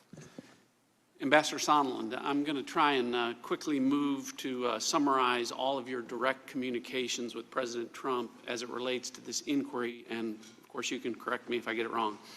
On May 23rd, you had a group meeting that included what you called a vanilla request about ending corruption involving Ukrainian oligarchs, correct? Correct. On July 25th, you called President Trump to say you were on your way to Ukraine, but nothing of substance occurred on that call, correct? Correct. On July 26th, you had a 5-minute call at a restaurant that you didn't originally remember because it, according to your statement this morning, quote, did not strike me as significant at the time, end quote, but once refreshed, recalled that the primary purpose was a rapper named A$AP Rocky, correct? Correct. And on September 9th, and most importantly, reading from your deposition, you called President Trump to ask him, what do you want from Ukraine? He responded, I want nothing. I want no quid pro quo. I want Zelensky to do the right thing. I want him to do what he ran on. And what he ran on was fighting corruption, correct? Correct. And then lastly, on October 2nd, in a random in-person meeting that you had at an event for the Finnish president, you ran into President Trump and advised him that you'd been called to testify before Congress, and he said to you, good, go tell the truth. That's correct. All right, and that is the entirety of your recollection of your direct communications with President Trump about these matters. I may have had another call or meeting or two. I wish, Mr. Ratcliffe, I had the record. I understand, but this is what you recall. This is what I recall. Okay, so stop me if there's anything sinister or nefarious in any of this. A vanilla request about corruption, a call to say I'm on my way to Ukraine, a 5-minute call you didn't remember as significant, but its primary purpose was to discuss a rapper, a call that you made where the president said, I want nothing, I want no quid pro quo, I want Zelensky to do the right thing, I want him to do what he ran on, and him telling you to go tell Congress the truth. Anything sinister or nefarious about any of that? Not the way you present it. Okay, and that is the truth as you've presented it, correct? Correct. All right, why that's important, Ambassador Sondland, is because none of that is hearsay. None of that is speculation. None of that is opinion. That is direct evidence. And ultimately, that is what, if this proceeds to the Senate, they're going to care about. Unlike this proceeding, which has been based on largely speculation and presumption and opinion, this is direct testimony and direct evidence. And to that point, none of that included evidence about the Bidens, and none of that included evidence about military assistance, because President Trump never mentioned either of those to you, correct? That's correct. All right. So going back to the July 26th call, because it's going to be a spectacle tomorrow, you didn't remember it because it didn't strike you as significant at the time. Is it fair to say that if the President of the United States was asking you to do or say something improper or unlawful, that would have been significant to you? Yes. All right. And if that call was part of a bribery or extortion scheme that you were part of, as Democrats have alleged, you'd remember that as significant, wouldn't you? I was not a part, and I would have remembered. I understand that, and I agree with you. let's turn to the quid pro quo, because it's been reported in the papers that this was blockbuster testimony today about quid pro quo and new evidence. To be fair to you, Ambassador Sondland, according to your statement today, as you say on page 14, as you testified previously, this was your opinion that there was a quid pro quo, correct? The 2016 Burisma and the 2016 election and Burisma in return for the White House meeting. That's Right. correct. So you've shared that before. To that point, to be clear again, on the part of it that relates to military assistance, though, you don't have any direct evidence from President Trump about that part of it. That's your 2+2 part of the equation, right? The presumption, correct? That's correct. All right. And you understand also that others disagreed. Yesterday we heard from Mr. Morrison, Ambassador Volker. They testified that they didn't see a quid pro quo. Do you understand that? I understand that. That's what they said. Okay. That reasonable people could look at all of this and come to different conclusions. Correct? Correct. I yield back. Mr. Himes. Thank you, Mr. Chairman. Ambassador, thank you for testifying. Ambassador, a couple things jumped out at me in your testimony. In your opening statement, you say, Mr. Giuliani demanded that Ukraine make a public statement announcing investigations of the 2016 election, DNC server, and Burisma. Mr. Giuliani was expressing the desires of the President of the United States, and we knew that these investigations were important to the President. That last sentence is interesting. No conditionality, no modifiers. Mr. Giuliani was expressing the desires of the President of the United States. Mr. Giuliani communicates in colorful and memorable terms. What did Mr. Giuliani say to you that caused you to say that he is expressing the desires of the President of the United States? Mr. Himes, when that was originally communicated, that was before I was in touch with Mr. Giuliani directly. So this all came through Mr. Volker and others. So Mr. Volker told you that he was expressing the desires of the President of the United States? Correct. And subsequently, when you saw the transcript of the July 25th conversation with President Zelensky, you put it all together, and yeah, this is the desire of the President of the United States. After I saw the July 25th readout. Right, okay. Other thing that is interesting here, the theme of your testimony today is that everybody knew and signed off, which is a little different from what we've heard, right? We've heard this from others saying that your effort out there was irregular, it was shadow foreign policy, characterized as a drug deal. And by the way, that was not a Democratic characterization, despite what Mr. Nunes says. That, of course, was the National Security Advisor of the United States characterizing it as a drug deal. What confuses me is that you have said and testified, and it's in here, that the Secretary of State was not only aware, but that he applauded you. Good work. Keep banging away. The Secretary of State, if this had been irregular or a drug deal or a shadow foreign policy, he would have been the one to put an end to it, and yet he did not, right? Well, the Secretary of State, I think, was taking into account the totality of what I've been working on, globally, and saying, you're doing a great job, including this. Right, okay, so he was aware of what you were doing, and you're doing a great job, includes this. Yes. So in some sense, he was validating it rather than saying this was irregular or shadow or a drug deal. We never thought it was irregular. We thought it was in the center lane. And why do you think the Secretary of State thought that? Why did he think Why did he think that this was a worthy thing to do when so many senior people, including the National Security Advisor, thought it was a drug deal? I don't know. You'd have to ask him. Okay. To your knowledge, did he have communications with the President about this? I have no knowledge of his communications with the President. Okay. Let me take you to the July 26 call that we've talked a little bit about. You basically haven't disputed Mr. Holmes's characterization of that report, although perhaps the mention of Biden, you don't recall that. I'm actually pretty confident we'll get a transcript of that call. A conversation in public between a high-profile ambassador and the President of the United States will be the top target, not for one, but for many foreign intelligence services. And because it's pretty sensitive stuff to this inquiry, and pretty sensitive stuff because this information could be used to embarrass the President or leverage public officials, my guess is we're going to see the transcript. Our people are pretty good, and if other people have it, we're going to see this transcript. Until then, all we've got is your recollection and the testimony of the other people there. So I'm curious about your frame of mind. This statement The Ambassador Sondland agreed that the president did not give a fig, not the word used, about Ukraine. Is that a statement you might make? Do you believe that the president doesn't give a fig about Ukraine?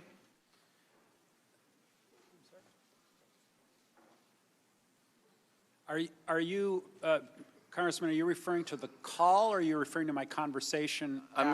So Mr. Holmes recounts, and I'll read it to you. Ambassador Sondland agreed that the president did not give a fig about Ukraine. Fig was not the word used there. And I'm asking you whether it's plausible that he might have heard that, because I'm asking you whether you believe that the president does not give a fig about Ukraine.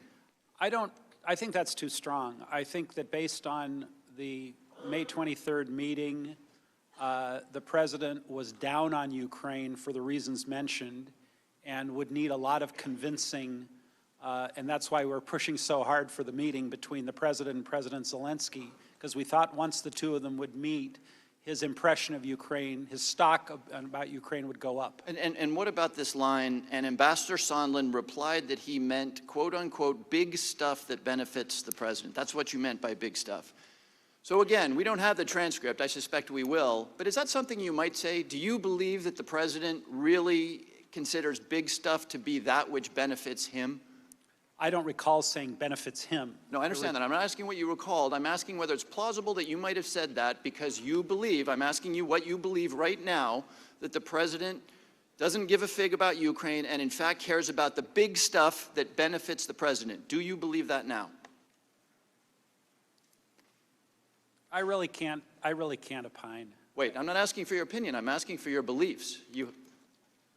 I don't understand your question. I want to answer your question. I just don't understand. Let me try one more time. Okay. Do you believe what is alleged that you said on this phone call, that the president cares primarily about stuff, the big stuff that benefits the president? Is that a belief? I don't think the president said that on the phone call. I don't think the president said that to me on the phone call. I was talking about ASAP Rocky, and he mentioned investigations. I don't know why you're. Time of the gentleman has expired. Mr. Conaway. Thank you, Mr. Chairman. I yield 6 minutes to Mr. Jordan. I thank the gentleman for yielding. Ambassador, when did it happen? When did what happen? The announcement. When did President Zelensky announce that the investigations were going to happen? On page 14, you said this: was there a quid pro quo? Your opening statement. As I testified previously, with regard to a requested White House call, White House meeting, the answer is yes, that there needed to be a public statement from President Zelensky. When the chairman asked you about the security assistance dollars, you said there needed to be a public announcement from Zelensky. So I'm asking you a simple question. When did that happen? Never did. Never did. They got the call July 25th. They got the meeting, not in the White House, but in New York on September 25th. They got the money on September 11th. When did the meeting happen again? Never did. You don't know who was in the meeting? Which meeting are you referring to? The meeting that never happened. Who was in it? You know how Zelensky announced it? Did he tweet it? Did he do a press statement? Did he do a press conference? You know how that happened? I mean, you got all three of them wrong. They get the call, they get the meeting, they get the money. It's not 2 + 2, it's 0 for 3. I mean, I've never seen anything like this. And you told Mr. Castor that the president never told you that the announcement had to happen to get anything. In fact, he didn't just not tell you that, he explicitly said the opposite. The gentleman from Texas just read it. You said to the President of the United States, "What do you want from Ukraine?" The President, "I want nothing. I want no quid pro quo. I want Zelensky to do the right thing. I want him to do what he ran on." What did he run on, Ambassador Sondland? Transparency. And dealing with corruption, right? That's right. Mr. Castor raised another important point. Why didn't you put that statement in your opening statement? I think you said you couldn't fit it in. Is that right?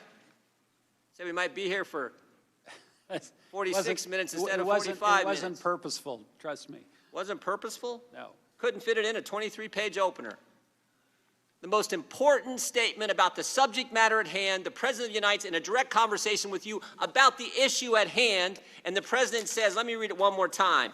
What do you want from Ukraine, Mr. President? I want nothing. I want no quid pro quo. I want this new guy, brand new guy in politics. His party just took over. I want Zelensky to do the right thing. I want him to run on and do what he ran on, which is deal with corruption. And you can't find time to fit that in a 23-page opening statement. You know what a quid pro quo is?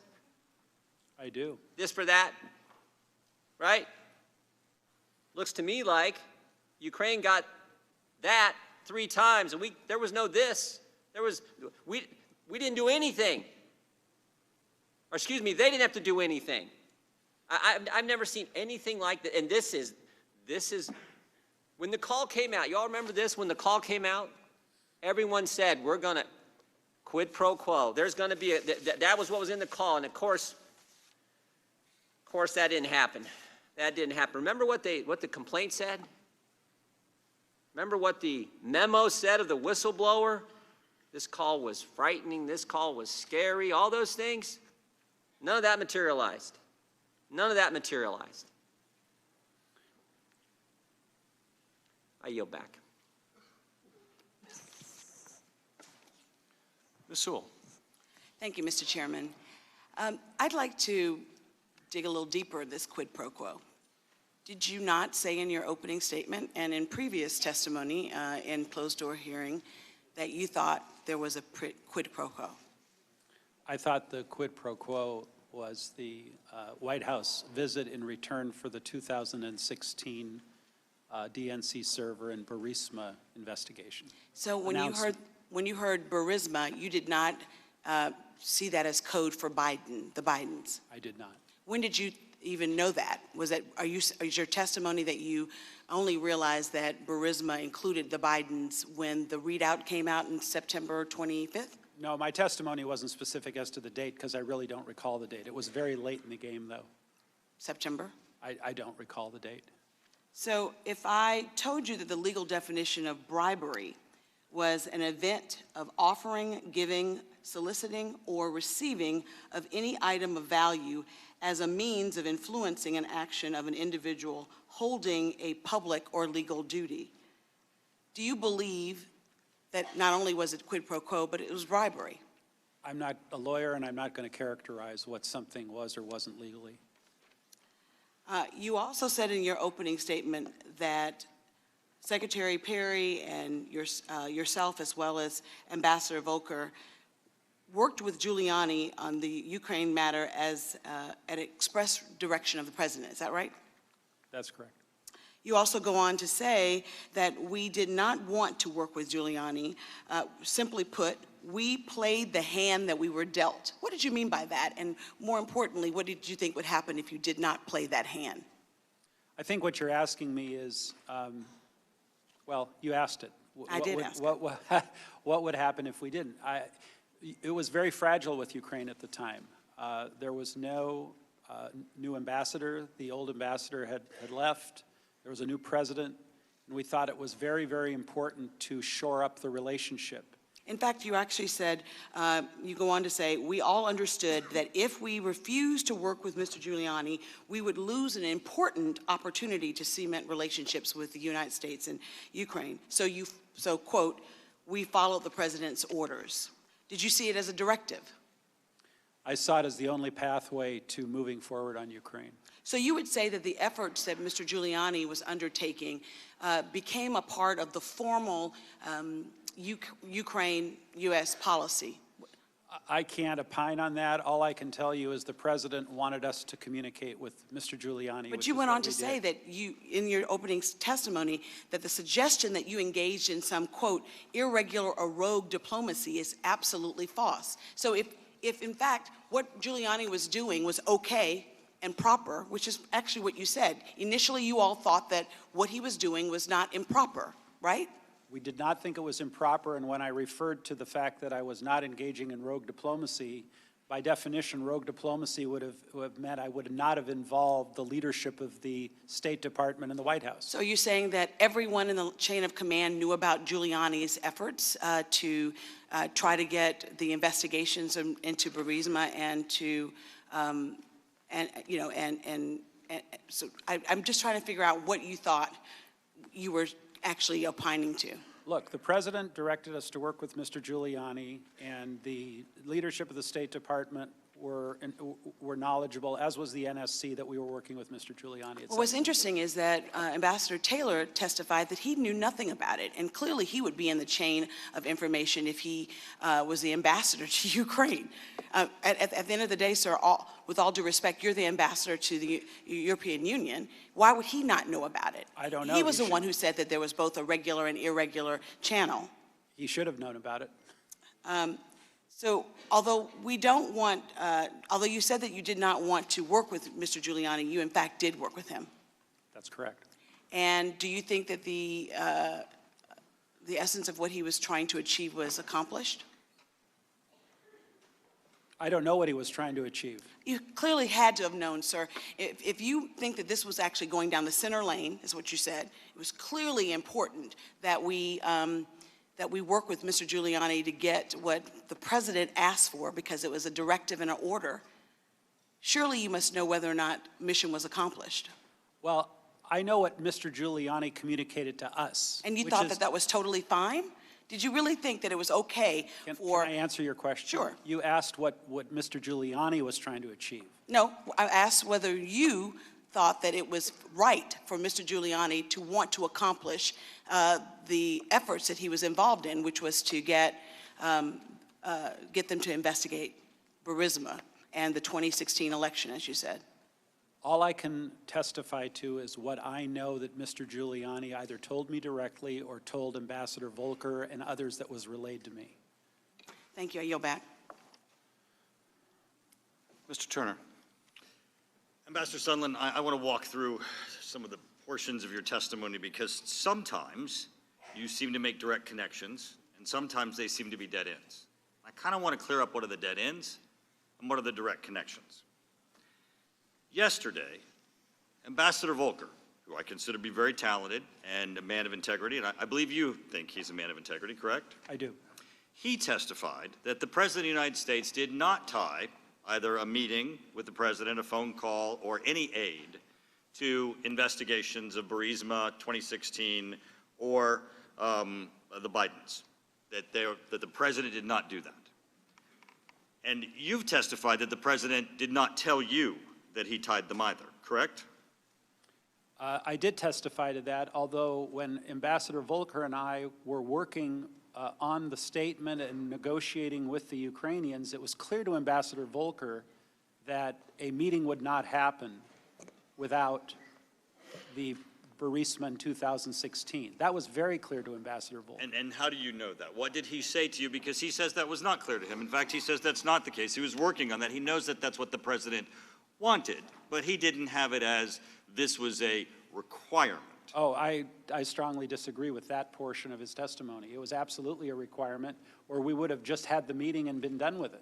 What about the aid? He says that they weren't tied, that the aid was not tied. And I didn't say they were conclusively tied either. I said I was presuming it. Okay, and so the President never told you they were tied. So your testimony, his testimony is consistent, and the President did not tie aid to investigations. That's correct. Okay, he also testified that he spoke to Giuliani and that Giuliani did not relate that he was tying on behalf of the President or on the President's behalf aid, and that in fact Giuliani never said to him that aid was tied to investigations. Now, the question I have for you is, did you ever have a conversation with Giuliani that did not involve Volker? Because your testimony is a lot of we's and us's. So do you and Giuliani have a separate conference, separate phone call where Giuliani told you that the aid was tied? Because Volker says, and if he was on all your phone calls, Volker says that never happened. No, I did have a few conversations. I don't recall how many because I don't have the records with Mr. Giuliani directly when Mr. Volker wasn't available. And did Giuliani say to you, go ahead, what were you going to say? I don't believe I testified that Mr. Giuliani told me that aid was tied. Oh, I think, see, this is part of the problem, Ambassador Sondland, and I just want to walk you through this, is you've said to us everyone was in the loop, and everyone knew. Now, hold on a second. I've listened to you today, as have a lot of people, and not only are your answers somewhat circular, frequently you've contradicted yourself in your own answer. Now, the text messages and emails that you put up there, Kurt Volker walked us through, and he has a completely different understanding of what you were saying than what you're saying you were saying. So I'm a little confused as to how everyone's in the loop, because if Giuliani didn't give you any express statement, then it can't be that you believe this from Giuliani. Now, let me tell you right now, because is Donald Trump your friend? No, we're not friends. Okay. Do you like the president? Yes. Okay. Well, you know, after you testified, Chairman Schiff ran out and gave a press conference and said he gets to impeach the President of the United States because of your testimony. And if you pull up CNN today, right now, their banner says, Sondland ties Trump to withholding aid.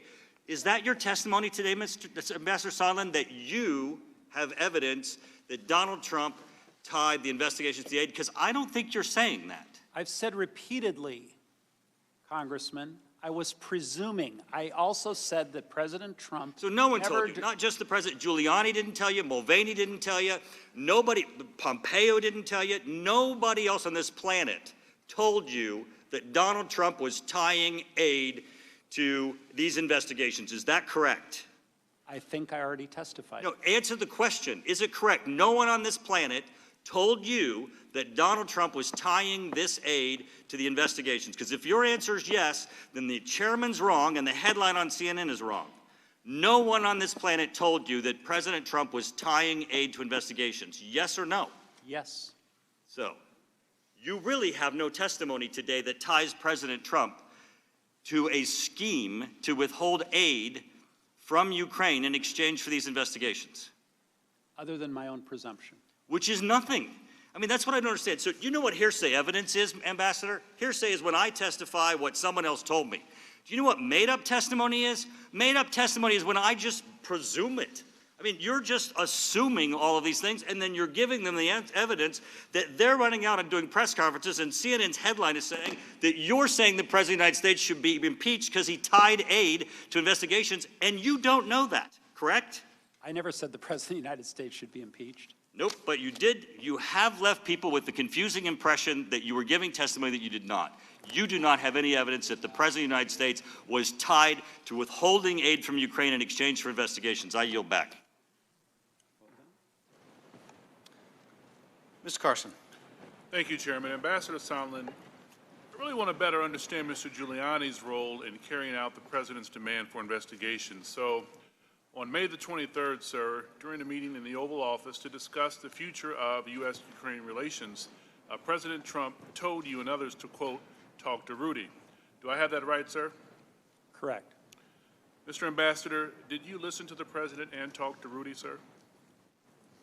Did I talk to Rudy? Yes, sir. Yes. What did you understand to be Mr. Giuliani's relationship with President Trump? I understood he was the President's personal lawyer. What did you believe to be Mr. Giuliani? What did you believe Mr. Giuliani was doing in Ukraine for President Trump, sir? I don't know. Ambassador Sondland, in August of this year, you and Ambassador Volker spoke with Mr. Giuliani about a draft statement to be issued by President Zelensky. During those discussions, it was Mr. Giuliani who suggested, in fact, insisted that the statement include specific language about Burisma. Correct, sir? Correct. And he insisted that the statement include the mention of the 2016 elections. And Mr. Volker transmitted this message to a top Ukrainian official, right, sir? Correct. Mr. Ambassador, and this statement was part of the deliverable that President Trump wanted, correct, sir? Correct. To your knowledge, sir, was pushing the Ukrainians to investigate Burisma 2016 on the Biden's part of some official State Department policy, sir? I never testified that we were pushing anyone to investigate the Bidens. I said Burisma. You were involved in Ukrainian policy, right, sir? I told you what my role was, which was quite limited and focused. Was it your understanding, Mr. Ambassador, that Ukraine policy should involve investigations into Americans or debunk conspiracy theories about the 2016 election, sir?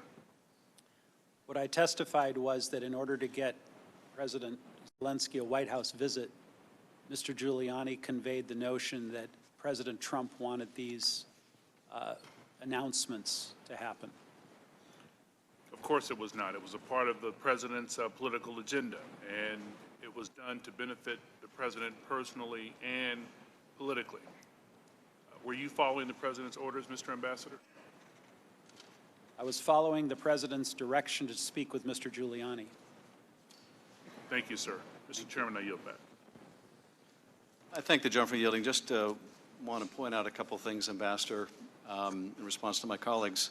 My colleagues seem to be under the impression that unless the president spoke the words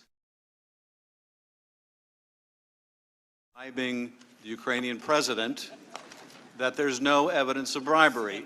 If he didn't say, Ambassador Sondland, I'm telling you I'm not going to give the aid unless they do this, that there's no evidence of a quid pro quo on military aid. But nonetheless, Ambassador, you've given us a lot of evidence of precisely that conditionality of both the White House meeting and the military assistance. You've told us, Ambassador, have you not, that you emailed the Secretary of State and said that if these investigations were announced, the new justice person was put in place, that the Ukrainians would be prepared to give the president what he wants, and that would break the logjam. You've testified and showed us documents about this, have you not, Ambassador? I have. And in your written statement, you say that the logjam you're referring to includes the logjam on security assistance, correct? Correct, as my presumption. Yes, and we also have seen, and you testified, that you have also seen Ambassador, or rather Acting Chief of Staff Mulvaney himself acknowledge that the military aid was withheld in part over the investigation into 2016 that you've talked about. You referenced that as well, correct? Correct. Now, they also seem to say that, well, they got the money. The money may have been conditioned, but they got the money. Yes, they got caught. They got caught. Now, they still don't have the White House meeting. They made no statement. They got no meeting. The statement on the investigations was the condition to get the meeting. They didn't make the statement. They got no meeting. But they got caught. You're aware, aren't you, Ambassador, that 2 days before the aid was lifted, this inexplicable aid was lifted, Congress announced it was investigating this scheme. You're aware of that, aren't you, Ambassador? I am now, yes. Dr. Wenstrup. Thank you, Mr. Chairman. Mr. Chairman, I'd like to address something, a claim that you made this morning, claiming that Republicans deny Russian attempts to influence our elections. That is false, and you know it. In this committee, the Intel Committee, not the Impeachment Committee, but in this committee, time and time again, we all agreed that Russia has tried to influence American elections as far back as the Soviet Union. So I wish you would quit making that comment. Yesterday, we established with Mr. Volker something quite obvious. More than one country can try to influence our elections. See, Mr. Schiff, we didn't agree with your Russian collusion narrative, your DNC Clinton campaign coup attempt that occurred in conjunction with members of the FBI and DOJ and foreign sources, something that you have conveniently ignored as chairman of the Intelligence Committee, as you became the chairman of the Impeachment Committee. But in this process today, I'm interested in facts. I'm not a prosecutor or a defense attorney. I'm not an attorney like Mr. Turner. Ambassador Sondland, you honestly have used the words presumed, presumption, presuming, some form of the verb to presume repeatedly today. And today you said that was the problem, Mr. Goldman. No one ever told me the aid was tied to anything. I was presuming it was. You see, in mathematic fact, 2 plus 2 does equal 4. But in reality, 2 presumptions plus 2 presumptions does not equal even 1 fact. And the fact is, the President did tell you, Ambassador Sondland, no quid pro quo. That's a fact. And another fact, no quid pro quo occurred. This time I'd like to yield to Mr. Conaway. Thank you, gentlemen. Mr. Chairman, I'd like to unanimously consent to enter into the record a Washington Post article from today that headline, Schiff's claim that the whistleblower has a statutory right to anonymity received 3 Pinocchios. Pinocchios meaning that, well, we all know what Pinocchios mean. The interpretation of that would be that, or 2 interpretations. The one that my colleagues on the other side would argue is that we're trying to protect the whistleblower. An equally valid and credible interpretation is that there's something to hide, and that this unlevel playing field that's been created by the chairman's insistence that there is a statutory right to anonymity maintains that unlevel playing field and the advantages that gives them. Now, the chairman also announces at every hearing that he will not tolerate, and I agree with him, any witness intimidation, any threats, or any issues of trying to bully a witness. Ambassador Sondland, have you, your family, or your businesses received any threats or reprisals or attempts to harm you in any way? Many. Could you give us an example or 2? We have countless emails, apparently, to my wife. Our properties are being picketed and boycotted. Let's explore that one. Our own colleague, Congressman Earl Blumenauer from Oregon, has in fact called for a boycott of your hotel chains or your hotels in Oregon. I'm assuming he believes that that will harm you to the point that you will then be bullied into doing whatever he wants done. Now, my colleagues and I know that using the word bully and Earl Blumenauer in the same sentence is a bit over the top. But nevertheless, he intended to harm you and your businesses. Is that what you would surmise? That's my understanding. And that the boycotts, his call for boycott gave rise to demonstrations in front of your hotels that made your customers have to weave in and out of the demonstrators to try to actually get into the hotels? As I understand, they're going on as we speak. Well, the words are better put by a couple of other Oregonians. It says, Congressman Blumenauer's irresponsible attempt to hurt a homegrown business that supports hundreds of jobs in our local economy is just shameful and ought to be an outrage to all Oregonians. Some fellow named McDermott. And then a lady named Ellen Carmichael, who I believe works for you, said, we are saddened to have our Congressman Earl Blumenauer call for a boycott that would put the livelihoods of thousands of his constituents in peril. The attack on our employees is unwarranted. And I couldn't agree more, Mr. Ambassador. Mr. Blumenauer should not be using the vast influences that we as members of Congress have to bully you and your businesses and to harm the hundreds or thousands of employees that operate in your business by trying to take business away from you, to force you into doing something that they wanted you to do, which is actually testify, and you've actually done that. But that's a shame for that. And I'm hopeful that my colleagues on the other side of the aisle will join me in saying, Mr. Blumenauer, you really shouldn't be using your congressional influence to try to bully and threaten a witness before these proceedings. That is just wrong. And I'm going to look forward to my colleague's response, and I yield back. Thank you, Congressman. Ms. Spear.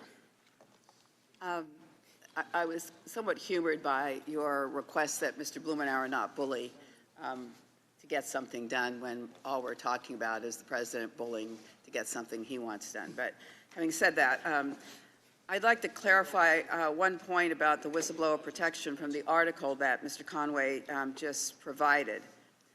The law reads,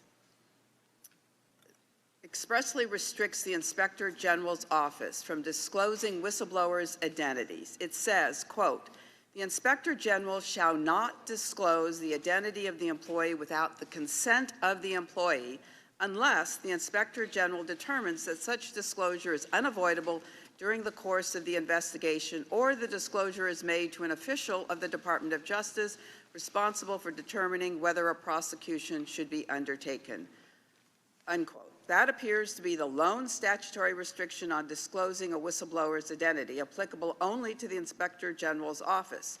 We found no court rulings on whether whistleblowers have a right to anonymity under the ICWPA or related statutes. Vladeck said it is nonetheless a best practice to avoid disclosure of the Ukraine whistleblower's identity, given the concerns about retaliation. McCulloch said, we've stepped into bizarro land when senior policymakers are trying to yank a CIA employee into the public spotlight in retaliation for making a whistleblowing complaint, especially when they are credible threats to that employee's personal safety. And I don't know why our colleagues on the other side of the aisle Does your lady yield? No, I'm afraid I only have 3 minutes, and I have some other issues, but thank you. Well, the Mr. end of the Cartwright. article does go through that and also says it's 3 Pinocchios in spite of that conversation. Well, the President of the United States has 5 Pinocchios on a daily basis, so let's not go there.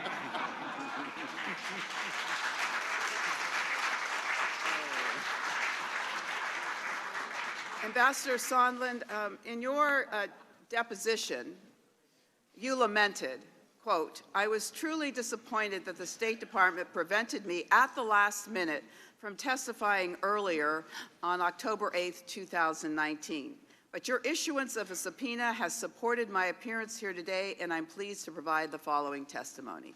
So it is clear that the White House, the State Department, did not want you to testify at that deposition. Is that correct? That's correct.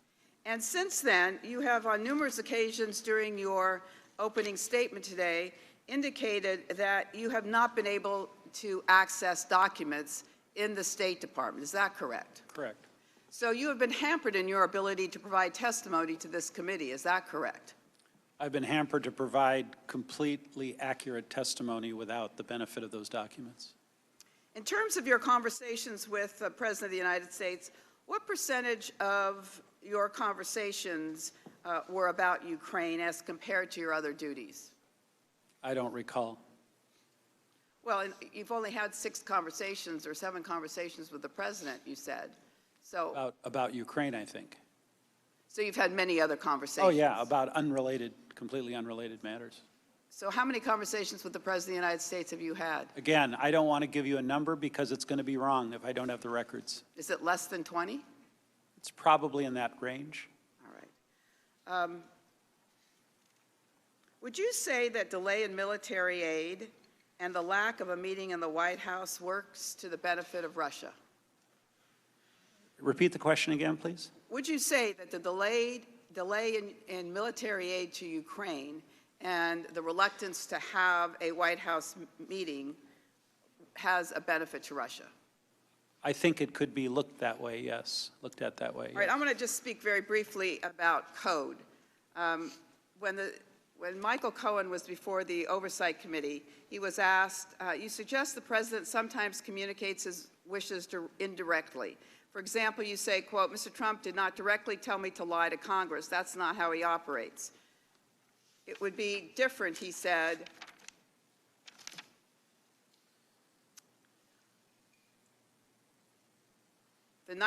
he doesn't give you questions. He doesn't give you orders. He speaks in code.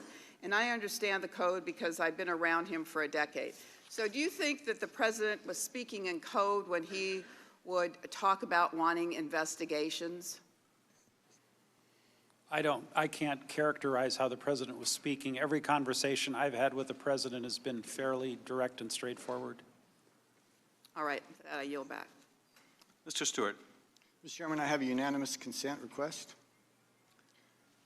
You may state your question. The DOE responds to Ambassador Sondland's comments before the House Intelligence Committee attributable to the DOE Secretary of the Press Secretary. Ambassador Sondland's testimony today misrepresented both Secretary Perry's interaction and with Rudy Giuliani and direction the Secretary received from President Trump. As previously stated, Secretary Perry spoke to Rudy Giuliani only once at the President's request. No one else was on that call. At no point before, during, or after the phone call did the words Biden or Burisma ever come up in the presence of Secretary Perry. Again, I ask that that be entered into the record. Without objection, I would note that they've also refused to come and testify under oath. The American people expect a lot of things out of politics. Arguments, protests, we certainly see that. Clash of principles and ideas. I think sometimes eventually they actually would like to see some compromise. But I think something they expect above everything else, fundamental, they expect that there is a sense of fairness about it. And I want to read part of a text I received from someone that I have tremendous respect for. Just a few hours ago, she wrote, "Crafting a story to hurt another human being can never be right. The means of destroying and hurting another individual just does not justify the end, and politics does not give anyone free pass to destroy other people." Now, you can say a lot about the treatment of President Trump over the last 3 years, but I think one thing you cannot argue is that it has been fair. There were those calling for his impeachment literally before he was inaugurated. For 2.5 years, we were told every single day he has betrayed our country. He is a Russian asset. He has committed treason. Accusations that we know now are not true, and for which we never have any evidence to support that. He was accused of obstruction, and now here we are actually impeaching the president over, well, first, quid pro quo, until we found out that didn't hold very well with focus groups, and then it was bribery, until virtually every witness before us who was asked a question said they had no evidence of bribery, and now it's extortion. And again, the American people expect some sense of fairness. So when Nancy Pelosi goes before she has seen a shred of evidence, and she announces the president has betrayed his oath of office, he has betrayed the American people, he betrayed national security, without seeing any evidence, again, the American people say, well, what is fair about that? So the question before us now is, again, extortion. That's the latest version of the charges against the president. I'm not an attorney. Extortion sounds pretty scary. It's kind of serious. I had to look it up, what it means. It means obtaining money or property by threat to a victim's property or loved ones. Mr. Ambassador, I'm going to read you a couple quotes from President Zelensky and then ask you a question. First, from a Ukrainian press release, Donald Trump is convinced that the new Ukrainian government will be able to quickly improve the image of Ukraine, complete investigation of corruption, which inhibited the interaction with Ukraine and the USA. Does that sound like President Zelensky is being bribed or extorted in that comment? As I testified previously, I'm not a lawyer either, and I don't want to characterize any legal terms. I really don't. That's fine. I think most people would read that and say, that doesn't sound like he's under severe pressure. He makes it very clear in his own words then. Ukrainian President Zelensky told reporters during a joint press conference with Donald Trump that he was not pressured by the U.S. president. Again, I was not pressured. He used another time. There was no blackmail.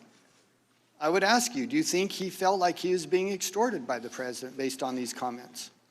I really think that's for the committee and the Congress to. Well, you know what, Mr. Ambassador, it's really for the American people. I agree. And the American people aren't stupid.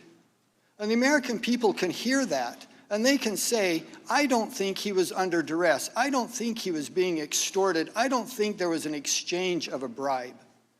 And I would conclude with this last observation.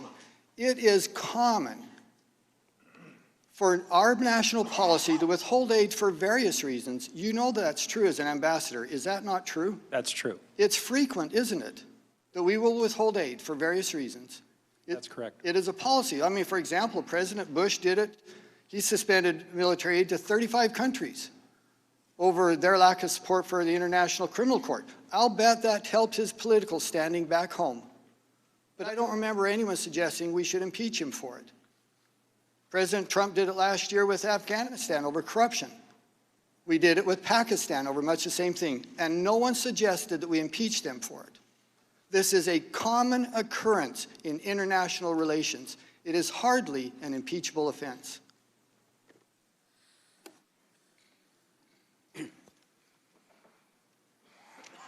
Time of the gentleman has expired. Mr. Quigley.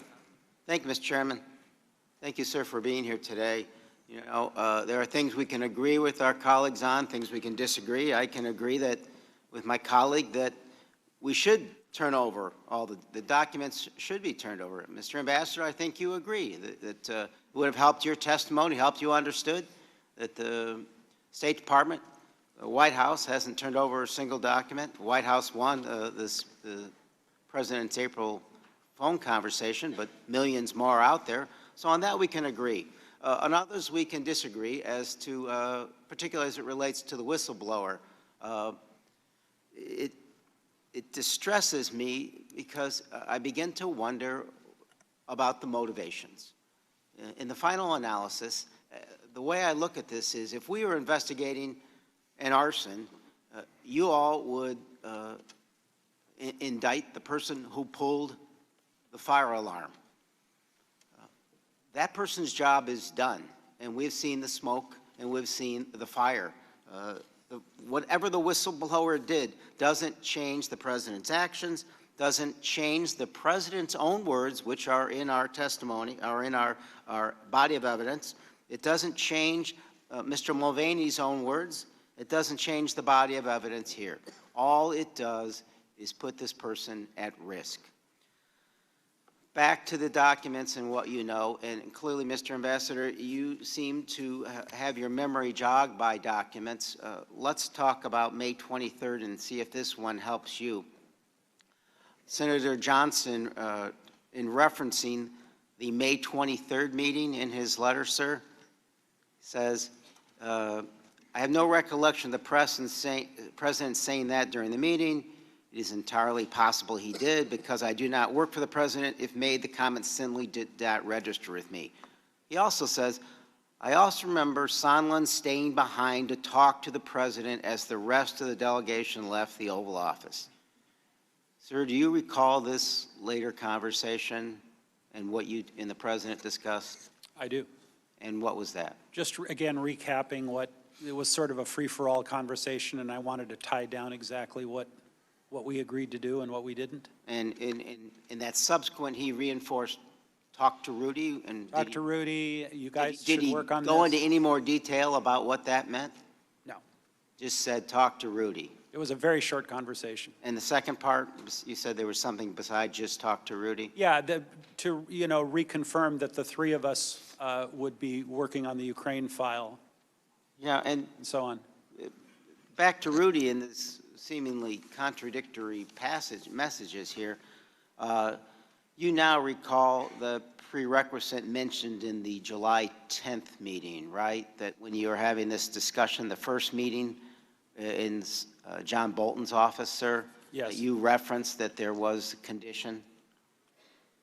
I believe someone else testified that I raised that, and I didn't dispute that testimony, that I said, it's my understanding that in order to get this visit done, there needs to be an announcement about, I don't know if I said investigations or said specifically Burisma and 2000. Sure, but in your opening, you mentioned at the very same time that apparently there was a meeting with Rudy Giuliani, and the message you got was underscored, very concerned about what Lutsenko told them, that according to RG, Rudy Giuliani, the Z-POTUS meeting will not happen, which is not conditioned. It's just not going to happen.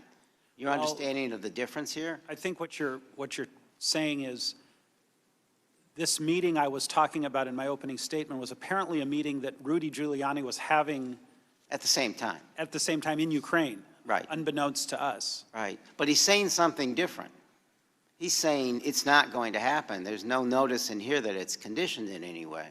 Well, that was Ambassador Volker's point. This was really an exchange with Ambassador Taylor Correct. and Ambassador Volker. Ambassador Volker is saying, don't let other people speak for the U.S. government. That was his point. But if Rudy is following the directions, and he's saying what he's saying here, and you're also following directions, right? And you're saying it's conditioned, who's giving you the instructions to say what you're saying? That's why we thought it was problematic to work with Mr. Giuliani. Exactly. But who did you work with to say the things that you said? Did you have conversations with the Chief of Staff, with Secretary Pompeo, to say what you were saying? You didn't just say this on your own. Are you talking about in the July 10th meeting? That's correct. Oh, yeah, with Ambassador Volker, because at that point, Ambassador Volker was the one in touch with Mr. Giuliani, not me. But you had no direct conversations with Mr. Mulvaney about this or Secretary Pompeo to make this condition statement? Only the texts and emails that I've already reviewed. Thank you. My time is up.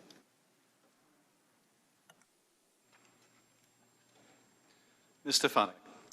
Thank you, Ambassador Sondland, for your service. And I also want to thank you for your recognition in your opening statement of your hardworking staff at the U.S. mission to the EU.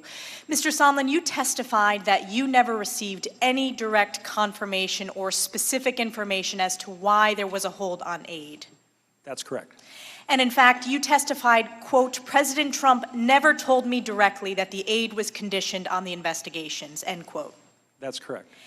You said, quote, never heard those words from the president, correct? Correct.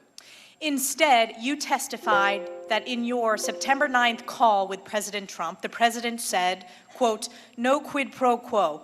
I want nothing. I want nothing. I want President Zelensky to do the right thing, do what he ran on, end quote. Is that correct? That's correct. And the fact is, the aid was given to Ukraine without any announcement of new investigations. That's correct. And President Trump did, in fact, meet with President Zelensky in September at the United Nations, correct? He did. And there was no announcement of investigations before this meeting? Correct. And there was no announcement of investigations after this meeting? That's right.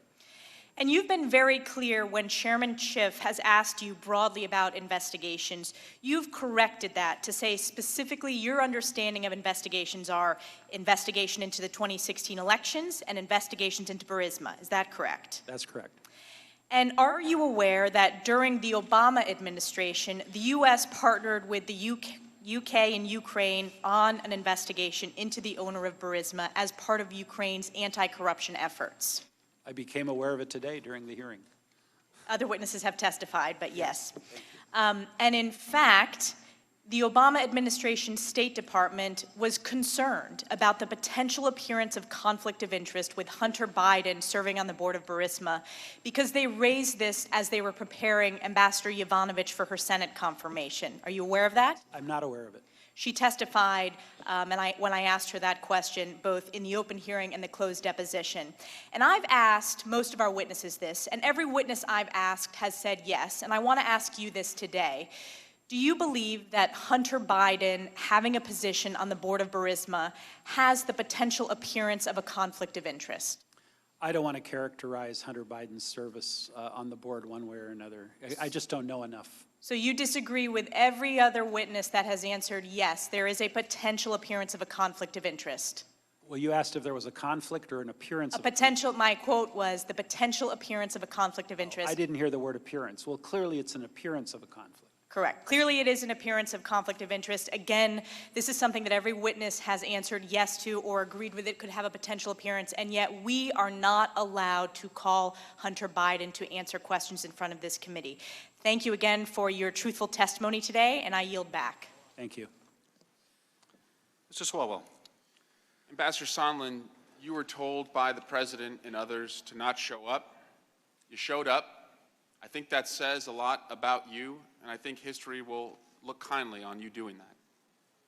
But there are consequences to that, and just a couple hours ago, President Trump was asked about you, and he said, I don't know him well.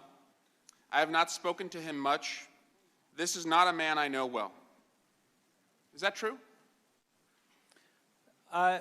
It really depends on what you mean by know well. We are not close friends. No, we have a professional, cordial working relationship. And in that working relationship, he knows who you are? Yes. And he has spoken to you often? What's often? Well, you said at least 20 times. Okay, if that's often, then it's often. And you donated $1 million to his inaugural committee, is that right? I bought a VVIP ticket to the inauguration. That's a lot of money, isn't it? It's a lot of money. And after that, the president makes you ambassador to the European Union. Eventually, the ambassador to Ukraine is removed, and as you told us in your deposition, you become a central figure as it relates to Ukraine. That's a pretty big responsibility, right? Well, I don't know that I said I was a central figure. I was one of several people who were tasked to work on the Ukraine file. And would you ever, in that big responsibility, take any actions that were not authorized by President Trump? Well, by President Trump or the leadership in the State Department. Were you ever hauled into the leadership of the State Department for any actions you had taken around your work on Ukraine? No. As to Rudy Giuliani, on May 23rd, the president told you, talk to Rudy. You talked to him a couple times. You, as you told us in September, talked to the president a couple times. Did the president ever say to you, stop talking to Rudy? No. Did he ever say, don't any longer talk to Rudy? No. On Ukraine, you said that you were playing the hand you were dealt. President Trump was the dealer, wasn't he? President Trump was what? The dealer. In your metaphor, you were playing the hand you were dealt. The dealer is President Trump. Is that right? I'll recharacterize your question by saying we followed the direction of the president because that was the only pathway to working with Ukraine. On page 4 of your testimony, you said, given what we knew at the time, what we were asked to do did not appear to be wrong. And you would agree now, Ambassador, knowing what you know now, what you did not know at the time, there are some things around Ukraine that were wrong. I agree. So let's take out any leveraging of security assistance over the Ukrainians and a White House visit. Would you agree that it is wrong for the President of the United States to ask the leader of a foreign government to investigate the President of the United States' political opponent? Yes. Would you agree that in addition to making that request for an investigation, leveraging a visit at the White House that a foreign government leader desperately needs is also wrong? Leveraging in what respect?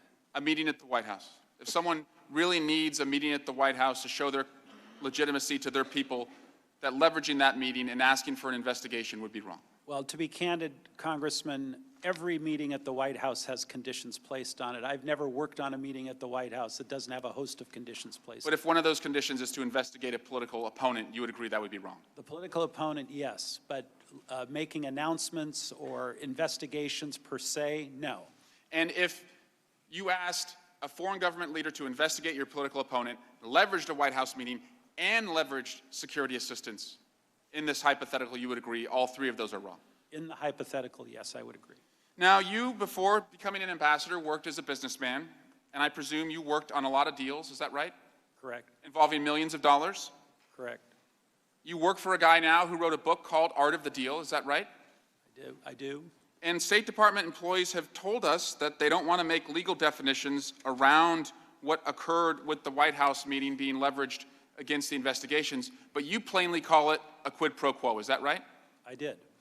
And finally, one final hypothetical. If someone walks through those two doors wearing rain boots, a raincoat, and holding an umbrella with raindrops falling off of them, do you have to see outside that it's raining to presume or conclude that it might be raining outside? I understand your hypothetical. I yield back. Thank you. Ms. Hurd. Thank you. Mr. Ambassador, good to see you. Good to see you. My colleague from California basically implied that you've been supportive of President Trump's campaign. Is that correct? I'm having a very hard time hearing you, sir. My colleague from California indicated that you were supportive of the president's campaign. Is that correct? I actually donated to the inaugural committee in order to secure tickets. So let me ask this question. Did you participate in or overhear any conversations about the potential information collected by Ukraine on the Bidens, collected by Ukrainians on the Bidens would be used for political gain? Did I personally hear that? No. Did you participate in any conversations when this was being discussed? Not that I recall. In your statement on page 5, you said Mr. Giuliani's requests were a quid pro quo for arranging a White House visit for President Zelensky. Then you also recounted your conversation with President Trump where he says, I want nothing, no quid pro quo. How do you reconcile these two statements? They're hard to reconcile. We were working along Mr. Giuliani's direction for a period of time. We still didn't have a White House meeting. Aid was now held up. There were lots of reasons being given by various people as to why those weren't moving forward. And I finally got exasperated by receiving Ambassador Taylor's latest text, and I just picked up the phone. I got through the president, and I said, what do you want? Sure. Are you aware of any specific conversations Mayor Giuliani had with the president between your May 23rd conversation and September 11th, 2019?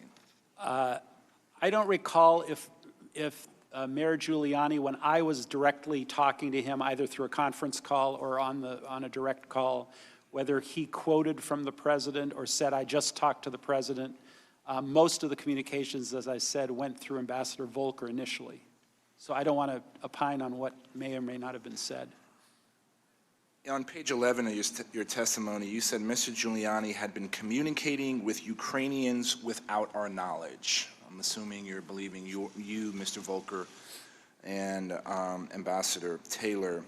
Which Ukrainians was Rudy Giuliani communicating with? Well, I was specifically referring to this text that I received from Ambassador Volker, where Mr. Giuliani was apparently telling the Ukrainians something that frustrated Ambassador Volker. Sure. So who specifically? Right. We know that Mr. Lutsenko, the old prosecutor. And do you think Mr. Lutsenko has any gravitas within the Zelensky regime?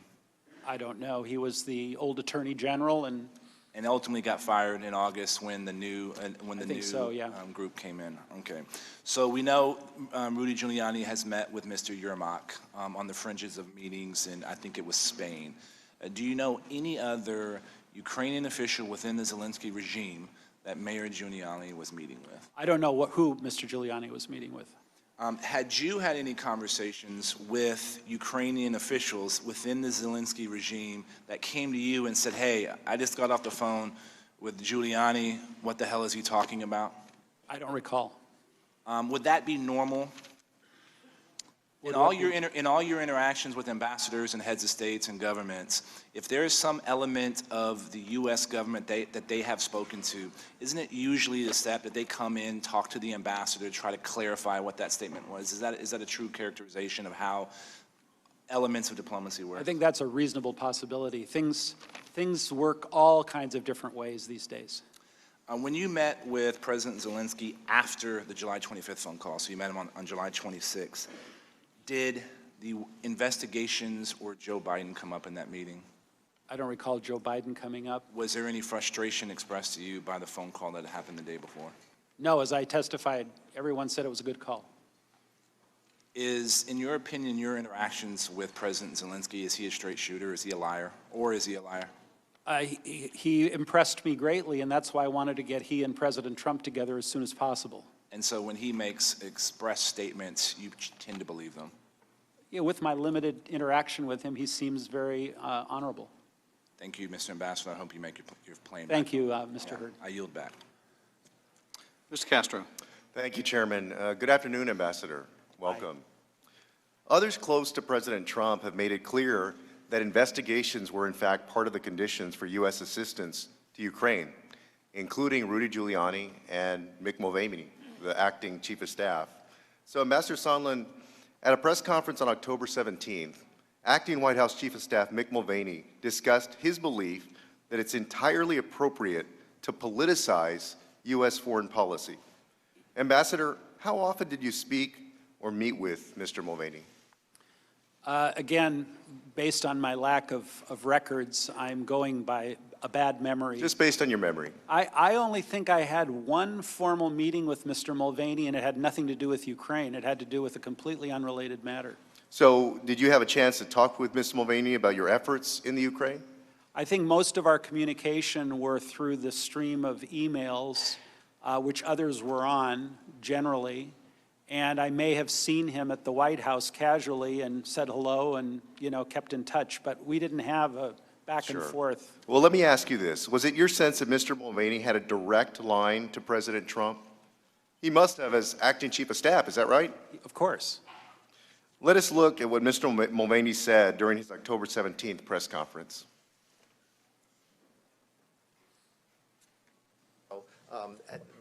Those were the driving factors. Did he also mention to me in the past the corruption related to the DNC server? Absolutely, no question about that.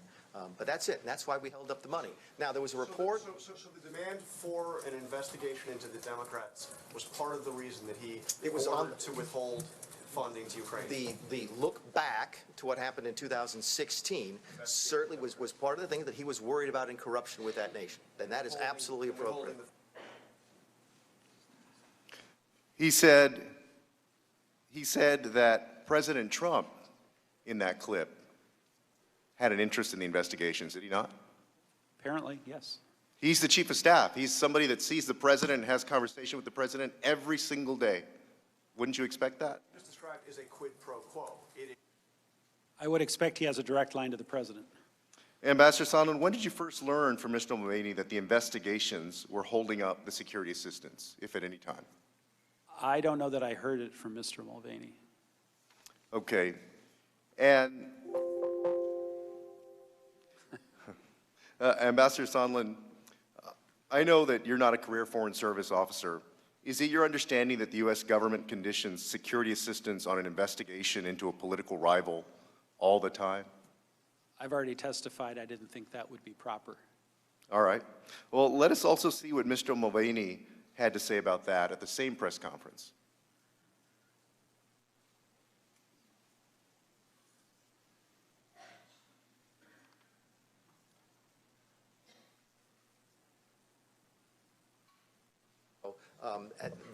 Those were the driving factors. Did he also mention to me in past the corruption related to the DNC server? Absolutely, no question about that. But that's it, and that's why we held up the money. Now, there was a report. I'll just go ahead and read it for you, because this thing.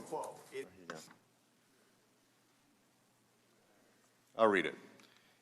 He says, and I have news for everybody. Get over it. There's going to be political influence in foreign policy. Knowing what you know now about what was intended with Ukraine, do you agree with Mr. Mulvaney that there's just going to be political influence in foreign policy, or that we should all just get over it and allow a president now or later to investigate a political rival and ask a foreign government to do that? Do you agree with Mr. Mulvaney? I think there's a big difference between political influence and investigating a rival, because politics enters into everything relating to foreign policy. So, but you disagree that the president, you agree that the president should not be allowed to ask for the investigation of a political rival? In the context of what was going on in Ukraine, I believe that the president should not investigate a political rival in return for a quid pro quo. And part of the way that you figured out that all of this stuff that was going on, that you were part of something that was basically wrong, is because in the July 25th phone call, the president himself, he didn't tell you, we don't know if he told Rudy Giuliani or not, because Rudy Giuliani won't come in here. He said directly to the president of Ukraine that he wanted the Bidens investigated. Wasn't that your reading of the call? First of all, I don't believe that I was a part of something that was wrong, because based on what I knew, I thought we were operating well within the center lane of proper U.S. diplomacy. I yield back. Mr. Radcliffe. Chairman, thank you. Ask unanimous consent to enter into the record a statement issued this morning from the Office of the Vice President by Chief of Staff Mark Short. Without objection. Ambassador Sondland, I'll be brief. In anticipation of Mr. Holmes's testimony tomorrow about this July 26 phone call that he overheard at a cafe in Kiev that you had with President Trump, he overheard that even though the call was not on speakerphone, correct? I don't believe so. All right. Was it an open-air cafe? It was outdoors. One of the points that my Democratic colleagues keep making is that David Holmes's prior testimony, which he'll apparently confirm tomorrow, is that President Trump said that he doesn't give a blank about Ukraine. You heard that earlier? That was not on the phone call. I don't think he testified that was on the phone call. I think he was testifying that I summarized the phone call, and I don't recall saying that. And you have no recollection of that? I don't. Yeah. Even if it was true, there's nothing wrong with that, to have an opinion about. He can have whatever opinion he wants about Ukraine. It's all part of the narrative that President Trump is a bad guy, that he doesn't care about the Ukrainians. But it seems to me, Ambassador Sondland, that nothing says you care more about the Ukrainians than sending Javelin anti-tank missiles. Do you agree with me? I agree that sending Javelin anti-tank missiles is something the Ukraine wanted and needed. Certainly, those work a lot better in stopping Russian tanks than the blankets that were sent by the Obama administration. Your point is taken. I'll yield back. Thank you. Mr. Heck. Thank you, Mr. Chairman. And Ambassador, thank you for your stamina, sir. I have a few quick, fairly easy questions. You would agree, would you not, sir, that foreign interference in our elections is or can be a threat to our democracy?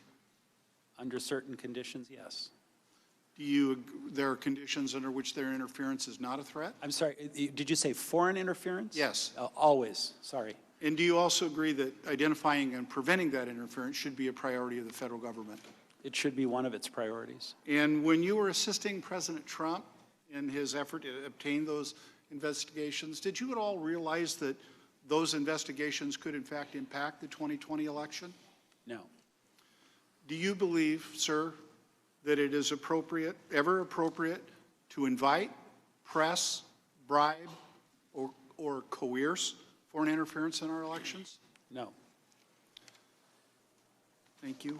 I want to refer to something that you said in your opening statement. As I previously testified, had I known of all of Mr. Giuliani's dealings or of his associations with individuals now under criminal indictment, I would not have acquiesced to his participation. It's hard to read that without believing that you thought that what he was doing was either wrong or that he was not reputable. Fair? Well, with 2020 hindsight, that's fair. Yes. You've testified here today that you also came to believe that the request for investigations into Burisma was in fact a request to investigate the Bidens, both former Vice President and Hunter. And indeed, the transcript of the July 25th call makes specific reference to that, including Hunter Biden. And today, even the ranking member said we could clear all this up if we could have Hunter Biden. And I have a simple question. What Ukrainian law did Hunter Biden violate? I'm not aware. What evidence is there that he may have violated any Ukrainian law? I'm not aware. That's because there is none, sir. Finally, also from your opening statement, you said, as you know, I have already provided 10 hours of deposition testimony. I did so despite directives from the White House and the State Department that I refused to appear as many others have done. I agreed to testify because I respect the gravity of the moment, and I believe I have an obligation to account fully for my role in these events. By obligation, you mean simply your legal obligation, or did you mean something bigger? Well, both my legal obligation and my moral obligation. Your moral obligation. I actually want to present an alternative theory. Your family came here escaping the Holocaust via Uruguay, and your parents moved Lucy and later you here, where, frankly, you've been an American success story.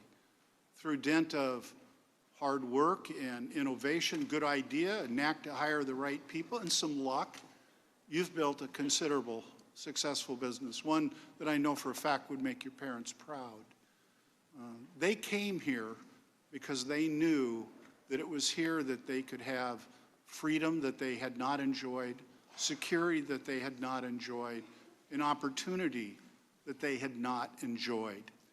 And no doubt, on some level, you're grateful, and it's created a sense of patriotism in you. Is that fair to say? Very fair. Why then, sir, with your courage to come before us, does that same standard not apply to Mr. Mulvaney, Mr. Duffy, Mr. Pompeo, Mr. Bolton, Mr. Vogt, Mr. Giuliani? Why shouldn't those same sentiments beat within their hearts to do their patriotic duty and do what you have done, sir? Indeed, why doesn't that same standard apply to the President of the United States? I wish I could answer. I suspect you can't because there is no good answer. But I do appreciate your willingness to come here today. With that, I yield back, Mr. Chairman. Thank you, Congressman. Mr. Jordan.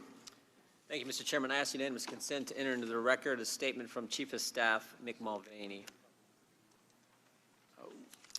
Without objection, we haven't seen all these statements, but I presume they are accurate and no objection. Thank you. Ambassador, President Trump's not a big fan of foreign aid. Is that right? I don't know if that's a fair characterization. I think he's careful. He's expressed concerns about foreign aid going to certain countries. Okay, Yeah. fair enough. And he knew Ukraine was corrupt, is that right? He believed Ukraine was corrupt. Yeah, and he wanted Europe to do more? Definitely. Definitely wanted Europe to do more. And the president had a belief that Ukrainian government officials, some senior Ukrainian government officials, supported his opponent in 2016. I won't go into all the details, but I think of the one member of parliament who said the majority of Ukrainian politicians want Hillary Clinton to win. So he had that belief as well. And obviously he understood what was happening. We got a brand new guy in Ukraine. This Zelensky guy wins, right? Right. And his party takes over, and President Trump wants to see, with all these other things that are of concern to him, he wants to see if this new guy is actually, as I like to say, the real deal, a real reformer, and actually going to deal with the corruption problem. So aid gets held up for 55 days. Gets held up on July 18th, and then is released on September 11th. But it seems to me more important than the 55-day pause is the 14 days when Ukraine realized aid was held up on the 29th. We've now had you testify to that. The two witnesses yesterday testified that, the Politico article. So aid gets held up on Ukraine learns aid is held on August 29th, and then, of course, released on September 11th. In those 14 days, there are 3 important meetings with senior government officials and President Zelensky. There's the August 29th meeting between Ambassador Bolton and President Zelensky. There's the meeting September 1st that you're a part of. Vice President Pence meets with President Zelensky. And then there's the meeting on September 5th where U.S. Senators Murphy and Johnson meet with President Zelensky. None of those meetings did any linkage to security assistance dollars and an announcement or start of any investigation ever come up. None of them. But it seems to me the one that's the most important is probably the one we've talked least about, and that's the September 5th meeting. Because that's actually a meeting where there is no one, well, it's much more congressional focused than White House focused. This is the meeting where Senators Murphy and Johnson, bipartisan, meet with President Zelensky. And what's interesting is what both senators in the last 2 days have given us letters recounting what happened in that meeting. Senator Murphy said, I broached the topic of pressure on Zelensky from Rudy Giuliani and the president's other emissaries to launch investigations into Trump's political rival. Murphy brought it up. You got 2 senators who both strong supporters of money going to Ukraine. These guys are all for it. And Senator Murphy, the Democrat, even brings up the issue everyone's been talking about. It seems to me if ever there was going to be a time where the president of Ukraine says, guys, you don't know what I'm dealing with. I'm getting pressure from the president of the United States. He wants me to do this. I got to make it. It seems if ever there was a time that the president of Ukraine, the new guy, who now knows the aid has been on hold, if ever there was a time to bring it up, that would have been the time. But guess what? At no time, Senator Johnson tells us, at no time during this meeting or on any other meeting on this trip was there any mention by Zelensky or any other Ukrainian that they were feeling pressure to do anything in return for military aid. Not even, Senator Johnson says, not even after Murphy warned them about getting involved in the election. So Murphy gave this big deal on Giuliani and nothing. And guess what Murphy also said? I do not dispute any of Senator Johnson's factual representations regarding the meeting. If ever it was going to happen, September 5th was the day. No one from the White House there, not Ambassador Bolton, not Vice President, no one there. But even then it didn't happen. And we got all kinds of other meetings when it didn't happen. And of course, as you testified earlier, there was never an announcement. You said there were 3 quid pro quos, but there weren't, because there was never an announcement. I mean, this is as clear as it gets, but these guys want to keep stirring it up based on no direct evidence whatsoever. And the best direct evidence we have is actually what the president told you. I want nothing. There is no quid pro quo. I want Zelensky to do exactly what he campaigned on. And when that became clear to us, guess what? They got the money. They got the money. God bless America. It all worked out, right? This is crazy what we're going through because the facts are so darn clear. I yield back. Mr. Welch. Thank you, Mr. Chairman. Ambassador, I'm impressed with your career. Been very successful in business. I'm impressed with your commitment to public service. And I was very impressed with your forthright statement, so thank you for that. You said it was the highest honor for you to have this opportunity to have this appointment to serve as ambassador to the EU, correct? Correct. And you quickly became very involved in the Ukraine policy. And that policy has been described by you and others, was really very clear. Help Ukraine fight internal corruption and resist external aggression, correct? Correct. And this Congress, I think with the support of everybody up here, Republicans and Democrats, and in fact with a significant amount of Republican leadership, authorized the release of military aid, right? Right. And you and others who were working with you believed it was very important to the new government, President Zelensky, to have that White House meeting to show our support and send a signal to Russia, correct? That's correct.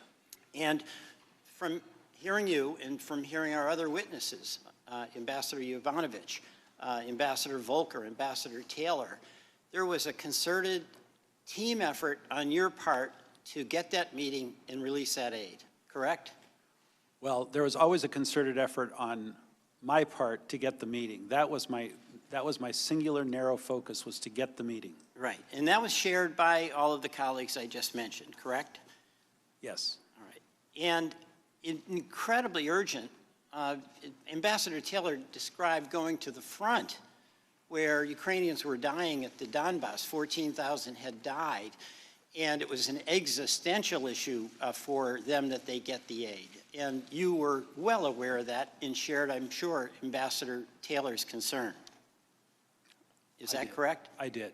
Right. And in your forthright testimony, you've testified, and it's really with the benefit of hindsight because you couldn't piece it all together.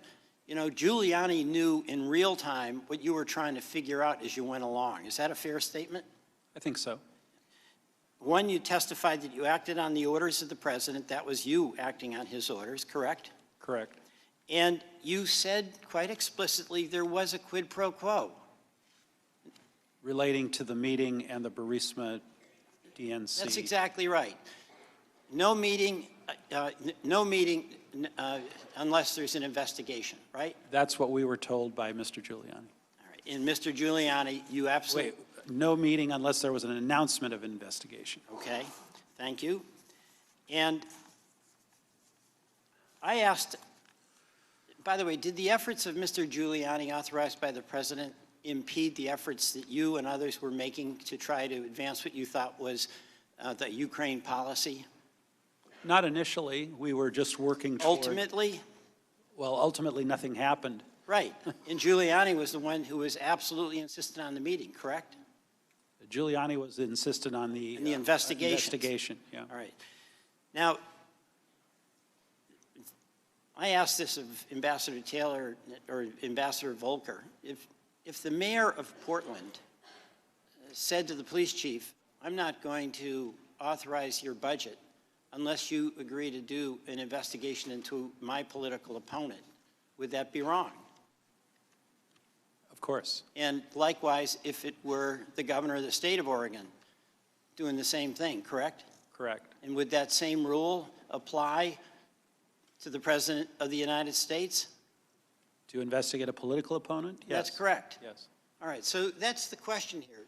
The President, in his phone call, he asked President Zelensky, who desperately needed the release of that aid, who desperately needed the White House meeting, to do an investigation, and it was focused on the Bidens and Hunter Biden in Burisma, in CrowdStrike. I mean, you don't have to answer that. The President's words speak for themselves. Do you feel, as a person who went into public service to serve, who had a team of people that shared your desire to help Ukraine, do you feel in any way betrayed by the double dealing of the President? It's a real question. I don't want to characterize... You don't have to characterize him. I'm just, you know, we all, if we get a chance to do something useful, we like to do it. And there's no better joy than when you're doing it with other people. And then Mr. when- Welch, let me answer your question this way. I would have preferred that, and I'm sure everyone would have preferred, that the president simply met with Mr. Zelensky right away.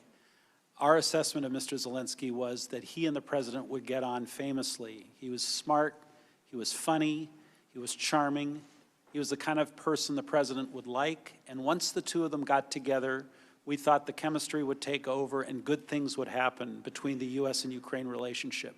That's why we were pushing for a quick, unconditional meeting. So it's unfortunate that he was That it didn't unwilling to happen. meet without the commitment on the investigation. Thank you, Ambassador. Thank you. Mr. Maloney. Mr. Ambassador, let's pick up right there. You would have preferred if they just had the meeting with the president of Ukraine without these conditions. Is that what you're saying? Yes. But there were these conditions, and it involved an investigation, right? Well, said that remember, many times. the initial invitation that the president sent to President Zelensky had no conditions. Well, but that didn't last very long, did it? And then there were conditions. This is not controversial at this point, I don't believe, sir. There were conditions that the president wanted investigations, right? Right. And you thought they were Burisma and the 2016 election. Correct. We now know, of course, that Burisma means Biden's, right? Today we do. And we can probably, from today until the end of time, set aside any confusion that when somebody's asking for an investigation of Burisma over the summer, what they really meant was Biden's, right? With 2020 hindsight, yes. Right, with hindsight. And of course, on the day after the president's famous call, you're having lunch with David Holmes, we've covered this, and he overhears your conversation. And I know you said you have no reason to dispute what Mr. Holmes said. And I think you said you wouldn't have any reason to believe, to think you didn't speak about investigations with the president. The president raised investigations with you, right? Correct. On the 26th. Correct. And we now know, of course, that was about the Bidens and Burisma in 2016, right? I mean, I know you didn't know that at the time, that's your testimony, but we now know that, I understood it right? meant to mean Burisma. Mr. Holmes says you said Biden's right after that, but I know you don't recall that, right? That's correct. Do you dispute it? I do. Okay, but you don't recall it. But we know that that's what the president meant, right? And you do confirm that he wanted to talk about investigations with you. Well, now with the complete picture, I of what understand. he said 24 hours before, yes, I understand. it makes sense. And you said it's wrong to investigate political opponents. We've agreed on that today, haven't we, sir? Yes. And yet, of course, that's what we know the president was asking for. Let me ask you something. Who would have benefited from an investigation of the president's political opponents? I don't want to characterize who would have and who would not have. I know you don't want to, sir. That's my question. Would you answer it for me? Restate your question. Who would benefit from an investigation of the president's political opponent? Well, presumably the person who asked for the investigation. Who's that? If the president asked for the investigation, it would be he. Well, it's not a hypothetical, is it, sir? We just went around this track, didn't we? The president asked you about investigations. He was talking about the Bidens. When he asked you about the Biden investigation, who was he seeking to benefit? He did not ask me about the Biden investigation. When he I've asked you said about that investigations, 19 times, Mr. Sir, Maloney. sir, we just went through this. When he asked you about investigations, which we all agree now means the Bidens, we just did this about 30 seconds ago. It's a pretty simple question, isn't it? I guess I'm having trouble why you can't just say. When he asked about investigations, I assumed he meant I know what you assumed. company. But who would benefit from an investigation of the Bidens? They're two different questions. I'm just asking you one. Who would benefit from an investigation of the Bidens? I assume President Trump would benefit. There we have it. See? Didn't hurt a bit, did it? Didn't hurt a bit. But let me ask you something. Mr. Maloney? Hold on, sir. Excuse me. I've been very forthright, and I really resent what you're trying to do. Fair enough. You've been very forthright. This is your third try to do so, sir. Didn't work so well the first time, did it? We had a little declaration come in after, you remember that? And now we're here a third time, and we got a doozy of a statement from you this morning. There's a whole bunch of stuff you don't recall. So all due respect, sir, we appreciate your candor, but let's be really clear on what it took to get it out of you. So my question is, when the president's putting pressure on the Ukrainians with holding a meeting to get this investigation that you and I agree would benefit him politically, what kind of position does that put the Ukrainians in, sir? A terrible position. Terrible position. Why? Why does it put them in a terrible position? Why? Well, obviously, they're not receiving ultimately what they thought was coming to them, and they're put in a position that jeopardizes their security.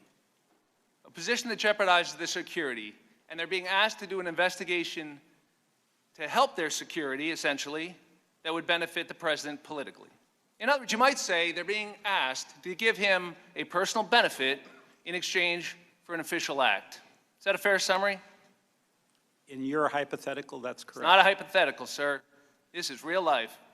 Were they asked to give him a personal benefit in exchange for an official act?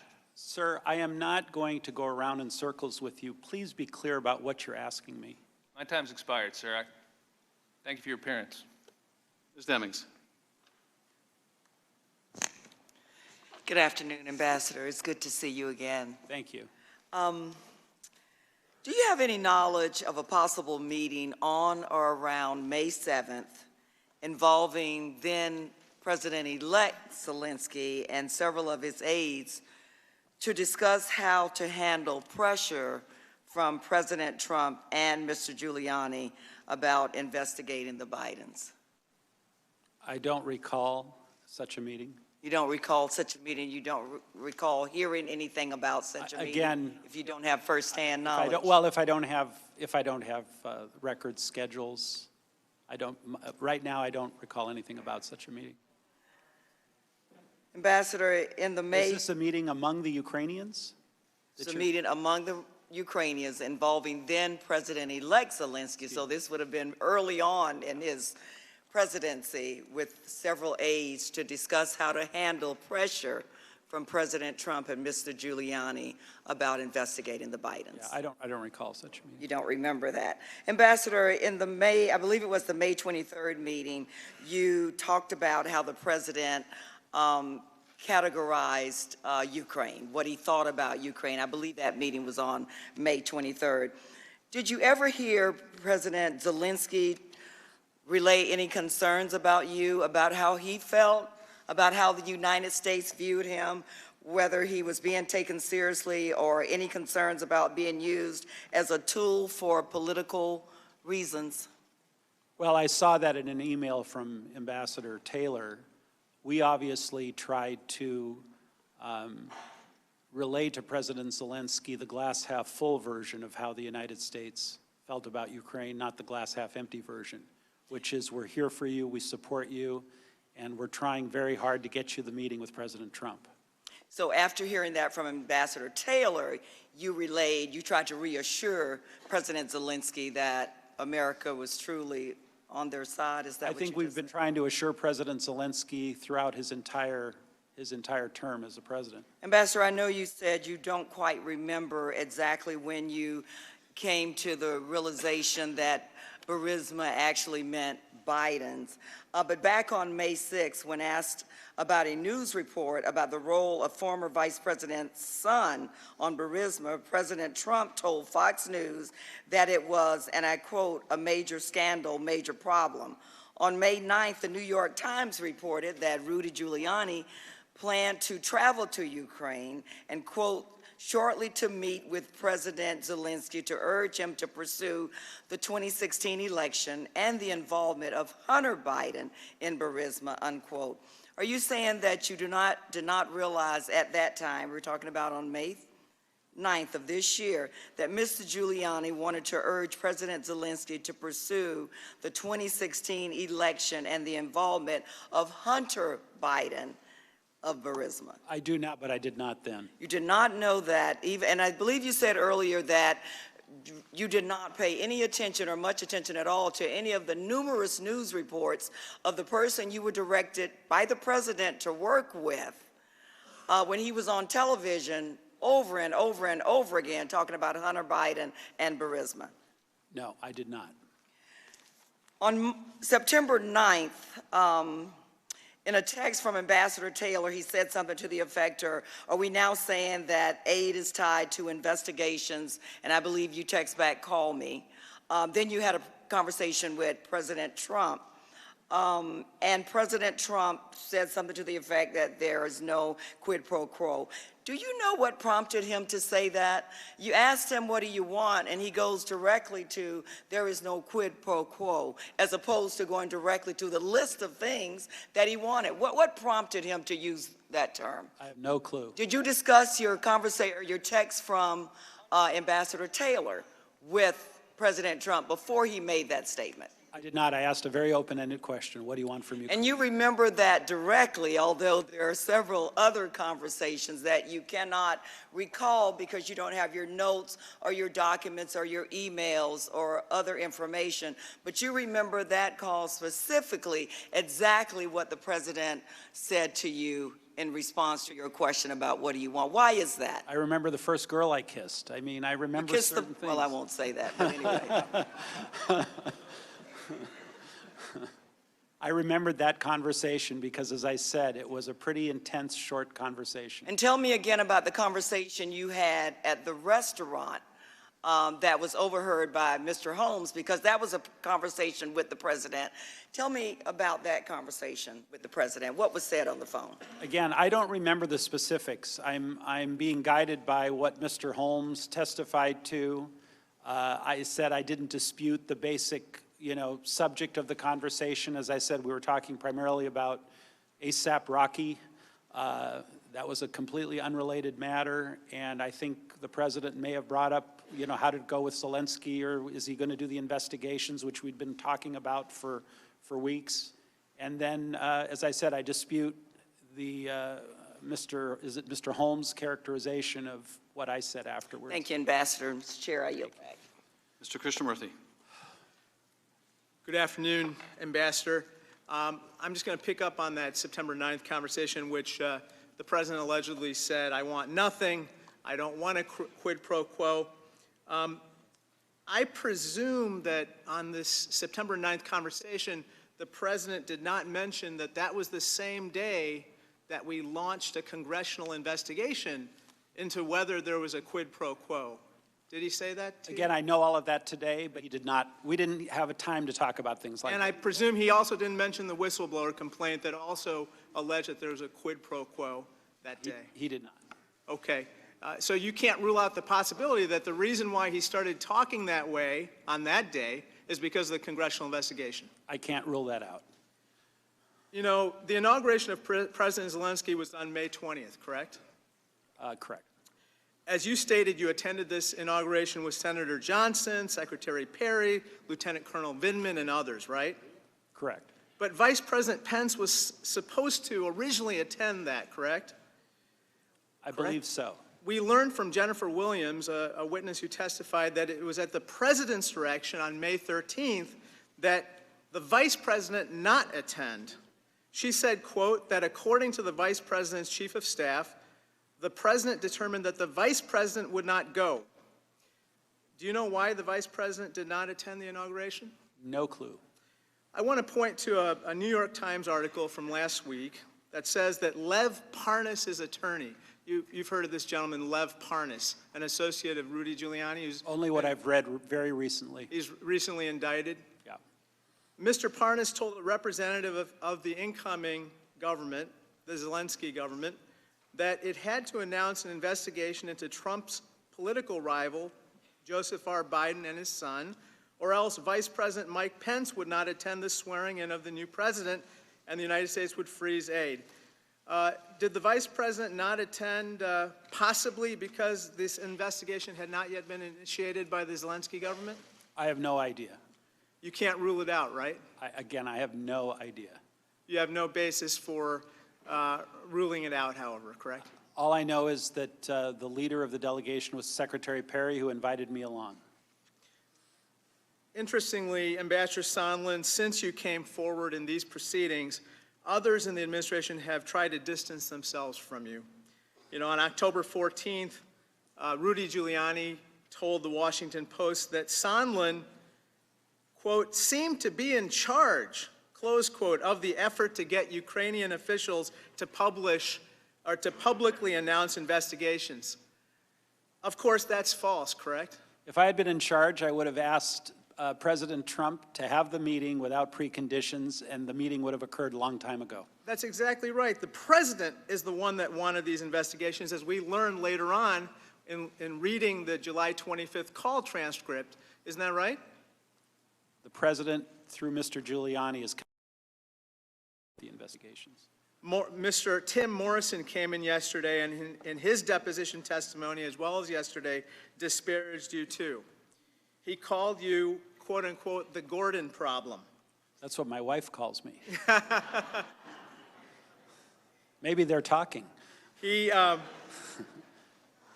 Should I be worried? maybe. You know, on October 8th of this year, the president tweeted that you are a really good man and a great American. And of course, on November 8th, 1 month later, he said, "Let me just tell you, I hardly know the gentleman." Easy come, easy go. You know, what I'm concerned about, you were part of the Three Amigos. But what I'm really concerned about, Ambassador Sondland, is that the president and the good folks over here, my Republican colleagues, are now casting you as the one amigo.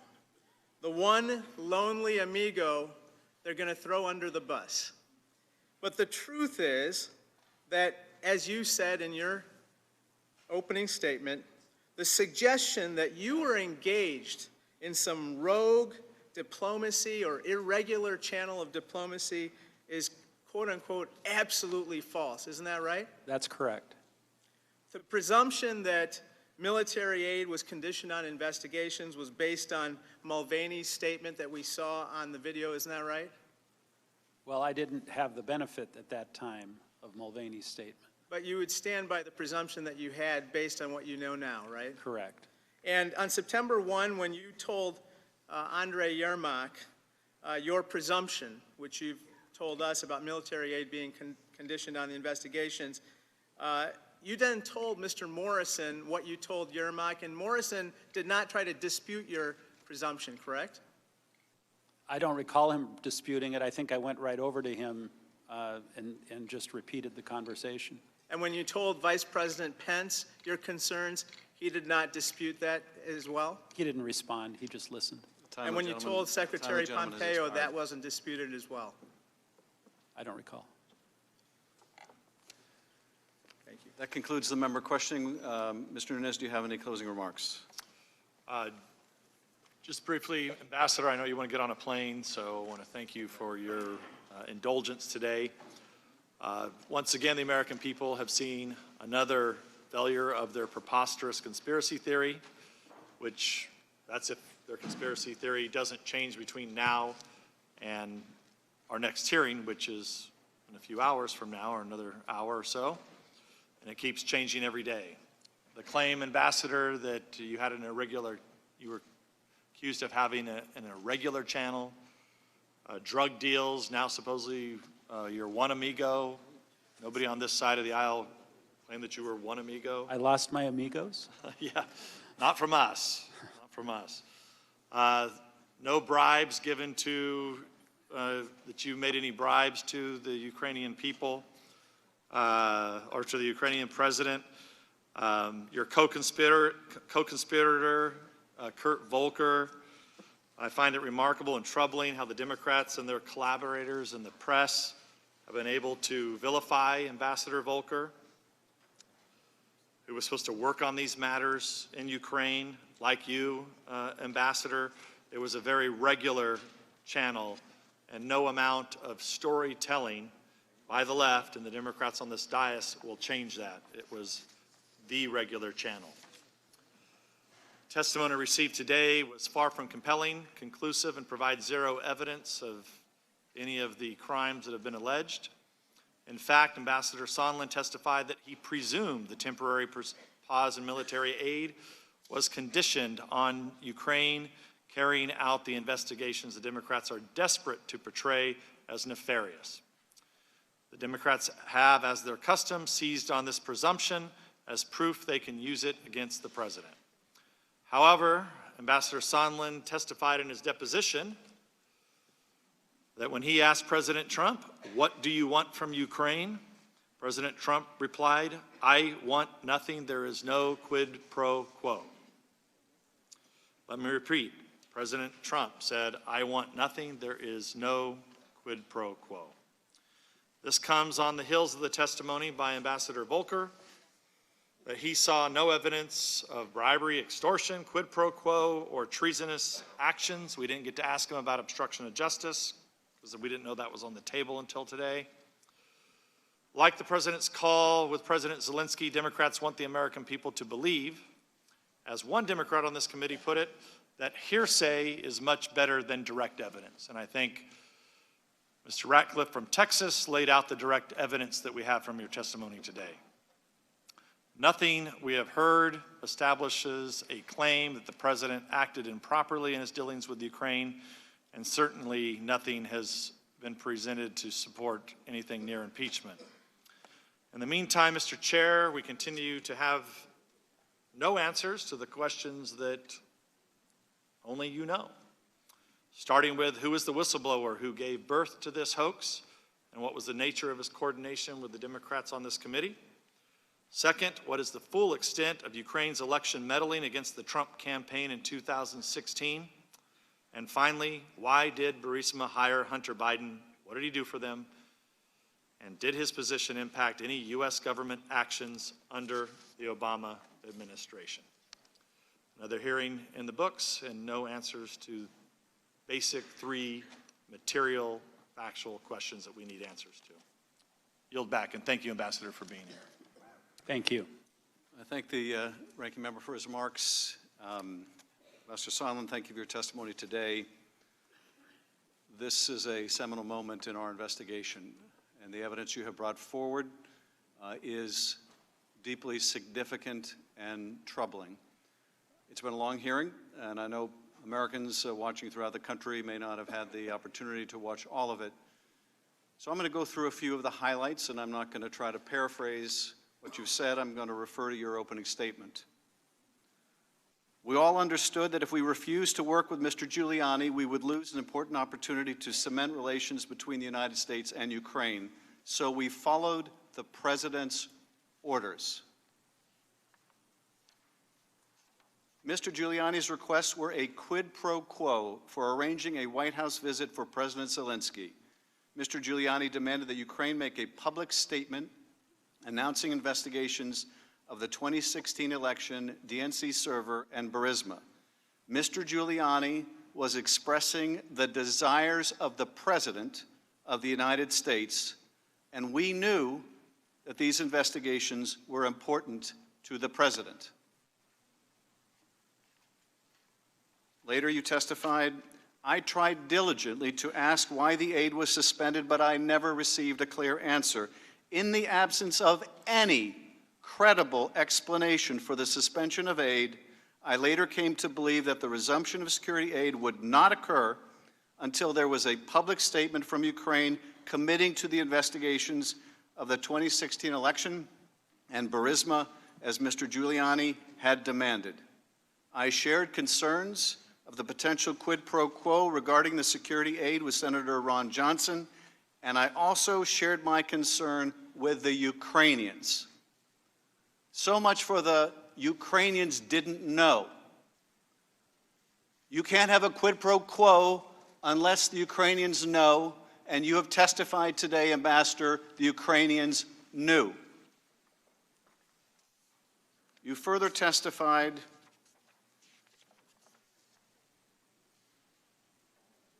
Mr. Giuliani emphasized that the president wanted a public statement from President Zelensky committing Ukraine to look into corruption issues.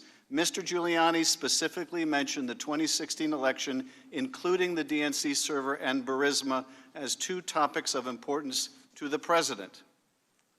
In reference to the July 10th meeting at the White House, which you attended with Ambassador Bolton and others and the Ukrainian delegation, you said, I recall mentioning the prerequisite of investigations before any White House call or meeting.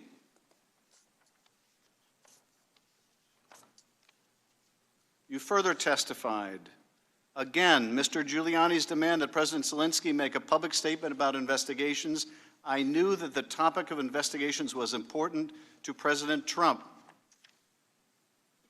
You testified later, I know that members of this committee have frequently framed these complicated issues in the form of a simple question. Was there a quid pro quo?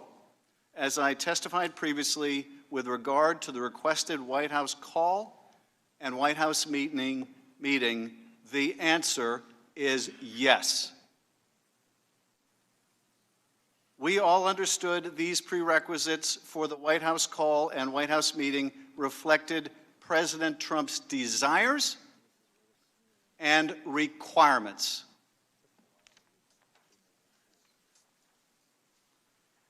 Later, on the subject of security aid, you testified, in the absence of any credible explanation for the hold, I came to the conclusion that the aid, like the White House visit, was jeopardized.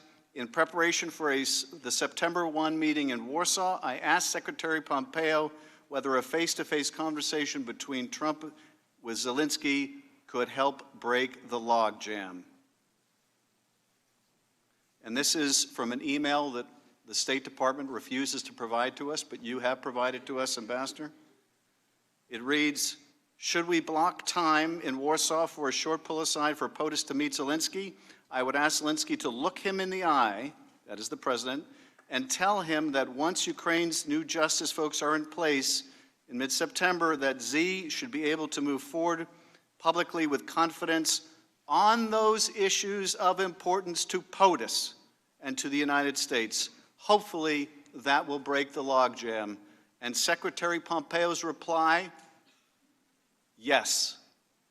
Not what issues of importance to the POTUS, not what are you talking about, Ambassador Sondland, because Secretary Pompeo was on the July 25th phone call. He knew what issues were important to POTUS, and there were two of them, the investigation into 2016 and the DNC server, and the investigation into the Bidens.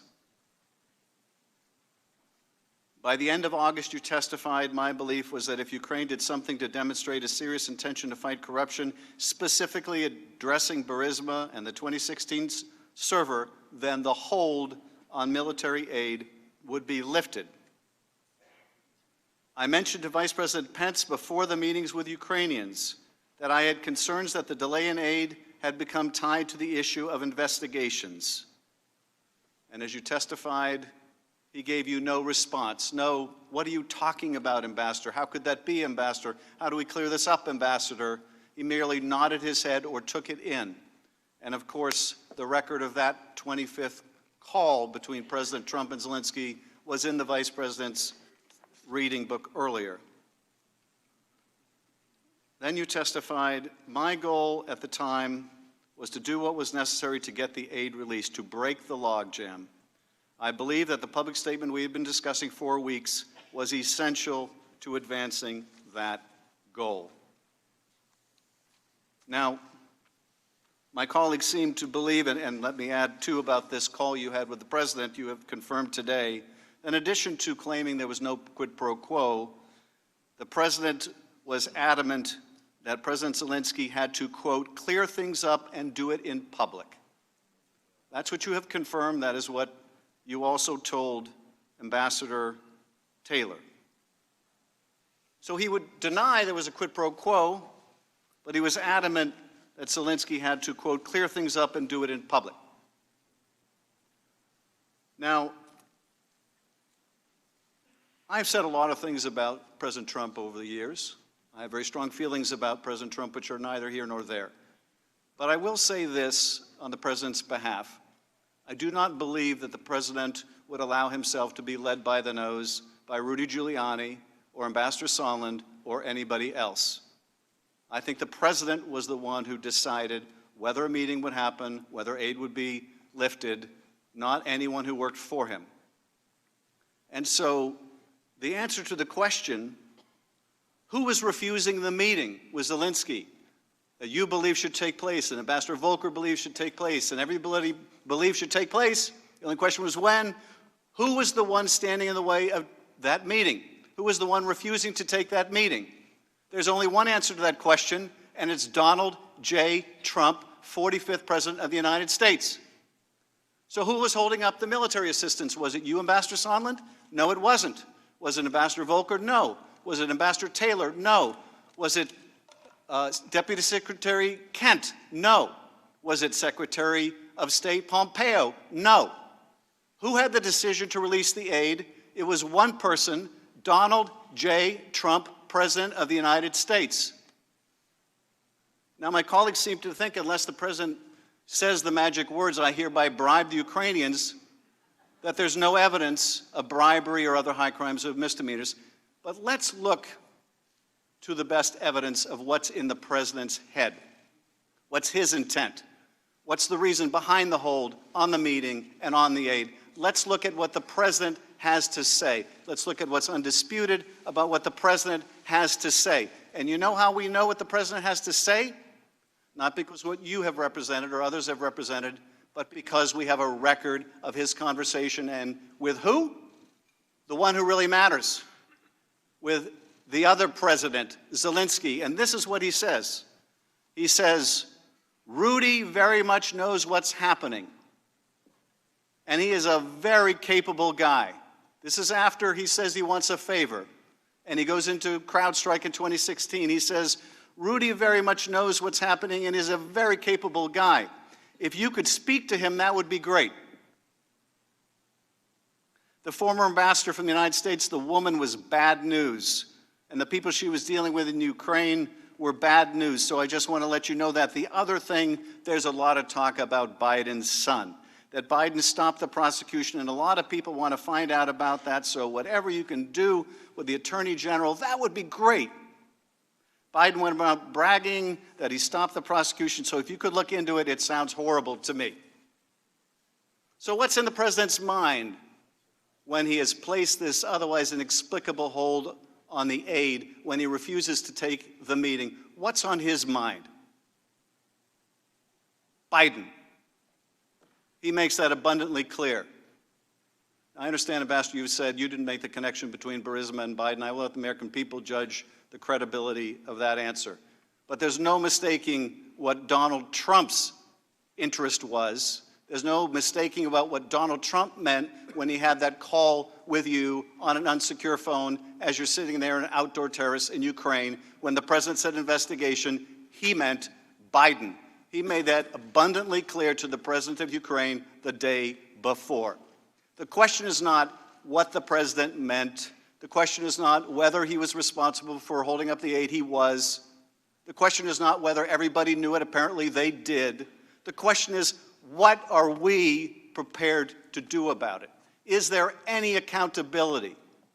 Or are we forced to conclude that this is just now the world that we live in, when a President of the United States can withhold vital military aid from an ally at war with the Russians, an ally fighting our fight too, to defend our country against Russian aggression?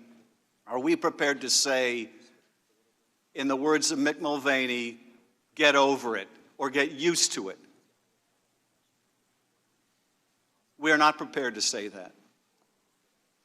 We're not prepared to say that. And I appreciate Ambassador Volker, Ambassador Sondland, I appreciate the fact that you have not opined on whether the President should be impeached or not be impeached, or whether the crime of bribery or the impeachable offense of bribery or other high crimes and misdemeanors has been committed. That is for us to decide in consultation with our constituents and our conscience.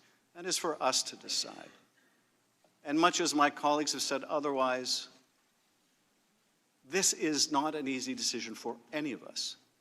And much as my colleagues may say otherwise, this is not something we relish. For over a year, I resisted this whole idea of going down the road to impeachment.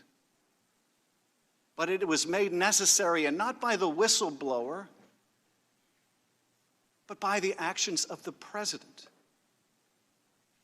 I'm continually struck how my colleagues would suggest that because the President got caught, we should ignore the fact that he was conditioning official acts in order to get political favors, in order to get an investigation against his rival.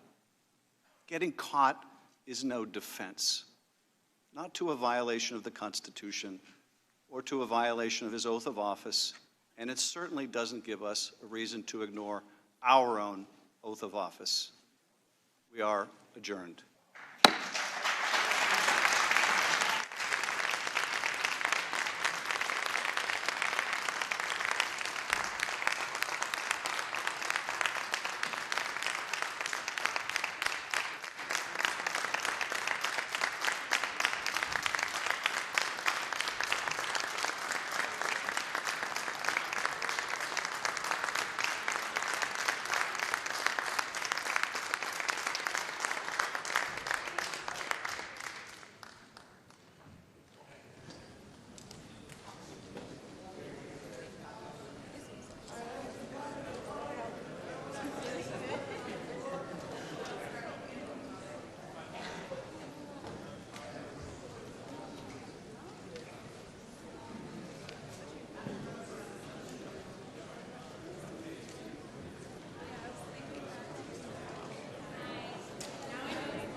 Mr. Sondland, are you worried you might be fired, sir?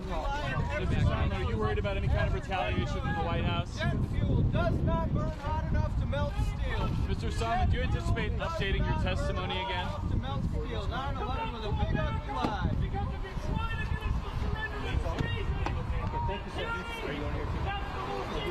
We're getting another call. We're getting another call. I'm sorry, it was kids. Folks, if you could just back up a little bit, Back up, folks, back up, back up. Folks, back the cameras up. Back up, back it up. Back it up, folks, back it up. Back it up. Back up. Back up. Back up. Carolyn. Do you have that code?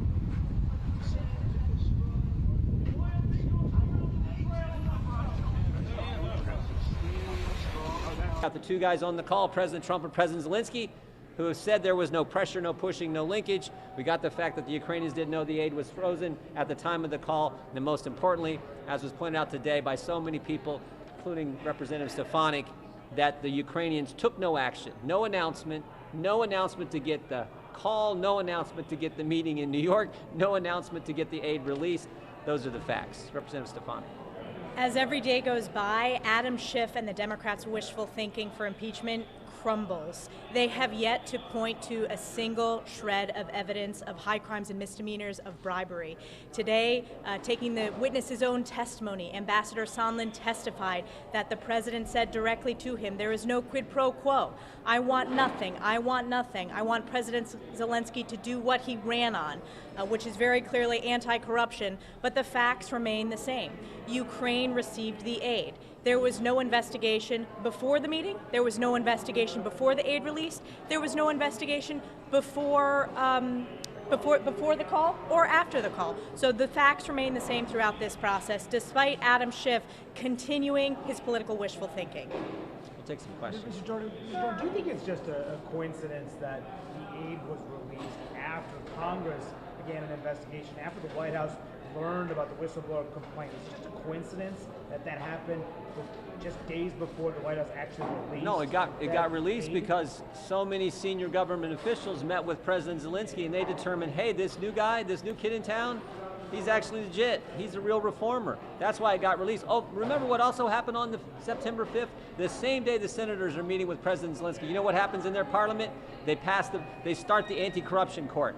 They'd already passed getting rid of sovereign immunity for members of Congress, members of their parliament. So all those things are happening, and they say, and plus, remember, Senator Johnson came back, Senator Murphy came back, Senator Portman. They all talked to the president and they said, we really want this aid released before September 30th, and the president doesn't. They want to say it's because there started some investigation. They've been out to get the president forever. It happened because we all believed that President Zelensky was legitimate.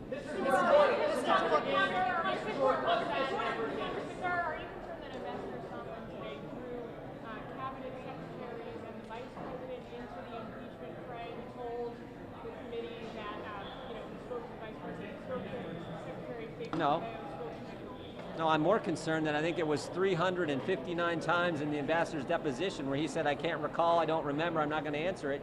I do think I'm more concerned about the fact that the most exculpatory piece of evidence was what Representative Stefanik just talked about, the statement from the president that he gave directly to Ambassador Sondland, and of course he left that out of his 23-page opening statement. I'm more concerned about those things. If you have no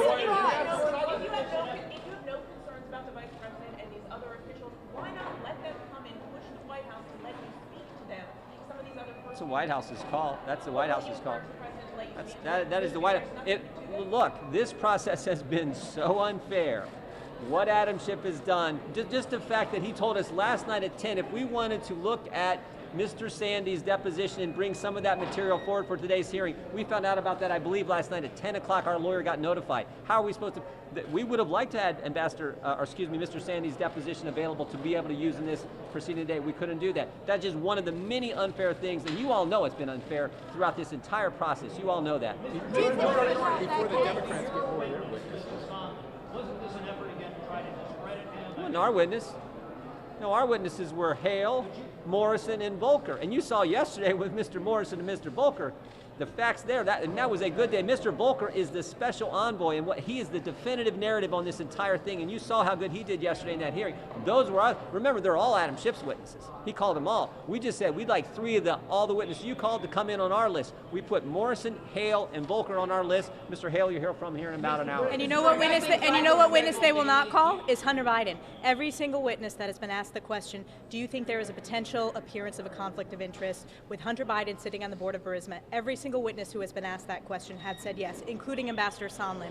Hunter Biden is on our list, as well as the whistleblower for closed-door depositions, and Adam Schiff continues to run this partisan process in not calling the witnesses we requested. Congresswoman, also every witness has raised concerns about Rudy Giuliani's role in this. Don't you have any concerns with Rudy Giuliani was pushing, in some sense, going counter to the national interest?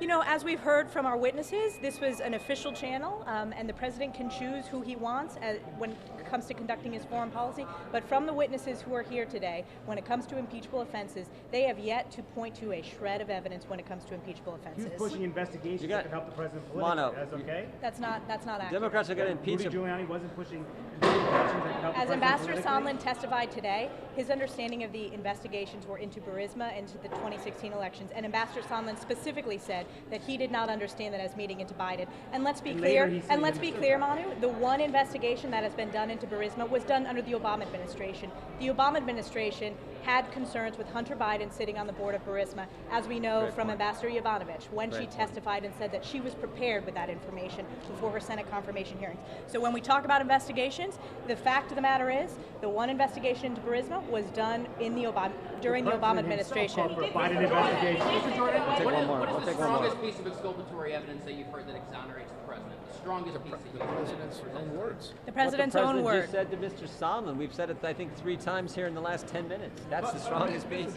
And the fact that President Zelensky never announced any investigation. Remember what Mr. Sondland said. He said to get a meeting, to get a call, and to get the security assistance, there would have to be an announcement. They got the meeting, they got the call, they got the security assistance without an announcement. That's it right there. We've had strong rebuttals from the White House today. Do you think it would help to hear them testify so the public can hear their defense? That's their call. White House to make a Thank you, guys. Thank you so much. Would you like to hear from them?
2, 3.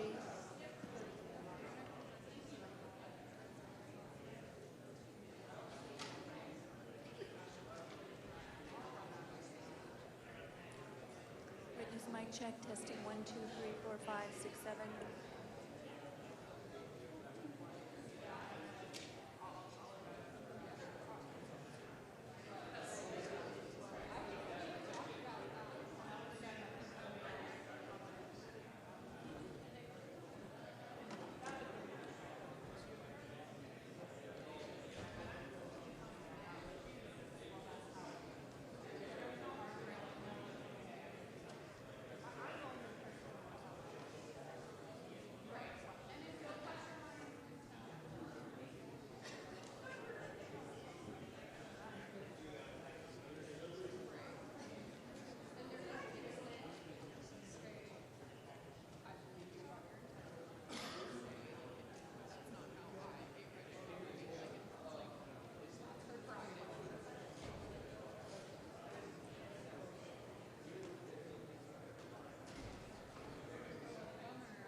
Massachusetts and Rhode Island.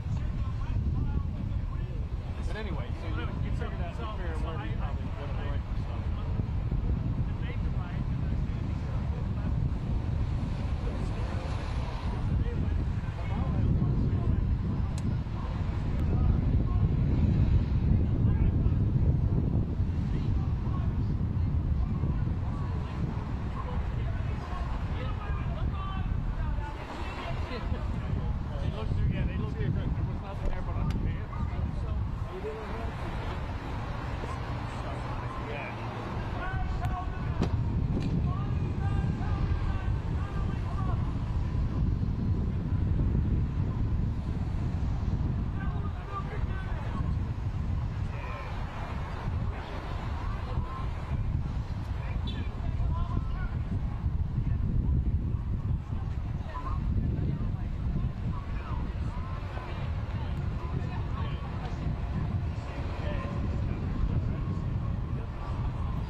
this.